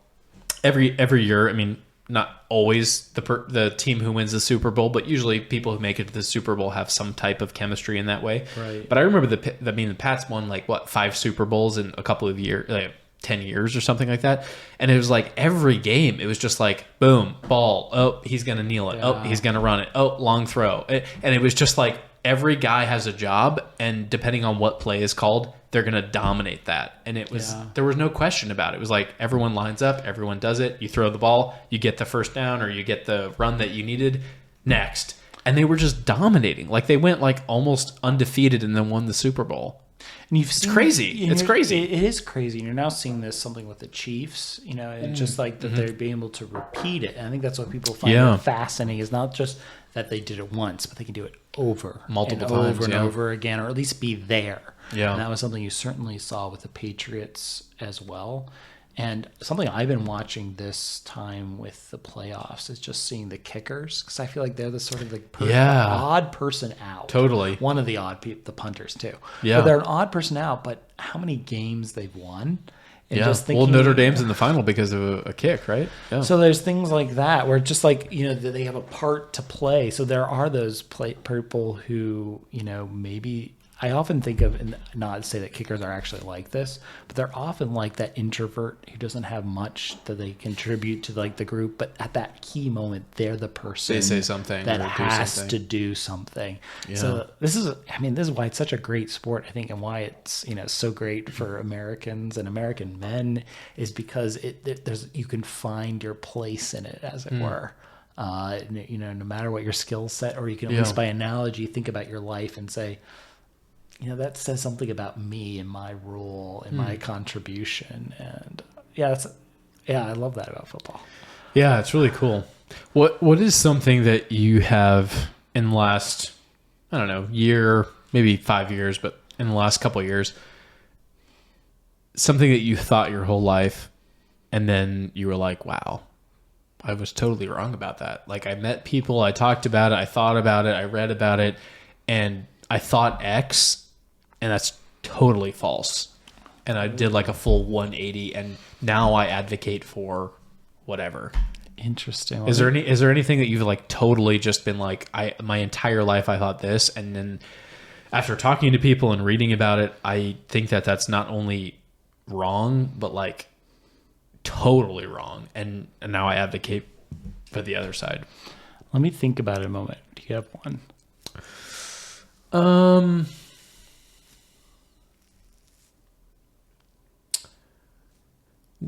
Not particularly. I think that there's a few things, but again, it always kind of is in context of an experience or a person you met. Like, I feel like there's a lot of stereotypes that I, growing up, thought, oh, I'll never be that person.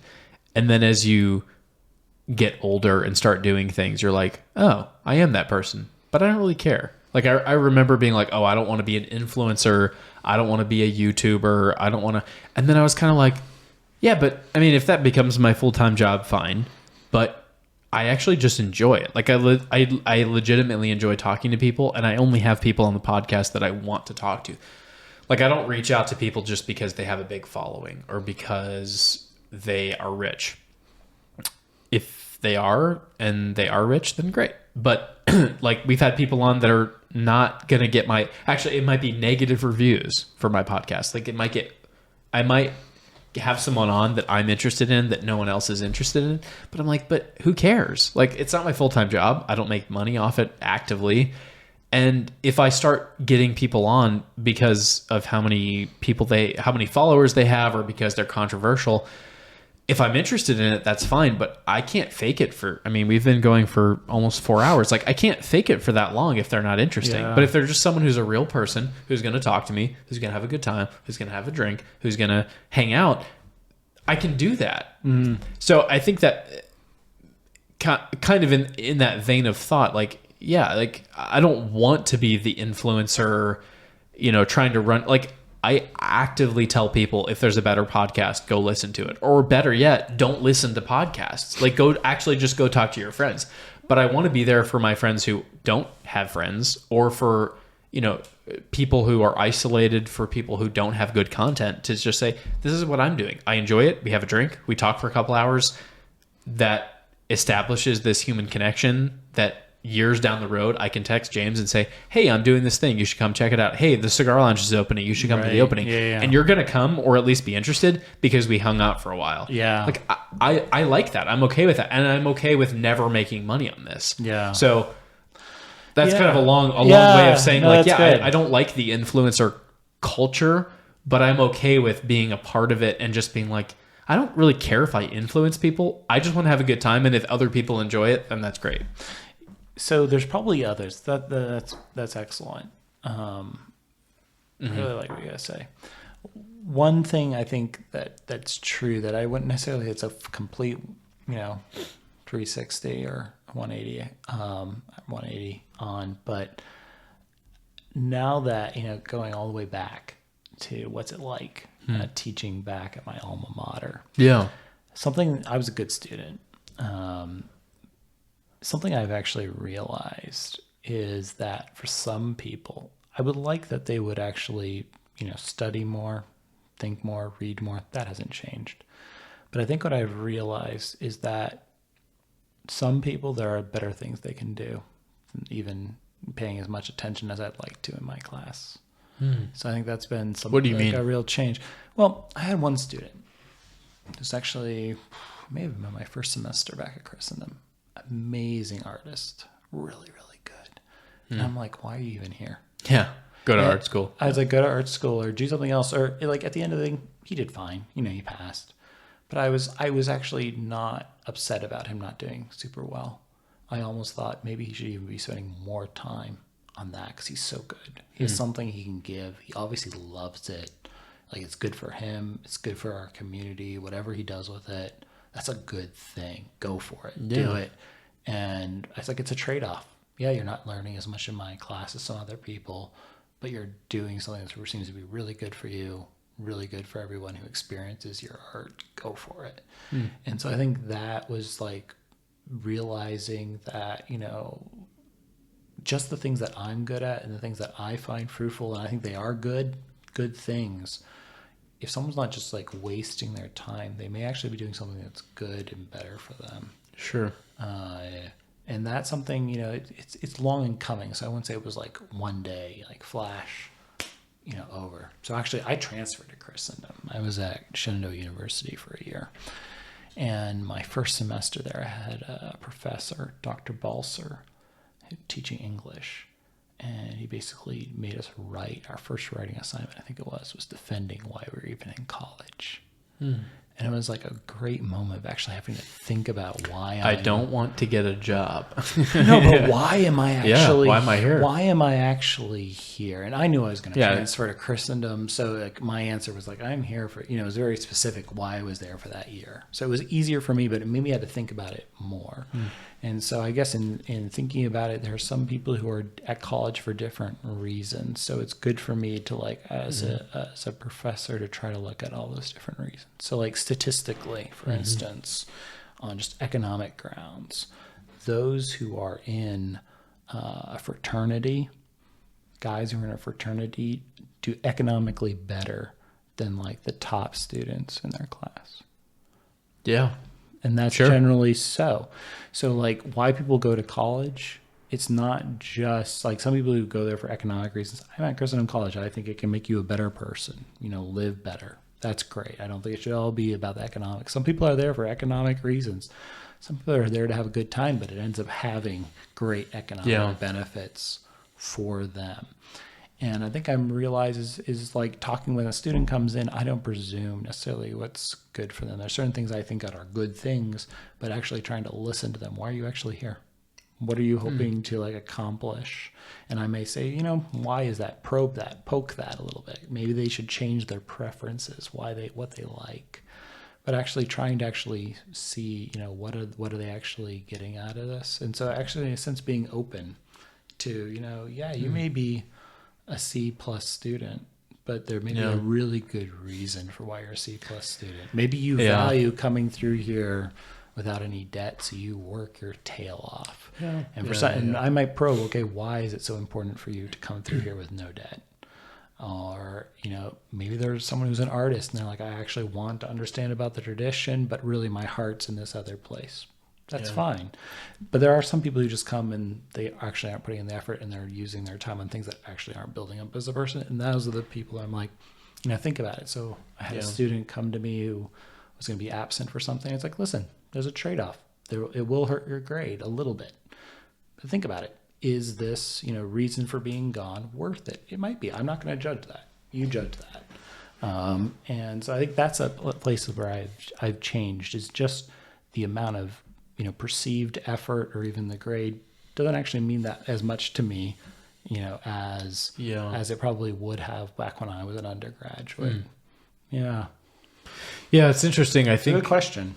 Yeah, I think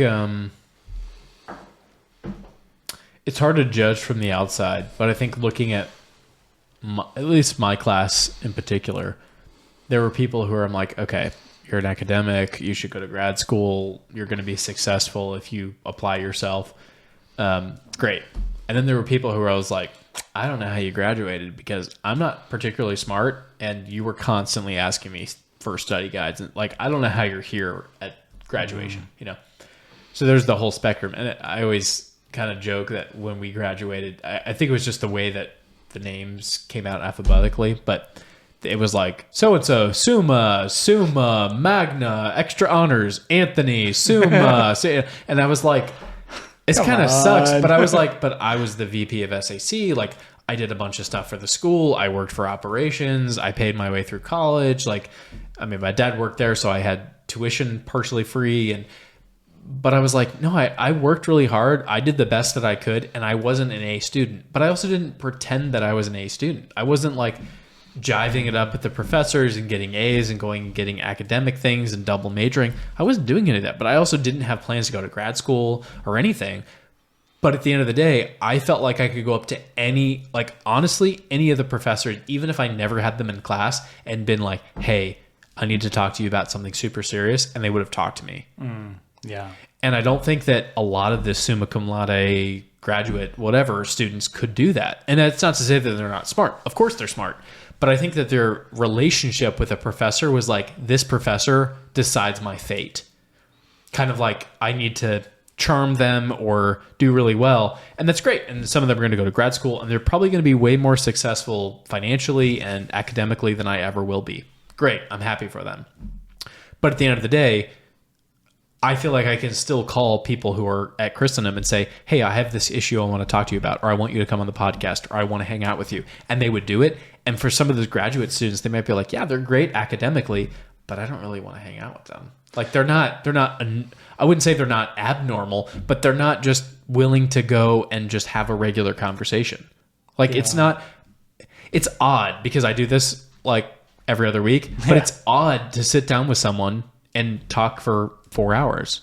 It's odd and not check your phone and not go and get distracted. It's like, it is odd to have a conversation where you're like, yeah, we can talk for 4 or 5 hours and it's literally just talk. That doesn't happen. Like that's actually very rare. And I think the reason it's become popular is because it used to be a thing. And then it wasn't a thing for such a long time that people were like hungry for it. And now it's like popular if you can talk for 5 hours and be interesting.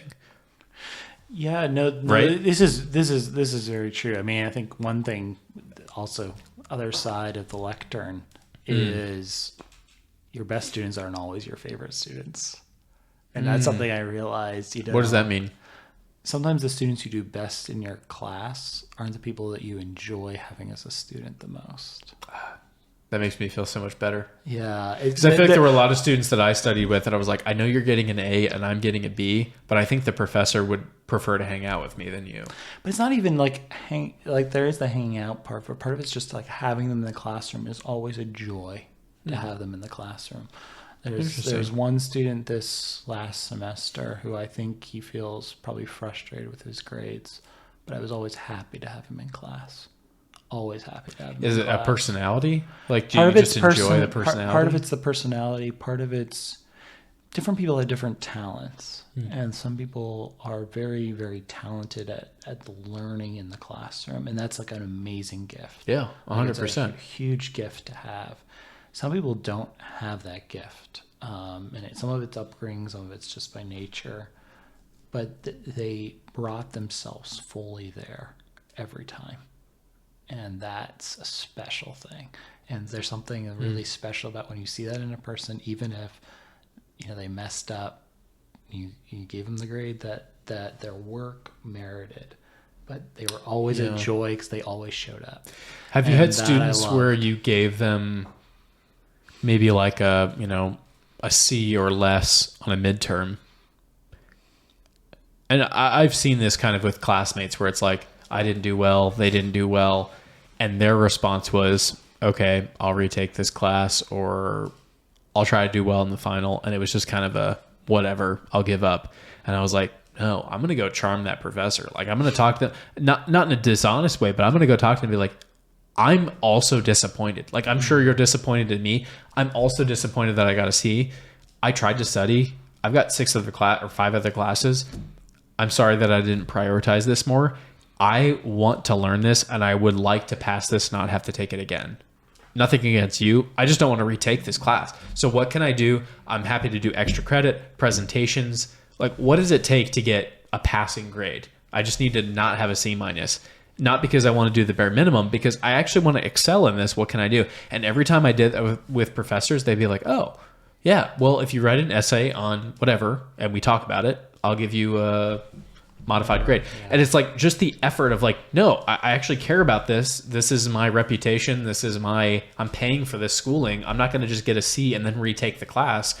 What can I do? Every time I did that, the professors were always like, oh yeah, just write a paper and do this and talk to me. And then a lot of those professors that I got a bad grade with initially, I would consider like close friends now, because I had to humble myself and go to office hours and be like, hey, Bruto, I know I screwed this up, but trust me, I'm a real person and I have real things going on, and this and this and this and this and this and this and this happened to me.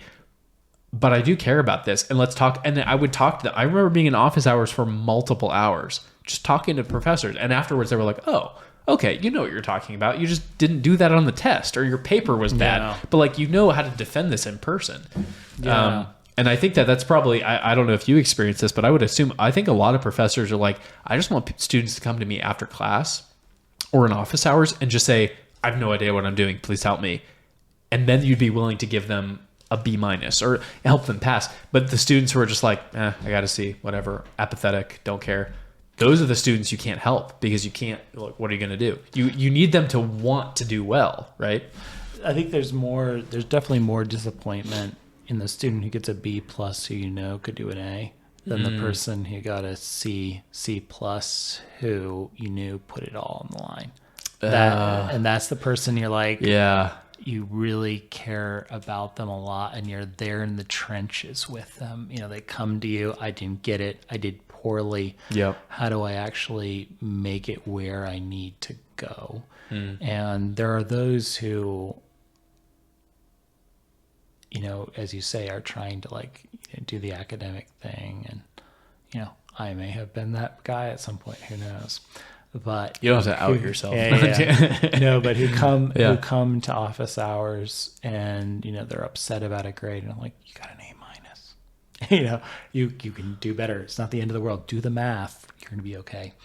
And they're like all about it. And they're like, this is about my grad school. And I'm like, okay, well, figure it out. Figure out what needs to happen. And part of it is actually figuring out how to like interact with me. And I've had students who have turned it around.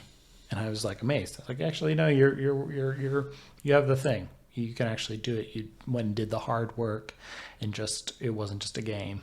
And part of it is realizing, okay, it is a game. You have to like, you know, get the marks to get where you need to go. I get that. I played that game. But part of it also is, you know, figuring out what you want to do and actually doing the best with, you know, what you've got and getting where you need, you know, to go. And so, I've found there have been students, come to office hours, and maybe it wasn't they asking for like extra credit or anything, but they're like, how do I actually get where I need to go? Something I like to do with my students, and it might not work for everyone, but it certainly helps with them. It's amazing how few of them actually go and do the math. So they're like, I'm doing terrible. It's like, okay, let's run a worst case scenario for you. And you run a worst case scenario for them. I'm like, and you still pass the course. You're fine. Yeah. Like in the course. I'm like, yeah, it's not doing well, but this thing's only worth 5%.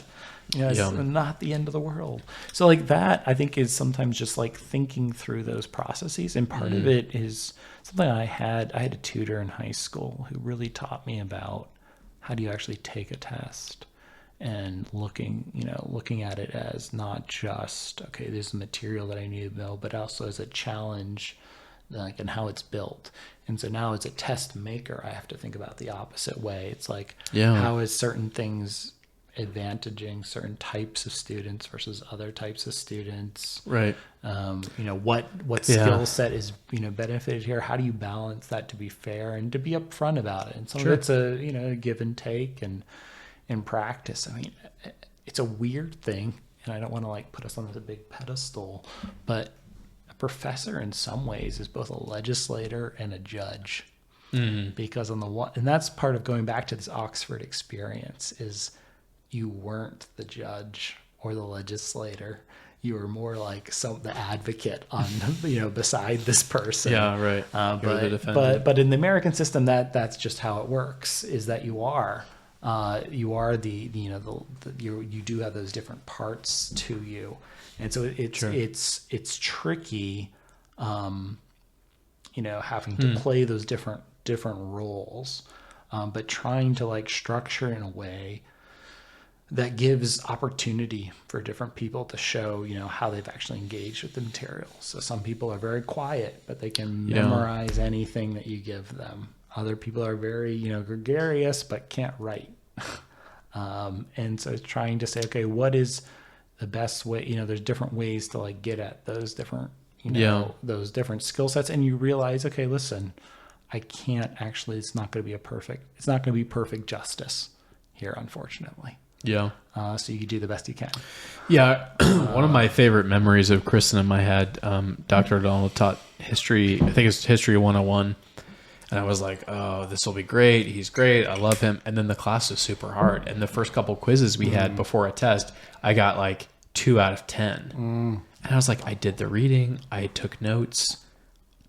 I was paying attention. I actually care about this. Yeah. Like if I was like dozing off in class and got 2 out of 10, I'd be like, all right, I deserve it. I was like, no, I actually care about this. And I don't remember reading about this. And it was in, some of the questions were from like, not officially assigned reading, but like suggested reading. And I was like, that's so unfair. You can't quiz on stuff that's suggested. And anyway, leading up, I think he had 2 midterms and a final. And I was like, all right, I'm going to study the crap out of this. I'm going to know everything about everything.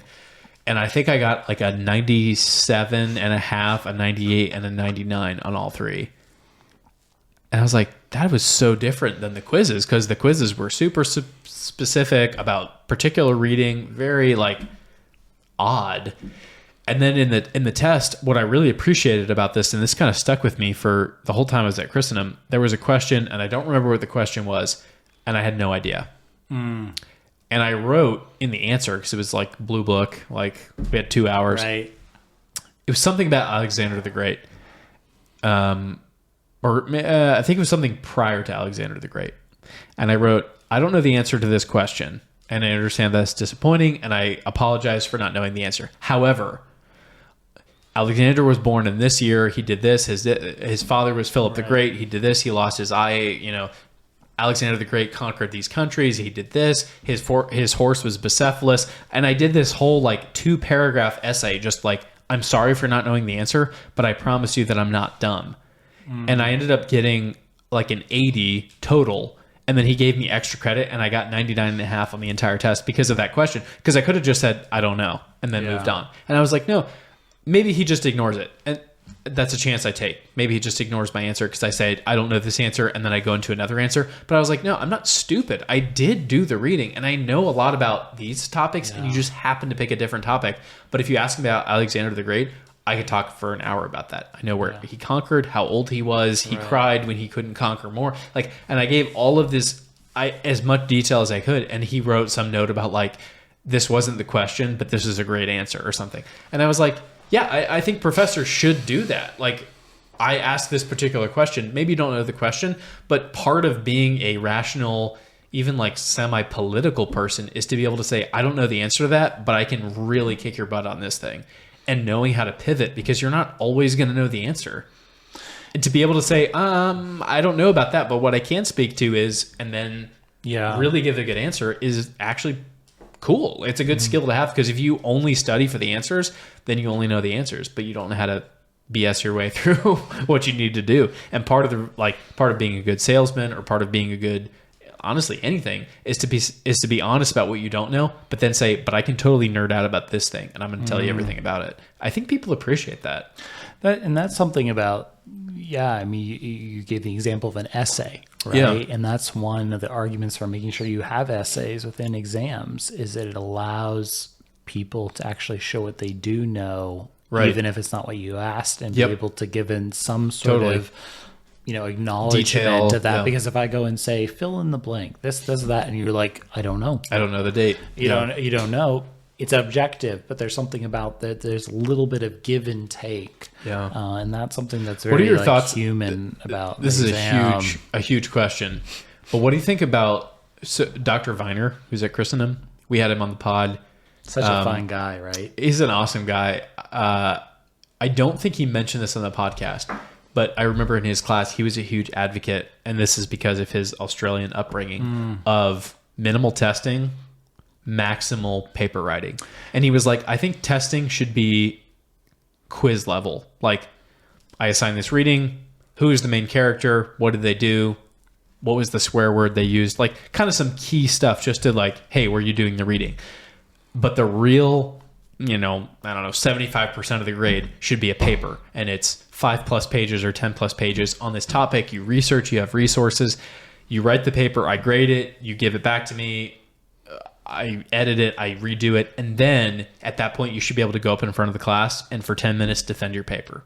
And I was like, yeah, I actually think it's a really good point, because I think a lot of what Christendom does, and probably a lot of Catholic or liberal art schools do, is here's all the information for the whole semester, and cram. You do a study guide, and people collaborate, and you do a study guide, and then you do the true and false, you do the fill in the blank, you kind of fudge the essays, you get a B, and you go. And I was like, but wouldn't it be way better if that was just kind of quiz stuff, and then 2 or 3 times a semester you have a big paper, you write it, you source it, you edit it, you go over it multiple times for weeks and weeks and weeks, and then at the end of it, you're like, I have this 10-page paper on this topic that I care about that I could literally publish. It's actually academic, and I can publish it. Yeah. Tests, like, who cares? I threw away all my tests from Criste. Like, I don't care about them. Like, I don't care about the questions. I don't care about the answers. But like my papers, like I could actually publish these. Some of them are publishable because it makes a good point. It's sourced. It's the grammar is properly formatted. Wouldn't that be better? Like now I get with political science it's a little bit different because I think presentations and tests maybe are more important because it is a more objective stuff. But like just kind of at a teaching module kind of as a whole, I do wonder if like, is it better just to be like, no, you have a lot of papers and those go get divided out. So you have 5 papers and they're each worth X% of the grade, but each paper better be like, if a newspaper called and you were asked to publish it, you could publish it. Yeah. I think that might be kind of a good standard, like to be able to like write and edit and have a good product at the end. It seems to me that that's way more academic than just cramming and hoping you pass the test. Yeah, I've briefly spoken about this with Bowen. And I'd have to agree to a lot of extent. I mean, I was describing my Oxford experience, which was mostly writing papers. But also remember that in that context, it was 1-on-1 or 1-on-2. And so part of it is it's like, how much time do you actually have to give to this paper? So in political science, we're now the largest major at Christendom. Yes, and let's go. Which is awesome. But each of us, that means this year is directing 6 or 7 theses. So it's a lot of written work. Yeah. And I have found that you can only give so much time to it, and you also have to have that back and forth if someone's willing to keep on revising and keep on working on it. So I think as an ideal, I love the written part of it. But I also wonder, how sustainable is it? And so I'd be interested to see like how he maps that out. Especially when you have large classes. I think my average section size is 21, I think. Is my average section this coming semester. So it's quite large. It's tough. And so, how do you actually, work with that with writing? Something I have done is where I've tried to bring in writing, because I agree, I think most of us agree that we need more writing, is I've been working with journals entries. So it's slightly different in that I'm not looking for, citations other than like the name of the person who said, so-and-so says, or according to so-and-so. But what I find there is that allows them to try to integrate the information they're hearing with their own thoughts, but it doesn't have to be a finished product yet. And I found that helpful because, especially for those who don't contribute something to class, it's their moment to be able to try to bring together what they already know, but also what they're bringing to class and integrate those things. Yeah. Because my concern is there can be a siloing off of, I learned this in class, but it has nothing to do with anything else I ever think about ever again. It's an invitation to actually start integrating that knowledge into your general stock of knowledge. I don't know about you, but I feel like there's a few classes in particular that stood out. I don't know if I would recommend this to like all teachers per se, but Dr. Burns, there was a class, I don't even remember what the reading was, to be totally honest, but there was some reading, and I think he told us, no, I don't think he told us we'd be quizzed on it, but we were quizzed like every other week. So we're like, okay, read, like there's a quiz, what's the summary, whatever. We go into class. He's like, all right, everyone, put your books under the table. I'm like, all right, great. Notebooks. He's like, all right, tell me the title of what you read. And we were all like, what? Like, I could give you a little summary and maybe the main character. I don't remember the title. And he was like, yeah, you probably all failed. Turn it in, whatever. And he was like, no, it's important because if you read something, you can't just say, oh, I remember Aquinas saying whatever. It's like, no, Aquinas said in this part of the Summa, on this particular virtue, this. Like, you can't just say, oh, I heard in this random article, or I heard this guy randomly say. It's like, no, what podcast? You don't know. Maybe you don't need to know the exact number of the episode, but like, who was he talking to? What was the context? Like, you have to know the context of what you're talking about. And I was like, that's a really good way to quiz people. McInerney did the same thing where he would go into class, everyone sit down, and he'd be like, all right, everyone, the reading was whatever. Everyone hold up your books. Everyone hold up their books. Anyone that didn't bring their book to class, all right, 0 for participation or whatever. And I was like, that seems really harsh. But I'm like, but at the same time, if you're showing up to class, you didn't read, you didn't bring your book, you're not trying like that. And I think it's a good expectation. It's tough if you get a couple zeros in a row, and then guess what? You're doing the reading and you're bringing your book. So it's instilling this habit as kind of this strict thing at the forefront. But as the semester goes on, all of a sudden you're like, oh, I got to do the reading. I got to bring my book. I got to know what's going on. I need to, it's like, I need to take this education seriously. Right. Right. Yeah. So I think that is important. And as tough as it is, like, I think all professors to a certain degree are kind of competing with other professors. Like, who's the hardest professor? Who's going to study for my class the most? And you don't want to be the mean professor. But I think if you're a professor who's like, I'm going to keep you on your toes, you have to do the reading, but I'm also not going to assign you 5,000 pages of reading. It's like, no, a couple hundred pages. Tell me what you think. Beginning class, blank pages. Write a paragraph on what you think. All right, open it up. Who likes Machiavelli? Let's just hear it. Yeah. Get some, kind of do that rather than just lecture, quiz, lecture. I think it's good to, like, if you engage, like, most of the classes that I remember are classes where the professor was kind of in your face. Like Dr. McGuire used to throw chalk at us. Dr. Madden used to be like, hey, Criste, what do you think of whatever? And I was like, I didn't do the reading. I think I have to. And he was like, I think you're making this up, but that was a good answer. You're like, okay, good. Like, that's actually helpful. Like, I know that I can BS an answer, and he knows that I'm BSing it. Okay, that's fair. It's a skill, and it's tough in the moment, but I think at the end of the day, it is a skill. Like, because you're not always going to be prepared. You're not always going to do the reading, and for your work, you're not always going to be prepared. But if you can say, to be honest, I didn't do this, but this is what I think about X, and here's why. That's a huge skill. Yeah, thinking on your toes is not done. Not people. Yeah, a lot of people don't know how to do that. Yeah. It's interesting when you have a 50-50 sort of question and they come out on the wrong side, because then you're like, yeah, you really do not get that one. I know. No. I don't really have a desire to be a professor, but I feel like there's parts of me that are like, I just want to put this contentious thing on a bunch of 18-year-olds and just be like, yeah, I mean, if you're a guy and you're a girl and you're not dating, you can't be friends. And just like let it kind of ooze into the. This is something I really enjoy. So I have 3 sections of 202 this next semester, and I really love teaching sophomores because they aren't jaded yet. Mm-hmm. There's sort of the wonder, and they're the best for discussion. They're so good, really, because it's raw. They know something, but they don't know enough. But they're not like prideful. They don't know enough. So it's sort of, you get their raw response. They aren't too concerned.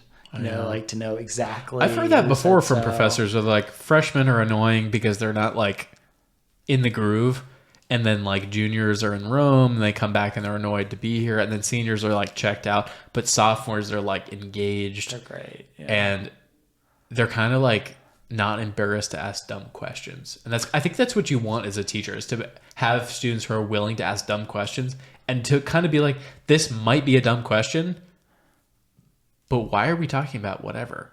It's like, great, that's what I want. Like, I want people to ask me that and not just, okay, take notes. This is weird, take notes. Have that. There's a certain wonder that's often there. But you do have it with some freshmen, but it's often with the sophomore. So that's a lot of fun. It is a joy. There's good things about each class, but I think often, seniors, they have a lot going on. There's a lot on their mind. They might be engaged. What about that wedding? What about the job, etc.? It goes on and on. So I think, sophomores are fun, especially for that type of discussion. So that is something I'm certainly looking forward to having. But there's a lot of different things that we provide. And I think one thing, you talked about competition of professors. One way I actually look at it is slightly differently, is often in talking with your colleagues, we can look up their syllabi, we hear about it from our students, from them, is you realize this person's providing this thing. They're going to do better at the thing than I am. But what can I provide that'll actually help the student when they graduate from here be a better person, a better person to learn things by having been in this class. So sometimes it's actually thinking more, in a sense, in an entrepreneurial way. Something I was told once, and it's very true on many levels, is that as an academic, as a professor, in a sense, you're an entrepreneur. You have to come up with different ideas on your own. No one tells you, okay, just do this. You have to do it. No one's going to write your syllabus for you. You can get help from that. But also in contributing to someone's education, it's not like you can just go look up online, okay, here's a good study plan for your class. You can get some aids for certain types of courses, but it's thinking about, okay, what are some of the principles for your college? Christendom has certain principles we have, but where can I actually contribute something to their education that someone else isn't going to provide?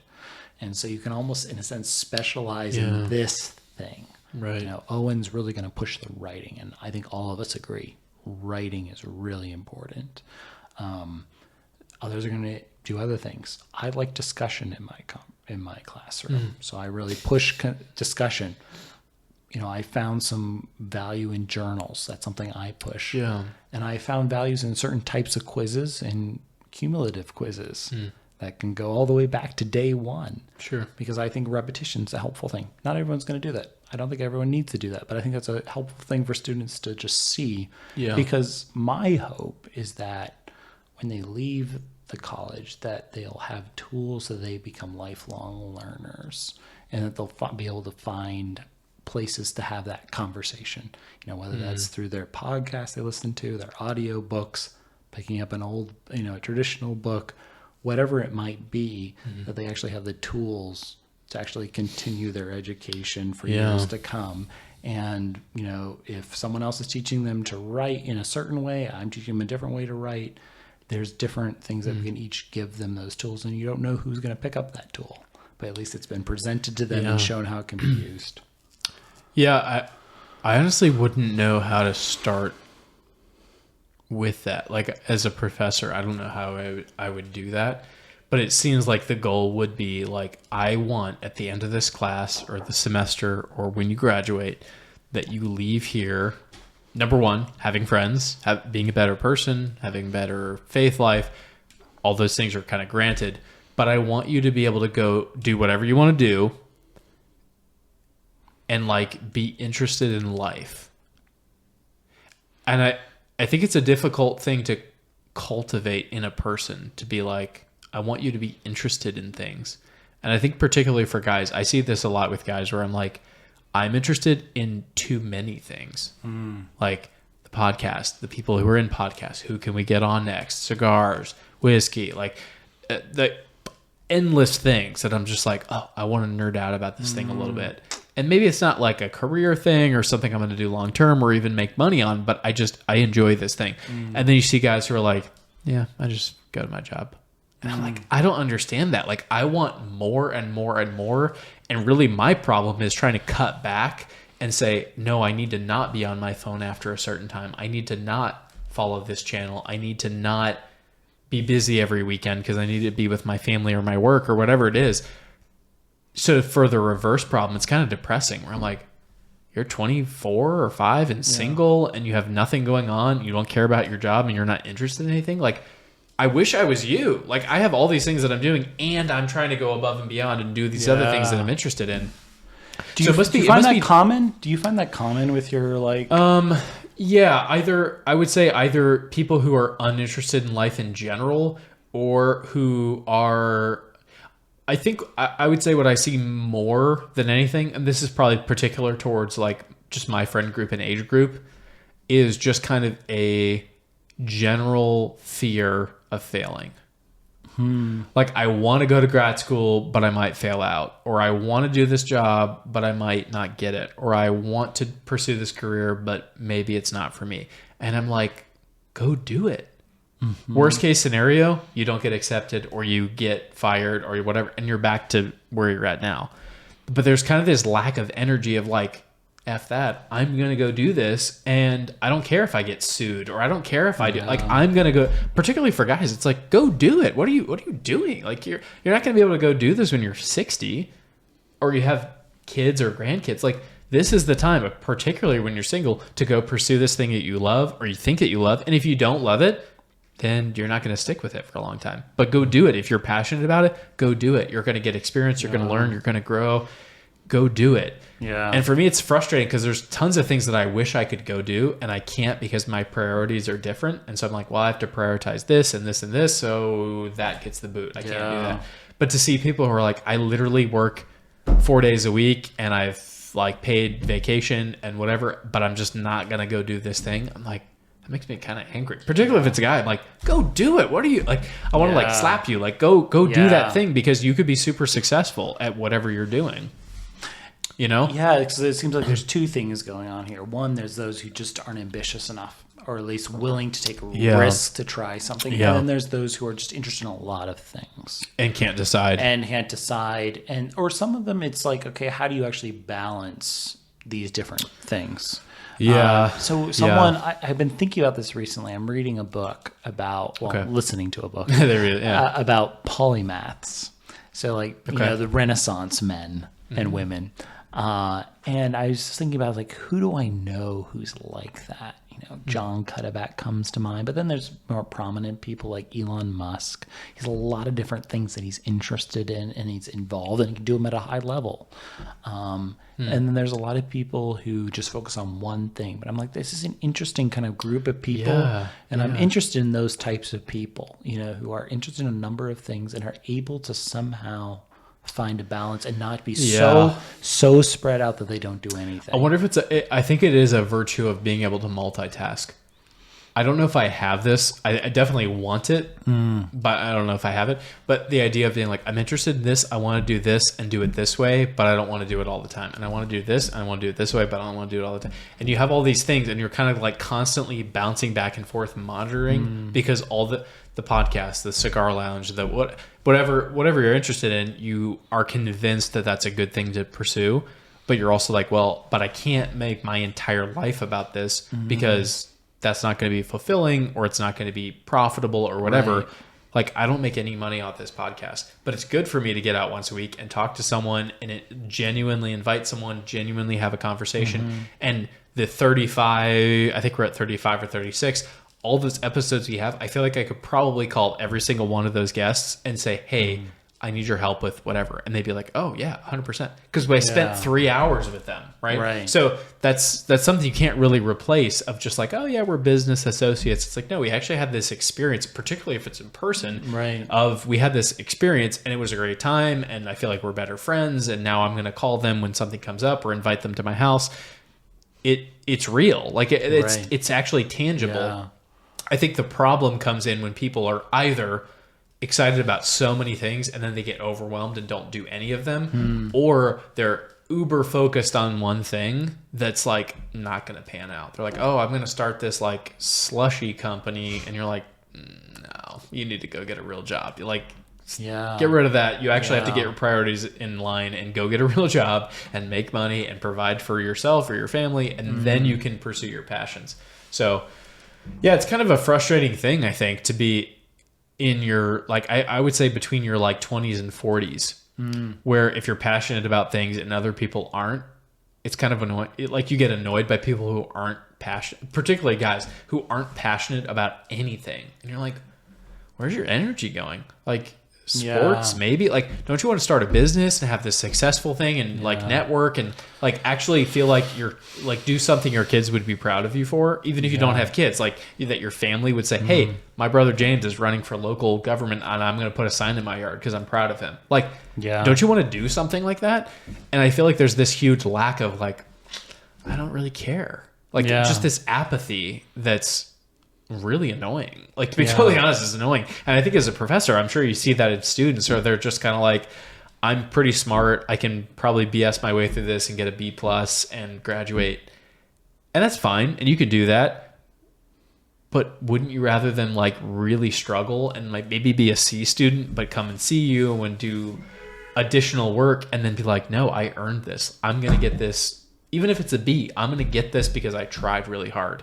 I think that's probably more fulfilling, right? And you just did something. So like I mentioned the student who was really into his art. I was like, here's someone who's doing something. Like they've got a thing they're doing, they're alive. And that's exciting for me. Mm-hmm. You know, one of the saddest things I've ever heard, it was at a Christmas party years and years ago. I know, right? The best time for all the sadness to come out. Yeah, exactly. Right? That great Christmas spirit. Was this man, he's probably in his 50s at the time, saying that he never had a job that he liked. And that just stuck with me as one of the saddest things I've heard.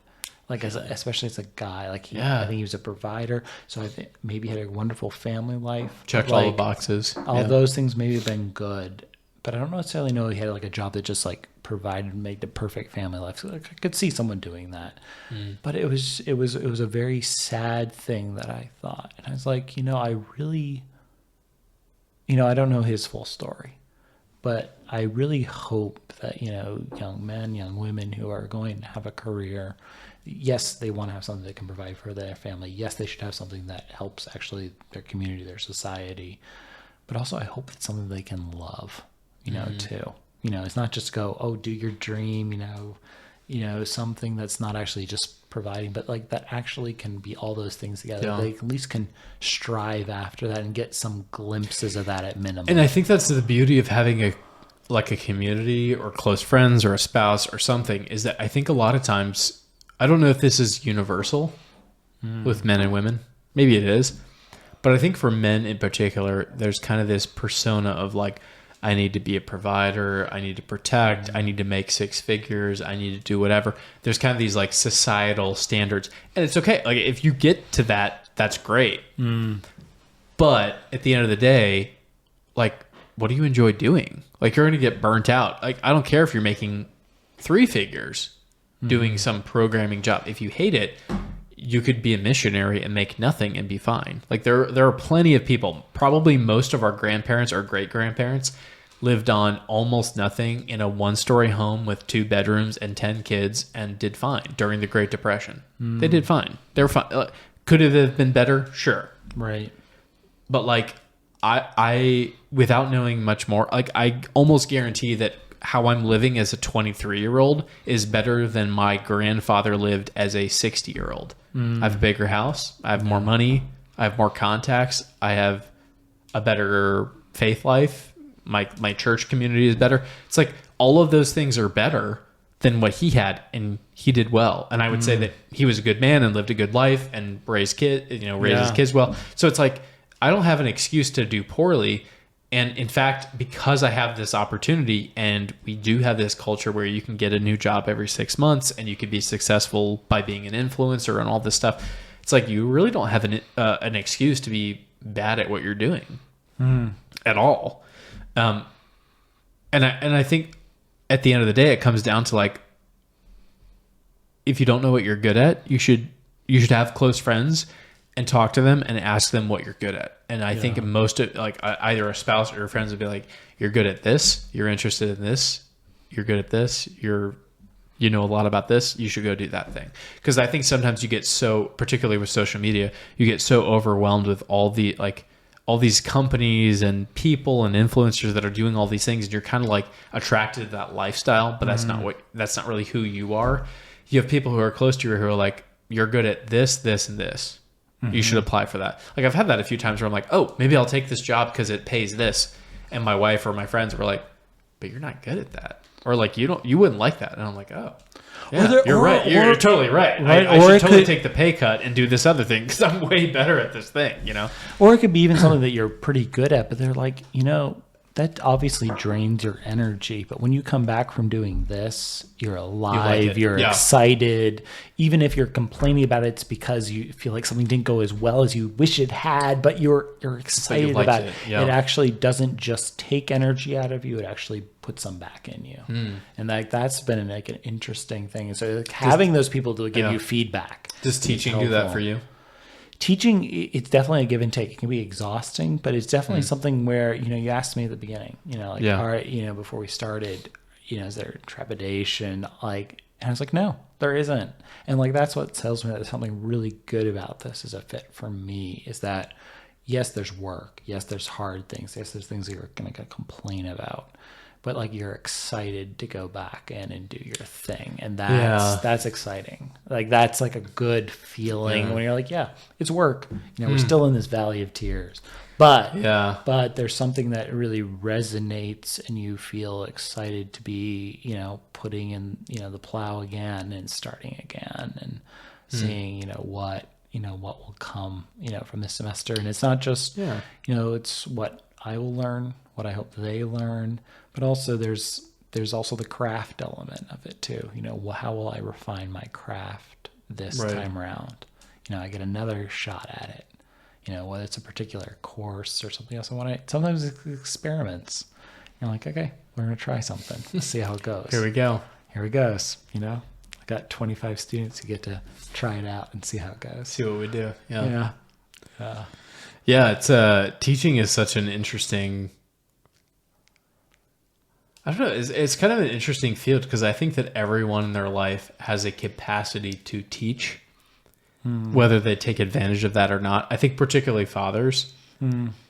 And there's a teaching where it's like, yeah, my dad always did this and he never told me why. He just did that. So that's how I live my life. There's kind of an inadvertent teaching, but then there's also the very direct, like, hey, if you're in this situation, here's what you do. Like, very specific. Right.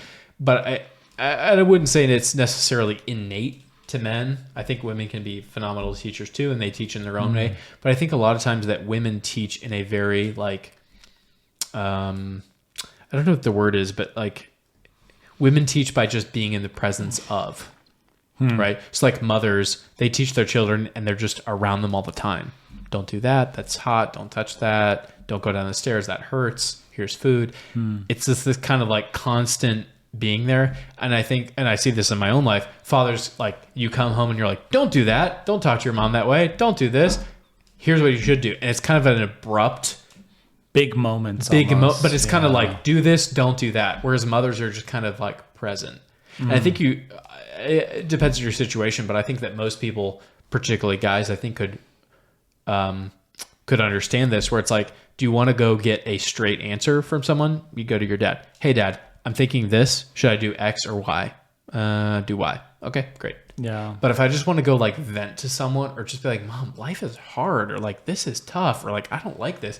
Yeah, I'm going to go to my mom. I'm not going to go to my dad, because he's going to be like, yeah, so what? Suck it up. Like, and that's okay. It's a good balance to have, where you have your dad to just be like, this is the principle. This is what you need to do. This is leadership. But I think it's also healthy to have your mom of like, I don't really need an answer. I just want to like kind of be with someone. And there's that like motherly comfort, right? What sort of teaching situations have you found yourself in your life? Not many. I'm the second oldest of 8. Okay. So I think there's a kind of a lot of teaching situations that I've been in that I'm like, I'm in, but I don't want to be in, if that makes sense. It's kind of like, oh, I think my younger brother needs this. Like, I remember being 16, or I remember being 18 and thinking my parents were dumb, or thinking this rule was dumb, or thinking that whatever. And now being married and having a kid, and like, it's like, oh, I kind of see their perspective now. So there are situations where I've kind of come in and been like, hey, I know that mom and dad are weird about this, or I know that they think this, and I disagree, or I do agree, and I thought it was dumb, but here's what you need to do. Kind of like, I'm with you, but I get their point, rather than they're the enemy, right? Right. So I think a lot of it has been inadvertent. Like, I haven't really inserted myself into conversations. It's just been like, oh, I'm here. I guess I should say something, right? Or it's been like situations with in-laws or friends where I'm just like, I don't know if I'm the best person to tell you this or talk about this. This has just been my experience. I think you're good at this, and I think you should do this. Or you clearly like this person. You should ask them out. I don't really have any stakes. I don't really care. I'm not involved. I'm not your dad. I'm not your sibling. I just think that you should do X. I think that's kind of been a lot of it. Like, I haven't really inserted myself into conversations specifically. I've just been in a situation where I'm like, I don't know. No one else is saying anything. And I'm at a part in my life where I'm like, I don't really care what people think about me. I'm married, I have a baby, I have a house. Like I'm kind like, not that you can't hurt me, but like it takes a lot to like really hurt my feelings. So I'm more than happy to say, I think you're stupid. I think you're doing this wrong. And then, especially if it's a guy, yeah, you can like come back and chew me out. I'm okay with that. But like, this is just from my perspective, this is what I'm seeing and this is what I think you should do. And it's kind of a rewarding thing, because I think that until you get into that point, if you're like not financially well off, you don't really know what you're doing with your life, you don't really have a family, you just kind of feel like you don't really have an opinion. But then you get to a point where like, I feel secure, and even if all of my friends stopped talking to me, I would be okay. It'd be tough, but like I would be okay because I have my family and I have like a reason to live and provide for them. It kind of gives you this odd power of like, I don't care. Yeah. Like, I don't care if who listens to this podcast. I don't care if they look at it and like, oh my gosh, 4.5 hours. I'm not listening to that. Like, I had a good time. I hung out with James. Yeah. We talked about stuff. He's going to come on again. He's going to come to the lounge when it opens. Like, I see the future that's there, and I don't care if you don't listen to all 4 hours. And if you start thinking about, oh, what if people don't listen to it? What if people don't? Then that's when you fail. But if you're just like, this is what I want to do, and I don't care if I make $1 million or never make a cent, that's kind of where you're empowered, because you're like, I enjoy this. Like, you can't take that away from me. You can't take this freedom of enjoying this experience away from me because I like this. Yeah. You know, I think something is kind of similar with teaching. If you're in a spot where you're like, yeah, they could fire me, but I enjoy these classes so much and these students like me and I like these students. And if they fire me, I'll just go to a different institution and do the exact same thing. Yeah. What are they going to do to me? Like, I'm experienced. I love this stuff. I love teaching. I love students. So I'm basically just going to teach. Like, there's literally nothing you can do to kind of kill that spirit. Yeah. You know, I think something for me before, you know, why I encourage people to find some sort of situation where they teach, and especially coach, was my experience of coaching, which was relatively soon after I graduated from my undergrad. Sure. Is that it puts you in a position where sort of your success is linked to making somebody become a better version of themselves. Yeah. And that's like a really exciting place to be. For years and years after that, I'd say, I've done this, I've done that, and the other thing, but I said, like, the best title I've ever had was coach. And I don't know if that's completely true now. Professor is okay too, but in some ways it's because of what I found in coach is also there. Yeah. It's like finding that way of like sort of helping to bring somebody else along, and they help create something in themselves that you can create yourself. So it's kind of cool to be part of that. And I guess I encourage it a lot. You know, they talk about how in like the one-room schoolhouse, you know, the second graders would help the first graders. And the way that the second graders actually learned the first grade material was because they helped the first graders learn it. And I think I found that too. You know, even in teaching, I always, going back to something we've already said, you learn something more. Yeah. Same with coaching. I've learned a lot more about football. I enjoy watching it more because of coaching. Because you coached, yeah. Yeah. So I think there's that too. So, you know, whatever someone's shtick is, whatever they actually can provide, I'm like, at some point down the road, try to just teach it at least once, because it's a great gift to give someone else, but also something you like help develop yourself as a person too. Yeah. That's why I really like a lot of the way that like Frad approaches stuff, is where he's like, I can both say I would prefer to be this type of person, but I also accept that I'm not that type of person, and I want to talk to this type of person. It's just like, I'm very open. Like, I'm not, like, just even personally speaking, I'm not a huge sports person. I didn't grow up with sports. My dad like grew up with sports and then kind of got off it in college. He didn't follow sports. I didn't grow up with sports. I don't have a particular team. And I enjoy watching it. Like, it's fun to watch football. I really like football. Notre Dame's in the finals. My in-laws are like really into that. Like, great. I'm going to watch it. I'm going to root for them. But like, I'm not like this huge, I'm into fantasy. I'm into statistics. I'm doing college and NFL and NBA and I'm not doing all of that stuff. But I also don't think it's bad. Like, I'm not thinking about like, oh my gosh, you're wasting your time. Like, no, like, I think that fantasy, you could waste your time if you're in 10 leagues, but I get the merit. Yeah. Like, I get, if you're really into football, if you can bet on 3 different leagues and make $10,000, like, I don't have a problem with that. I'm not going to do it because I don't know what I'm doing, But like, I think that's a good thing to do. Like, why would I disparage that? It's great.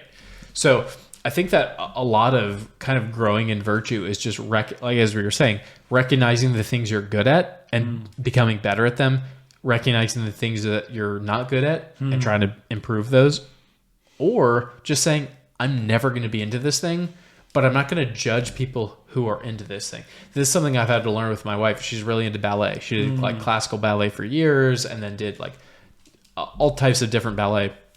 And I took her to a ballet at the Kennedy Center, and the whole time she was like, oh my gosh, this is great. Like, it's not as good as the, you know, whatever ballet she watches, but it was still really good, and live orchestra, and here's what they're doing. And the whole time I was like, this must be what it's like for someone who's not into football, sitting with someone who's really into football. And the whole time they're obsessed with it, and their calls and the stats, and they're really into it. And the whole time you're just like, okay, pat them on the back, good job. I was like, I want to be here, and I'm trying to be happy. I just literally don't know what's going on. And so the next time I was like, you should just go with your sister because she knows what's going on. You're going to have a great time. You guys go to the ballet, get some cheesecake, have a great time. I don't need to be there, but it's not because I think that what you're doing is stupid. It's because that if I go, I'm just going to be confused the whole time and not have a good time. And that's going to make your trip less fun. But if you go with someone who understands what's going on, you can both have a great time, and then you come back home and I'll be like, great, I'm glad you had a great time. Yeah. But I don't care. Like, I literally don't know what happened. I don't know what the name of the play is you went to. I don't care. But you had a good time, and that's what's important. So it's kind of this weird, like, odd balance, I think, even if you expand that into, I don't get this particular thing about Catholicism, or I don't get this particular thing about sports, or whatever. But it's not a bad thing. Right. So great. More power to you. And if you're interested, I'll talk to you about it and I want to learn more about it.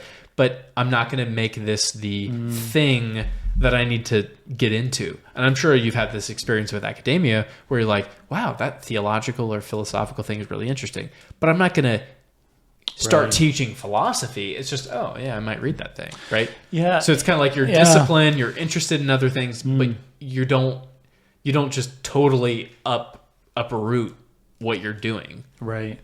I think, this reminds me of, one of Aesop's fables, the fox and the grapes. I mean, it can be used in many different ways, but, the fox can't get the grapes. Yeah. And so he goes away saying, oh, they're probably sour anyway. Yep. And so, like, I think your attitude is the right one. It's like, even if you can't partake of this thing, it's not going and dissing the grapes. Just no, not at all. Not at all. And I think that if you try to fake the, oh, you're into this, oh, I'm also interested, that it's just fake. People see through that. I think it's way better if you come in and say, so 3-4 episodes ago, we had Mark Pierre Jansen on. I don't know if you know that Jansen's. Yeah. He has a coffee roasting company, and the entire time is like almost 3 hours, basically just talking about coffee. And the whole time I was like, I can either say, yeah, I'm a big coffee fan, great, I love it, and just kind of like act like I'm part of the group, or I can just be genuine and be like, what? Why is decaf that way? Or why do you roast it this way? And I was like, I'm just going to not even act dumb. I'm just going to ask the questions I'm thinking of, because I can guarantee that 95+% of my audience is going to be like, what? And if I don't ask that, they're going to feel kind of out of the picture. Sure. And I legitimately don't know what he's talking about. So why would I pretend that I know what he's talking about when I can just be like, explain that to me. What do you mean? Talk to me. What? Because I don't know, and I'm going to have a way better conversation. And now I'm like, oh, I'm kind of a coffee snob. I kind of think this thing. And now I know what to expect when I go to a coffee shop, because I actually ask questions, where if I just adhered to everything he was saying the entire time, I'd be like, yeah, I know what you're talking about. And then I would have got nothing out of it because I wasn't being genuine, And there's a difference between having something be your thing and being able to actually still engage and ask those questions. Sure. And so you can still be curious about the world, even if it's not your thing. You can leave a conversation and say, yeah, I was enriched, but I'm not necessarily, I don't need to investigate more. I'm good. Yeah. I've got the Well, and I think that's the beauty of podcasting, is that there's so many people I have on the list to interview, and people we have interviewed, where I'm like, I don't particularly feel a desire to get involved in this particular project, but they're an expert. So we had Peter Schofield on. He's a lawyer locally. We had Cameron and Dan from Mass of the Ages, and they were talking about the Latin Mass. Like, I don't feel a particular desire to become an advocate exclusively for the Latin Mass. There's a lot of positives. There's some negatives. I see the whole picture. I just want to talk to them about what they think. But I don't need to be an expert on this, because if I have a question, I can just call them or I can talk to them. I don't need to I don't need to be an expert in political science, because if some political thing comes up, I can be like, hey, James, you want to come to the podcast and talk about X? Because we can do that. Right. And also, I don't have to fake like I'm an expert, because I'm not. And I don't care that I'm not, you know? Yeah, it's kind of a freeing thing, and I'm sure you've experienced this too, of being like, this is my expertise, this is what I know, and then this is the entire area that I don't know, and I'm okay with not knowing that, because I know people who know this area. And so when we're talking about Senate confirmations, great, my expertise, I know what's going on. But when we're talking about jurisprudence or the Supreme Court or this particular law, I don't really know, but I'm going to talk to someone who does and let them tell me about it, and I don't need to get stressed about not knowing the ins and outs of this particular situation, you know? Some of the people I respect most about their opinions, there's also sometimes the people who are quickest to say, I don't know. Oh, 100%. And it's kind of a disappointing answer, particularly if you have like a big audience or a big question, and they're just like, I don't know. And I think the initial response is like, why don't you know? Like, what? Yeah. This is your job. Why don't you know? But I think it is, in the long run, a much better answer to be like, I can't speak specifically. Here's kind of generally what I think, but I don't know the specific answer. Then here's exactly what it is. And then they're like 85% wrong. You know? Like, so, intellectually, and there's a virtue in just being like, I don't know. I want to research that more. I don't know. Yeah. You know? Yeah, no, for sure. I agree. Have you had that as a teacher where people ask you, or like students ask you questions and you legitimately are like, I have no idea, but I will get back to you? Yeah, no, it comes up sometimes, or sometimes you just need to think about it. You know, it's sort of out of left field, and it's good. I think it's, as you mature, you're more prepared to say that, is to actually, you know, think about it. So get back to me on that one. No, definitely, you know, things come up and you're not sure. You know, it can be about something specific, and you can be wrong in class, and sometimes you need to come back and say, actually I was wrong. And I learned that from a Christendom professor years ago, and he had, I think, even written on something and did some more research and realized he was wrong. And he brought it to his kids too. He said, listen, guys, this is a good thing to know. You to be able to go to like talk to your, you know, colleagues in his case and say, I wrote this thing, but I've changed my mind. And it's like a good place to be. So you want to be, you know, confident, but you also want to be willing to be humble and say, I can make mistakes too. Yeah, it happens. Yeah, it's kind of a neat thing about humility, right? Yeah, of the ability to both say, no, I think I'm right about this, and I'm going to die in this hill, and then like a week later be like, I thought about it. You said this. That's totally right. I said the thing. You're right. I'm sorry. I'm wrong. Like the ability, maybe not even to say I'm sorry, although that is a big thing, but just to be like, no, I think I was wrong about that, or I've thought about it more and I've kind of adapted my position. Yeah. And that's a neat thing because it's growth. Yeah. And maybe they're wrong. Maybe the initial thing they were right and they changed to the wrong position, or maybe they were wrong and they went to the right camp. But just the ability to say, I don't know, I'm going to get back to you, and then to come back and say, I don't know. Or this is kind of what I'm thinking about it, and here's why I'm thinking this way, but I'm open to, kind of like I'm open to criticism, right? Because I think there's a lot of things, particularly as men, that you're just like, no, this is the right thing. Here's why. And then you think about it and you're like, I don't know why I thought that. Is it something that I just grew up with? Is it something I heard one time? Like, what is making me think that this is particularly the right answer?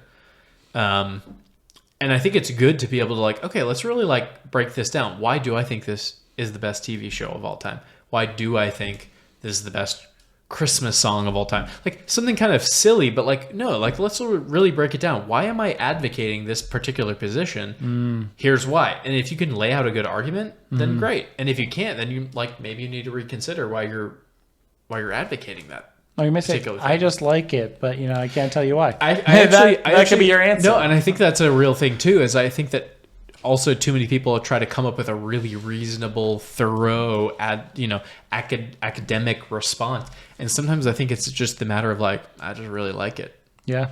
Like, as they say, likes are not disputable. That's the cool thing them. about like bourbon and cigars. Like, there are people who are like, oh, I love this cigar. I'm like, it's a $3 cigar. It's not even a good cigar, but they like it. It's like, okay, I'm not gonna say that you don't like it. Like, you could like a really cheap whiskey, a really cheap drink, really cheap cigar, and if that's what you like, okay, it's not disputable. I can tell you that there's better kinds out there, but if you don't like it, like, you like what you like, and if you're a good bartender, you're going to serve people what they like.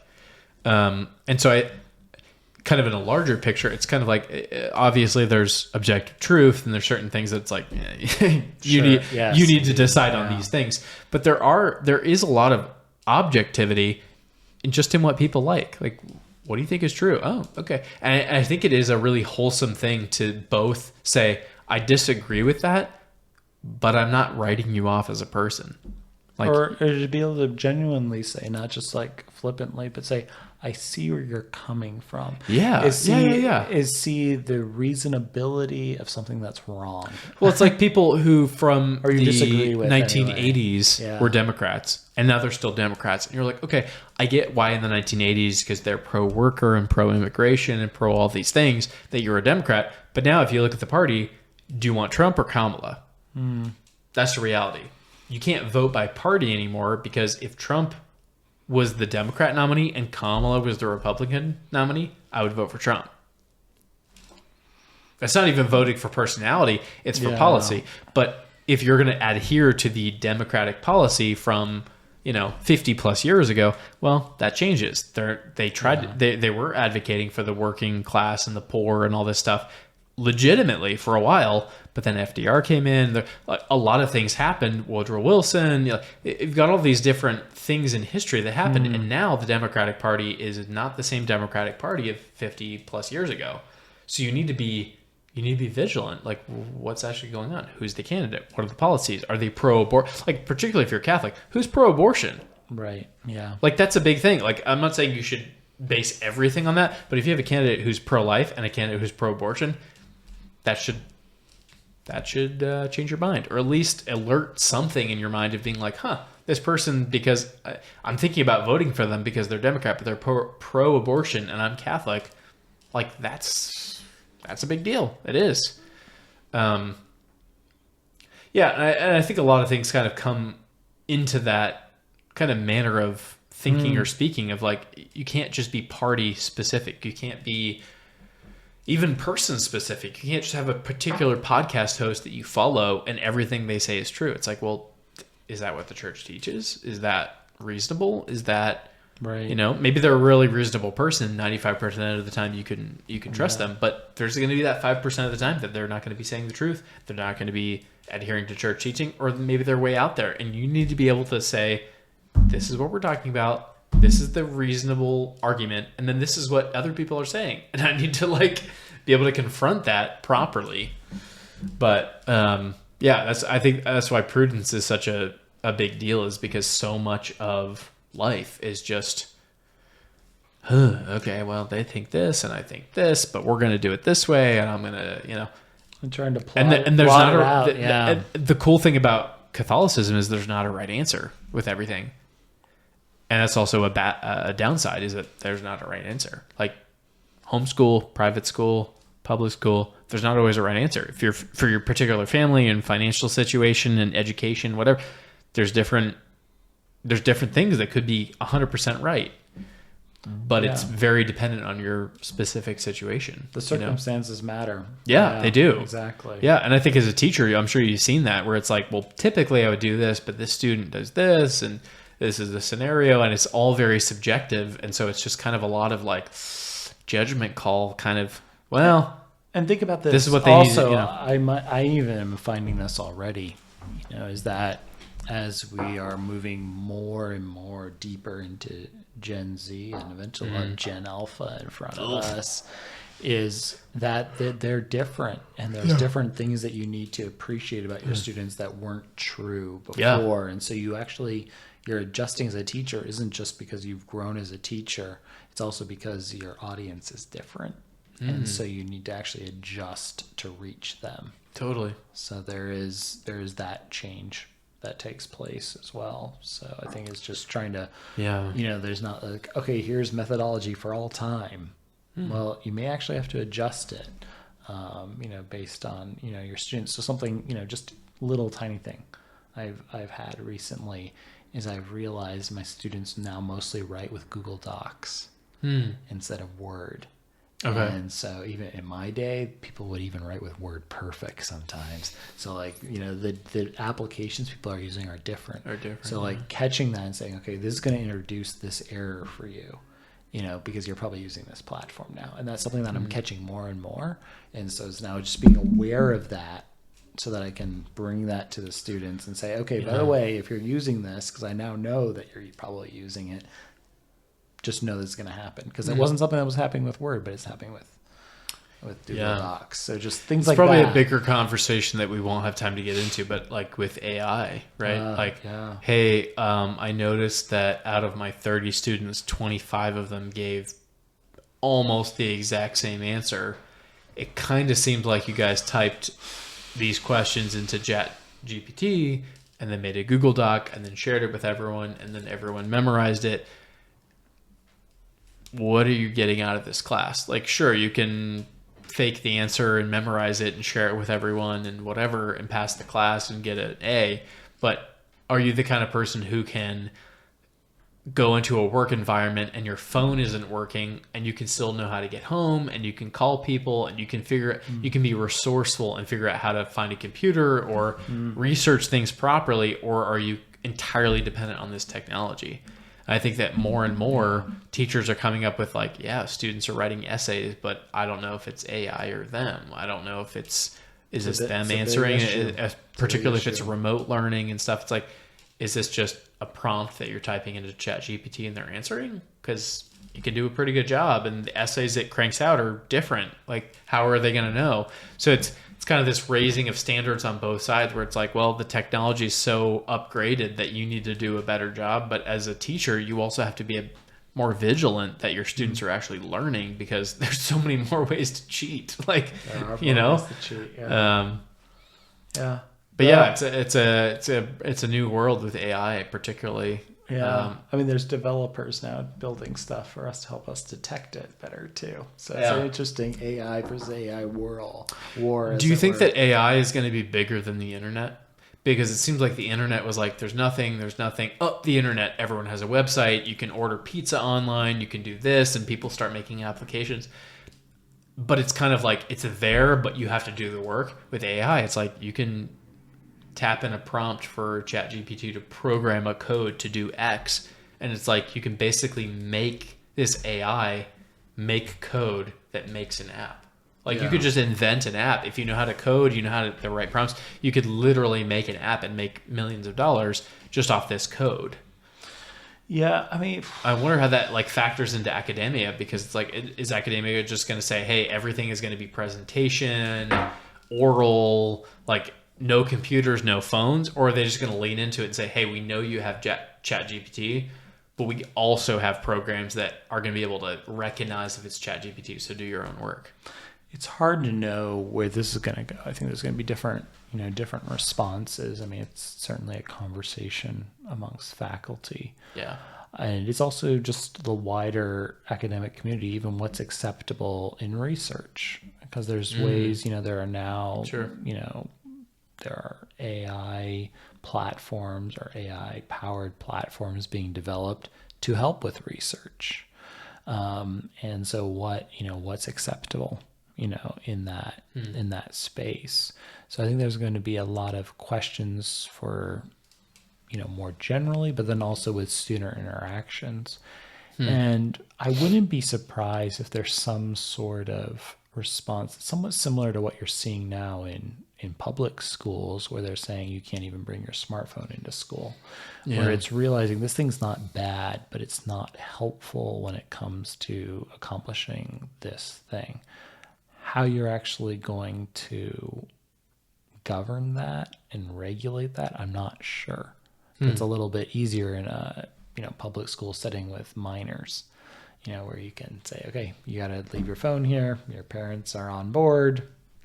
Done deal. This policy. It's a little bit harder when you say, okay, you have a 12-page essay that's due in 3 weeks or whatever it is. That's a little bit trickier. So some things it's just trying to. It's a navigation. I don't know how it's going to be settled in the end. It's interesting talking to folks in the workforce, even speech writers and such who are actually using AI in their work and figuring out, okay, where is that going to be acceptable? Obviously, there's been some problems where, it hallucinates and someone quotes some, opinion that actually never happened. So that's something that's being worked through right now. But it'll be interesting to see to what extent it's acceptable. I mean, you almost can't avoid it anymore, so I don't know where you got that AI response, but now if you just go Google somebody's name, it comes up in your search response, and that's the first thing you actually see is the AI summary. Yep. And so it's actually something that we're all interacting. So in talking to different people, a lot of people say, I think where its real power will be in how it's integrated into so many other things. So it won't necessarily even be separate. It'll be attached to the internet, I think, is how we're seeing it. Same with people in design. It's not just like, oh, InDesign's out the door, but now AI is being integrated into InDesign. So you're going to be able to use it within spaces you already have. Well, I think that even ties back to what we were talking about earlier about like being authentic. And I've heard like the AI is obviously better than it was 3 years ago, but it's nowhere near as good as it's going to be in 5 years. And I've heard 20 or 30-minute episodes of like Joe Rogan with some random guest. It's all AI generated, and it pulls in a bunch of data and it feeds a question and it answers it like they think Joe Rogan would. And it uses recordings of his voice and they kind of modify it. It's a little clunky. It's not always, but like it's pretty good. And you listen to it, you're like, I mean, I know this is AI because I clicked on this, but if I didn't know, I just think that Joe Rogan was like tired and doing this episode and talking to this random guy about whatever.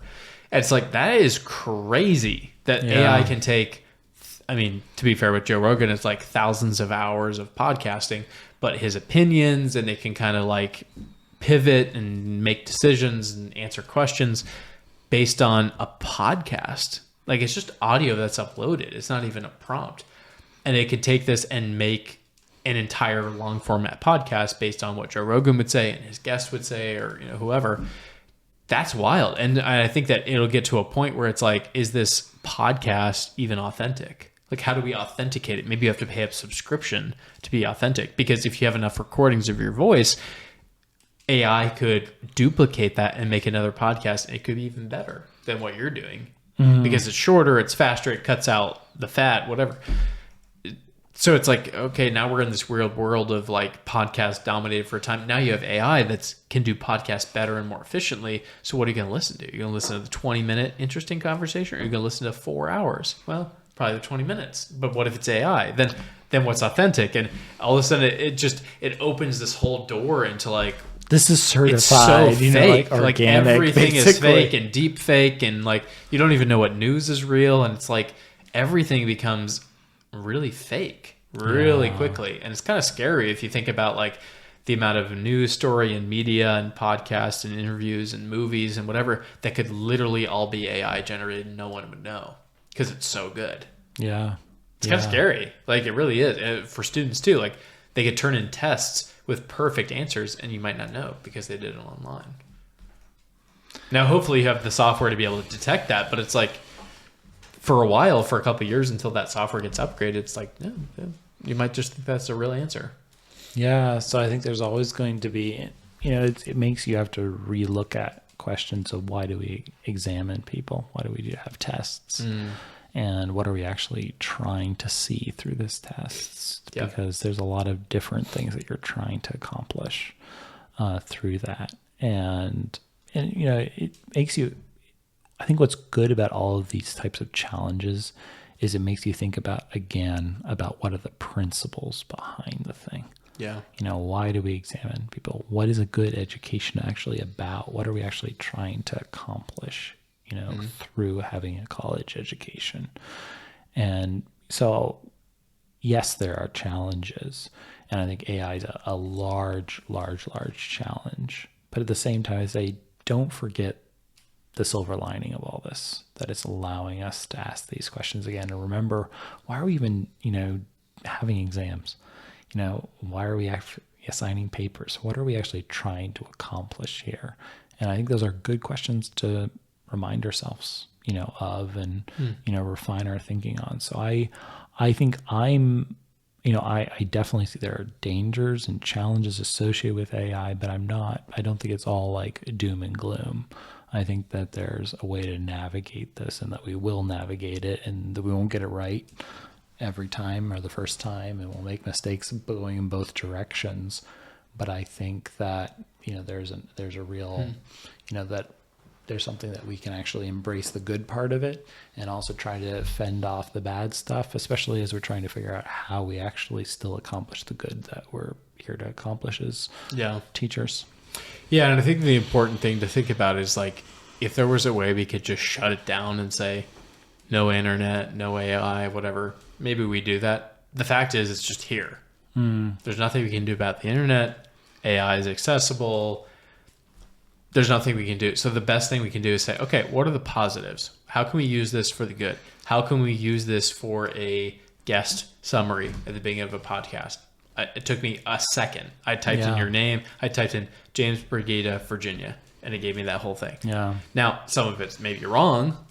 Maybe some of it's not the best writing ever. School choice and vouchers are not the same thing. Yeah, but right. So it can't get everything, but it gave me a way better bio than if I researched all day, tried to put together a professional bio. True. Whatever. But it's like if I just did that and sent it to you and say, hey, can you make some corrections? And you made them, and then that was the final product. It would take 10 minutes rather than multiple hours. Right. So there is definitely a positive. The problem is where it gets into like creativity and actually composing your own papers and coming up with your own writing, because now you can type in write an essay on capitalism in Virginia 2025, and it'll give you a 10-page essay, and you could just edit it slightly and then upload it as an article. You could make a full-time living as a journalist with ChatGPT.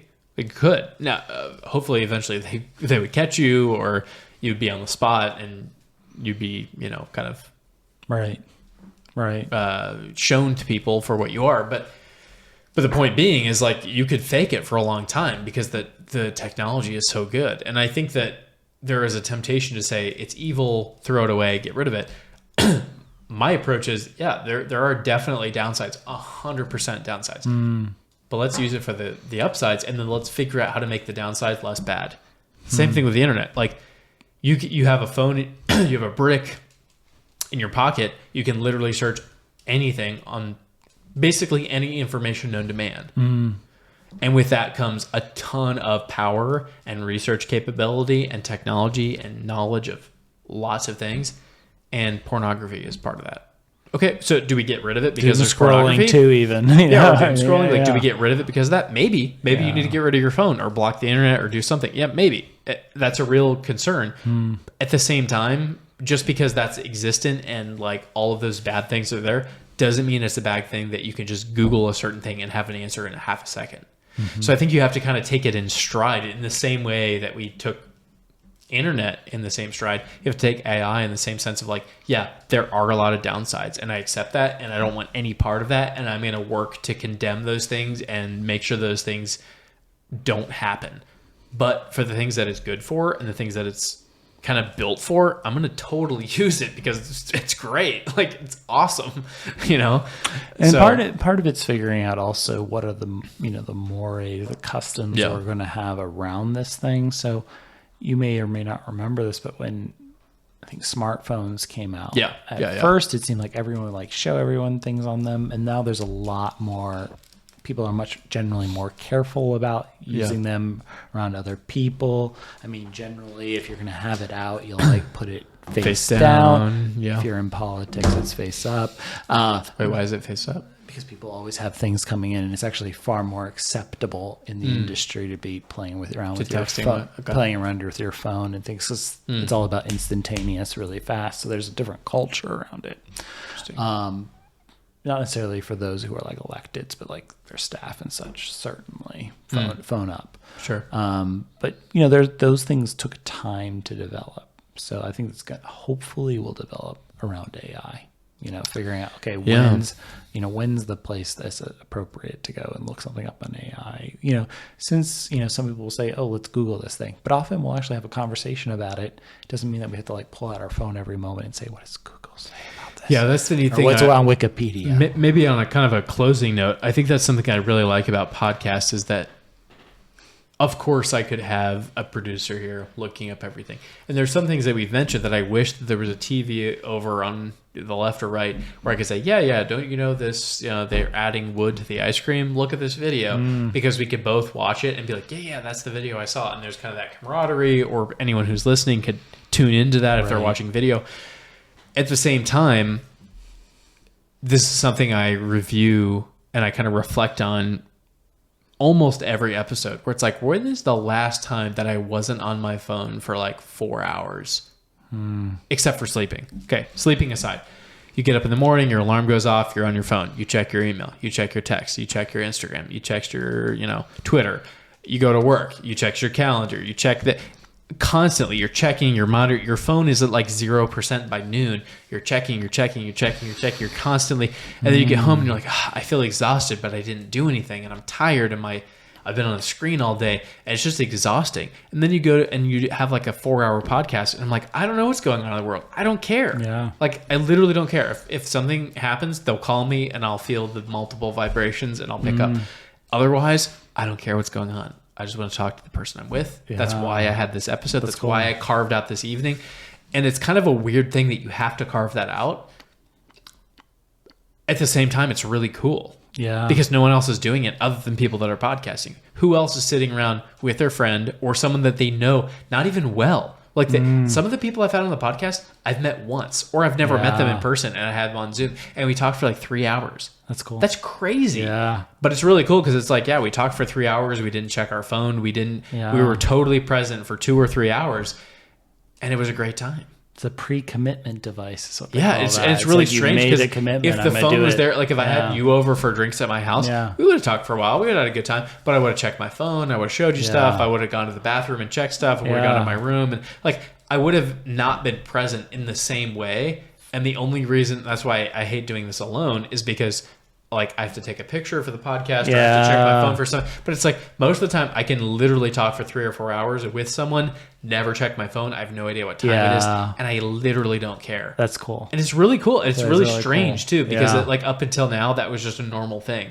and now it's kind of this weird thing where it's like, oh, you can talk for 4 hours without checking your phone. Like it's almost like, wow, that's crazy. Like that's the weird thing, that you don't check your phone, right? Yeah, that's very cool. That's really cool. But yeah, I think it's a good thing to pursue, and I think it's a neat thing to have people who are willing to kind of like take the risk of like, I want to come on and just talk about nothing / everything for like 4 hours. Like cool. It's weird, but it's a neat opportunity, and I think that more people, like all tides raise the boats, right? Like I think more people should just not be on their phone, not talk to people they don't care about talking to, and just like really tap into their community and people they want to talk to, and just hang out with them and have real times with them. Find a way, have a conversation. If it takes you to have a podcast, do that. Yeah.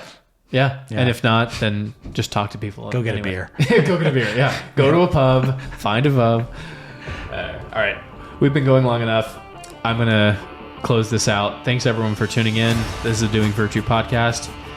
And if you made it to the end of this, you're a hero, and I commend you. Thank you. Cheers. Thanks for coming on, James. Good to see you. We'll see you next time. Take care.